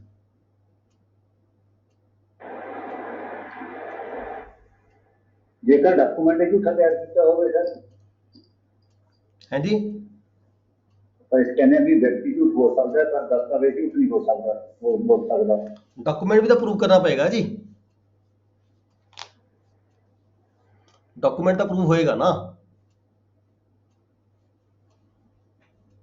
document ਐਂ ਤਾਂ ਨਹੀਂ ਪ੍ਰਜ਼ੂਮ ਕਰ ਲੈਣਾ ਵੀ ਸਹੀ ਹੈ ਹੁਣ ਬਿੱਲ ਹੈ ਬਿੱਲ ਵੀ ਅਸੀਂ ਉਹ ਨਹੀਂ ਕਰਦੇ ਪ੍ਰੂਵ ਨਹੀਂ ਕਰਦੇ ਬਿੱਲ ਵੀ ਡਾਕੂਮੈਂਟ ਹੁੰਦਾ ਹੈ ਉਹ ਵੀ ਤਾਂ ਪ੍ਰੂਵ ਹੋਏਗਾ ਨਾ ਨੈਕਸਟ ਚਲਦੇ ਹਾਂ ਜੀ question number 4 N accused while in police custody gives information to the investigating officer that he purchased the murder weapon from the particular dealer ਇਸ ਵਾਰੀ ਪੜਿਆ ਸੀ ਲਗਾ ਦੁਬਾਰਾ ਰਿਪੀਟ ਹੋ ਗਿਆ and takes the investigating officer to the place of the dealer and points him out whether the information given by the accused and the evidence of the investigating officer are admissible okay right ਇਹ ਜਿਹੜੀ evidence ਹੈ ਜਿਹੜੀ ਇਹ statement ਹੈ ਉਹਨੇ investigating officer ਦੇ ਅੱਗੇ ਦਿੱਤੀ ਹੈਗੀ ਹੈ ਠੀਕ ਹੈ whether he may be in the police custody ਪਰ ਜਿਹੜੀ ਇਨਵੈਸਟੀਗੇਸ਼ਨ ਦੌਰਾਨ ਜਿਹੜੀ ਹੈਗੀ ਹੈ ਉਹਨੇ ਕੋਈ ਸਟੇਟਮੈਂਟ ਦਿੱਤੀ ਜਿਹਦੇ ਬੇਸਿਸ ਤੇ ਜਿਹੜੀ ਉਹ ਡੀਲਰ ਦੇ ਕੋਲੇ ਗਿਆ ਉੱਥੋਂ ਪਰਚੇਜ ਕੀਤਾ ਸੀ ਉਹਨੇ ਕੋਈ ਜਿਹੜਾ ਵੈਪਨ ਸੀਗਾ ਸੈਕਸ਼ਨ 27 ਦੇਖੋ ਕਵਰ ਹੁੰਦਾ ਜੀ section 27 so 26th confession it is not how much information received from the accused may be proved 27 26 ਤਾਂ ਕਨਫੈਸ਼ਨ ਹੈ 27 ਠੀਕ ਹੋਊਗਾ ਇਨਫੋਰਮੇਸ਼ਨ ਹੈ information has been given by the accused to the police officer then what is the difference between the extrajudicial confession and judicial confession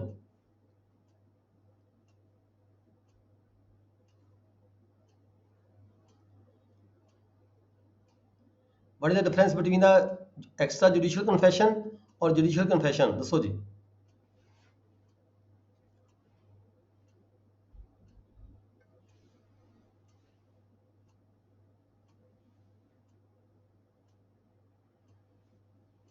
ਦੇਖੋ judicial confession court ਦੇ ਦਿੱਤਾ ਜਾਂਦਾ ਹੈ ਜੁਡੀਸ਼ੀਅਲ ਆਫੀਸਰ ਦੇ ਸਾਹਮਣੇ ਜਦੋਂ ਕਿਤੇ ਬਾਹਰ ਕਨਫੈਸ਼ਨ ਕੀਤਾ ਜਾਂਦਾ ਹੈ ਐਕਸਟਰਾ ਜੁਡੀਸ਼ੀਅਲ ਕਨਫੈਸ਼ਨ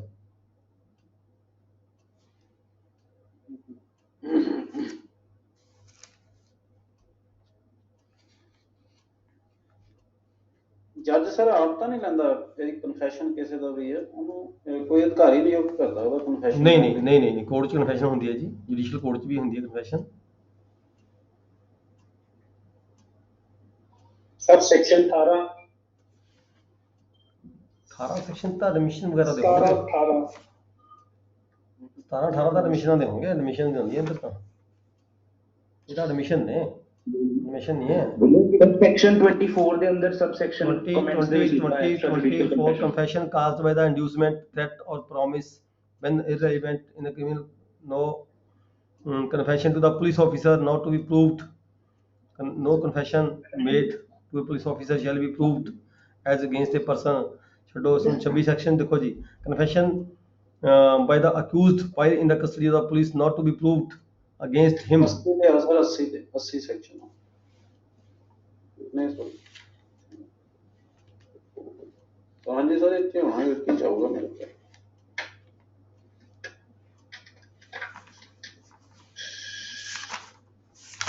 इतनी दूर चला गया, नहीं सर गलत। कन्फेशन का चैप्टर है नहीं इधर।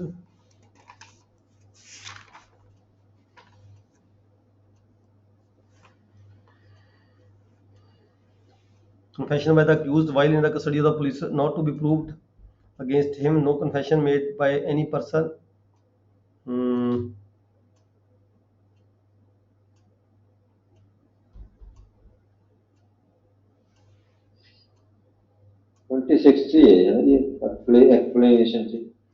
No confession made by any person whilst he is in the custody of the police officer unless it be made in the immediate presence of a magistrate shall be proved as against such person।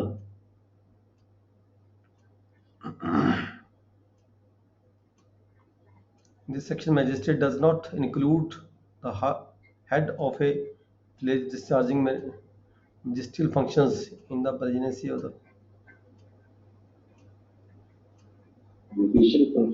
Judicial confession ਤਾਂ clear ਹੈਗਾ ਵੀ ਜਿਹੜੇ court 'ਚ judicial court ਜਾ ਕੇ ਹੁੰਦਾ ਹੈ,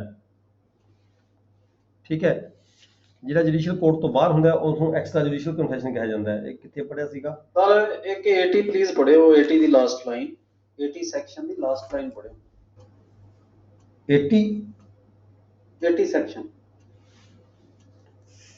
Indian Evidence Act ਦਾ 80 section, presumption as to documents produced as a court of evidence। ਹਾਂਜੀ ਹਾਂਜੀ,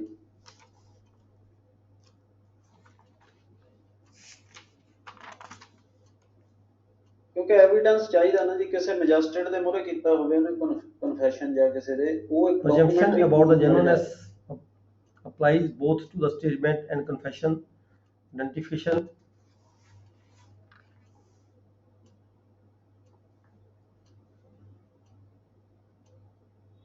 अपना क्वेश्चन ये हैगा what is the difference between the extrajudicial confession and judicial confession। ਆਪਾਂ definition ਹੀ ਦੇਣੀ ਹੈ ਇੱਥੇ।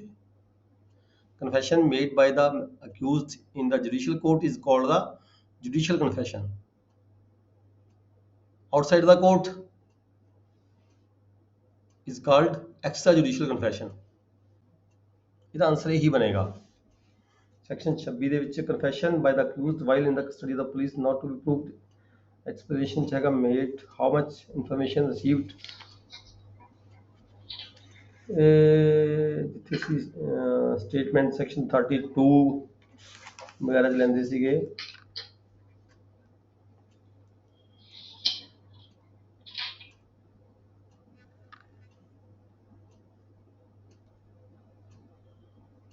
Part 38, 39, 38 how much statement to be proved, what evidence to be given when statement forms part of the document।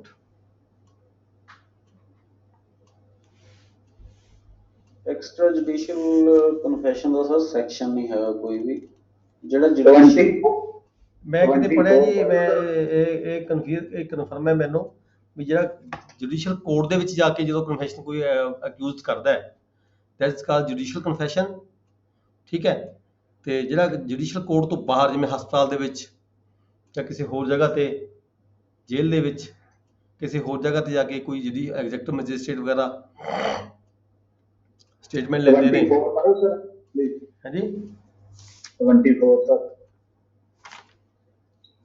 Extra judicial confession sir comments ਦੇ ਵਿੱਚ confession ਕਾਜ਼ਡ ਬਾਈ ਦਾ ਇੰਡਿਊਸਮੈਂਟ threat ਔਰ promise van ਇਹ ਤਾਂ irrelevant ਜੇ ਲਾਲਚ ਦੇ ਕੇ ਕਰਾਇਆ ਹੋਵੇ ਕਨਫੈਸ਼ਨ ਹੋਊਗਾ 24 ਤਾਂ ਜਿਹੜਾ 23 ਆ ਸਰ ਐਡਮਿਸ਼ਨ ਇਨ ਸਿਵਲ ਕੇਸਿਸ ਵੈਨ ਰੈਲੇਵੈਂਟ ਕਦੋਂ ਹੋਣਗੇ ਇਨ cases no admission is relevant if it is made either upon the express condition that evidence of it is not to be given under circumstances from which court can infer that the parties agree together with the evidence it should not given. ਇਹਦੇ ਵਿੱਚ explanation ਦਿੱਤੀ nothing in this section shall be taken exempted any barrister, pleader, attorney, ਵਕੀਲ from giving evidence of any matter of which it may be compelled to give evidence under section 1. ਇਹ ਤੇ admission ਹੈ ਜੀ, confession ਨਹੀਂ ਹੈਗਾ। ਠੀਕ ਹੈ ਜੀ। ਇਸ ਦੀ ਐਡਮਿਸ਼ਨ ਸਰ ਸੈਕਸ਼ਨ 24 ਕਰ ਦਈਏ ਕੋਡ ਦੀ 24 ਤੁਹਾਡੀ ਇੱਕ minute. A confession made by an accused person is irrelevant in a criminal proceeding if the making of the confession appears to the court to have been caused by an inducement, threat, promise having reference to the charge against the accused person, proceeding from a person in the authority and sufficient 24 ਦੇ ਥੱਲੇ comments ਦੇਖਿਓ extra judicial confession ਹੀ ਲਿਖਿਆ ਹਾਂਜੀ ਹਾਂ ਇਹ 24 section ਕੀ ਆਉਂਦੇ sir ਜੀ ਉਹਦੇ ਕਮੈਂਟਸ ਆ ਪੜੋ, ਮੇਰੀ ਬੁੱਕ 'ਚ ਨਹੀਂ ਹੈਗਾ, ਜਰਾ ਪੜੋ ਤੁਸੀਂ ਕਿਹਦੇ ਕੋਲ ਮੈਂ ਪਤਾ ਨਾ sir extra judicial confession is a weak piece of evidence but it is not corroborated by other evidence on court.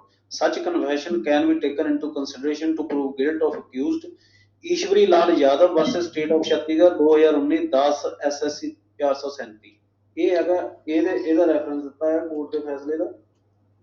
ਅੱਗੇ ਸੈਕੰਡ ਹੈਗਾ ਇਹਦਾ merely because extra judicial confession is proved it cannot be sole basis of conviction and accused cannot be convicted for the offences to rape and murder. However, extrajudicial confession is a big type of evidence. ਇਹ Manoj Kumar vs state of Haryana 2020 ਹੈ, ਇਹਦੇ ਵਿੱਚ ਦਿੱਤਾ ਹੈ। ਨਹੀਂ ਅੱਗੇ ਆ ਗਿਆ ਫਿਰ ਹਾਂਜੀ ਆਪਾਂ ਐਕਸਪਲੇਨੇਸ਼ਨ ਹੈ ਜੀ ਸਰ।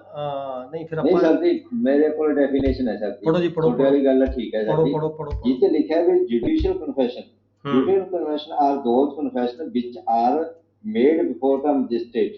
ਬਿਲਕੁਲ ਠੀਕ ਹੈ ਸਰ ਜੀ। ਤੇ extra confession are those which are made by accused person elsewhere than before magistrate. Elsewhere ਠੀਕ ਹੈ ਨਾ। ਮੈਂ ਉਹੀ ਗੱਲ ਕਰਦੇ ਆ ਵੀ ਇਹ ਕਨਫੈਸ਼ਨ ਦਾ ਦੇਖੋ ਕਿਹੜੀ ਸੈਕਸ਼ਨ ਹੈ ਜੀ? ਸੈਕਸ਼ਨ ਦੱਸੋ। ਇਹ ਸੈਕਸ਼ਨ ਵਿੱਚ ਲਿਖਿਆ ਤਾਂ ਹੈ 24 ਹੀ ਹੈ ਪਰ ਡੈਫੀਨੇਸ਼ਨ ਲਿਖੀ ਹੋਈ ਹੈ।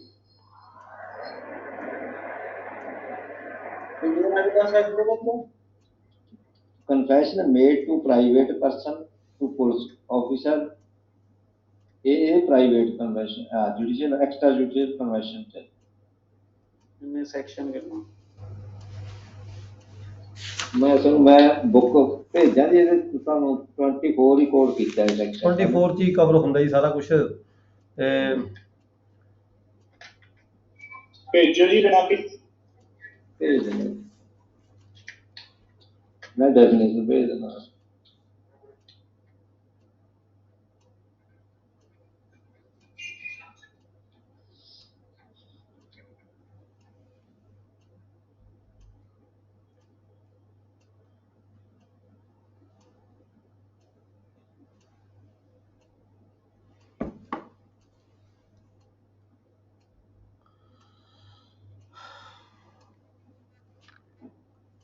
confession made by the accused out of the judicial court।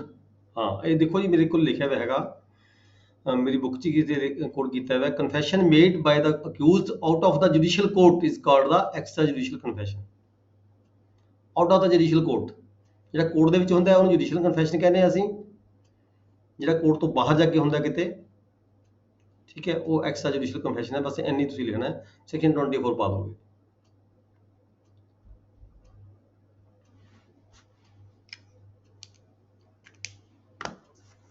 ਅੱਜ ਦਾ ਲੈਕਚਰ ਆਪਾਂ ਇੱਥੇ ਖਤਮ ਕਰਨ ਲੱਗੇ ਹਾਂ ਜੀ। ਸਰ ਇਹ ਵੀਡੀਓ ਪਾ ਦਿਓ। ਹਾਂਜੀ ਹਾਂ ਵੀਡੀਓ ਪਾ ਸਰ ਪਿਛਲੀਆਂ ਵੀ ਨਹੀਂ ਪਈਆਂ ਜੀ ਕੁਝ ਕਹਿ ਰਹੇ ਸੀ ਵੀਡੀਓਜ਼ ਪਈ ਨਹੀਂ ਪਈ ਹੈ ਹਾਂਜੀ ਪਾ ਫਿਰ ਕੌਣ ਕਹਿ ਰਹੇ ਨੇ ਪੀਆਂ ਨਹੀਂ ਸਰ ਵੀ ਕਦ ਦੀ ਲੋਡ ਕਰਦੇ ਜੀ? तो सर ਤੁਹਾਡਾ ਤੁਸੀਂ ਮੇਲ ਆਈਡੀ ਦਿੱਤੀ ਵੀ ਆਪਣੀ ਹਾਂਜੀ ਕੌਣ ਬੋਲ ਰਹੇ ਸੀਗੇ ਬਲਜੀਤ ਨਾ ਮਿਥਲੇਸ਼ ਜੀ ਤੁਸੀਂ ਆਪਣੀ ਮੇਲ ਆਈਡੀ ਦਿੱਤੀ ਵੀ ਹੈ ਵੀਡੀਓ ਤਾਂ ਪਾਈਆਂ ਵੀਆਂ ਨੇ ਸਰ ਦਿੱਤੀ ਹੋਈ ਹੈ ਵੈਸੇ ਪਹਿਲਾਂ ਪਈ ਹੈ ਮੈਨੂੰ ਤੁਸੀਂ ਦੁਬਾਰਾ ਸੈਂਡ ਕਰੋ ਤੁਹਾਡੀ ਮੇਲ ਆਈਡੀ ਦੀ ਕੋਈ ਪ੍ਰੋਬਲਮ ਆਈ ਹੋਵੇ ਨਾ ਆਪਣੀ ਮੇਲ ਆਈਡੀ ਸੈਂਡ ਕਰੋ ਦੁਬਾਰਾ ਵੀਡੀਓ ਤਾਂ ਪਾਈਆਂ ਸਾਰੀਆਂ ਨਹੀਂ ਸਰ ਮੇਰੇ ਪਾਸ ਨਹੀਂ ਹੈ ਤੁਸੀਂ ਆਪਣੀ ਮੇਲ ਆਈਡੀ ਦੁਬਾਰਾ ਸੈਂਡ ਕਰੋ ਦੁਬਾਰਾ ਜਿਹੜਾ ਮੇਲ ਬਾਕਸ ਹੈਗਾ ਉਹਦੇ ਚ ਪਾ ਦਾਂਗੇ ਜਿਹੜਾ YouTube ਦਾ ਮੇਲ ਬਾਕਸ ਹੈ ਨਾ ਉਹਦੇ ਚ ਆਈਡੀ ਪਾਣੀ ਹੁੰਦੀ ਹੈ ਕਿਤੇ ਕੋਈ ਕਿਸੇ ਤਰ੍ਹਾਂ ਦੀ ਪ੍ਰੋਬਲਮ ਨਾ ਆਈ ਹੋਵੇ ਬੇਟੇ ਦੁਬਾਰਾ ਮੇਲ ਆਈਡੀ ਆਏਗੀ ਮਿਥਲੇਸ਼ ਜੀ ਦੀ ਤੇ ਮਾਰਨਿੰਗ ਟਾਈਮ ਤੱਕ ਕੇਸ ਸਟੱਡੀ ਕਰਵਾਉਣਾ ਜੀ ਹੈ ਜੀ morning time morning paper number 1 कर लिए बंद कर लो सर ठीक है राइट दसो जी दसो ठीक है सर मैनू कल सारा पहला ठीक है पहले कर लो सर मैं कल पेपर थोड़ा टाइम घट लगाऊंगा मैंने बाहर जाना पैगा चंडीगढ़ थोड़ा टाइम से ही क्लास स्टार्ट हो जाएगी ठीक है सर ठीक है जी ठीक है sir tomorrow morning we will study paper number 1 ठीक है जी class is over ठीक है right thank you very much good night sir good night time बहुत ले लिया ਤੁਹਾਡਾ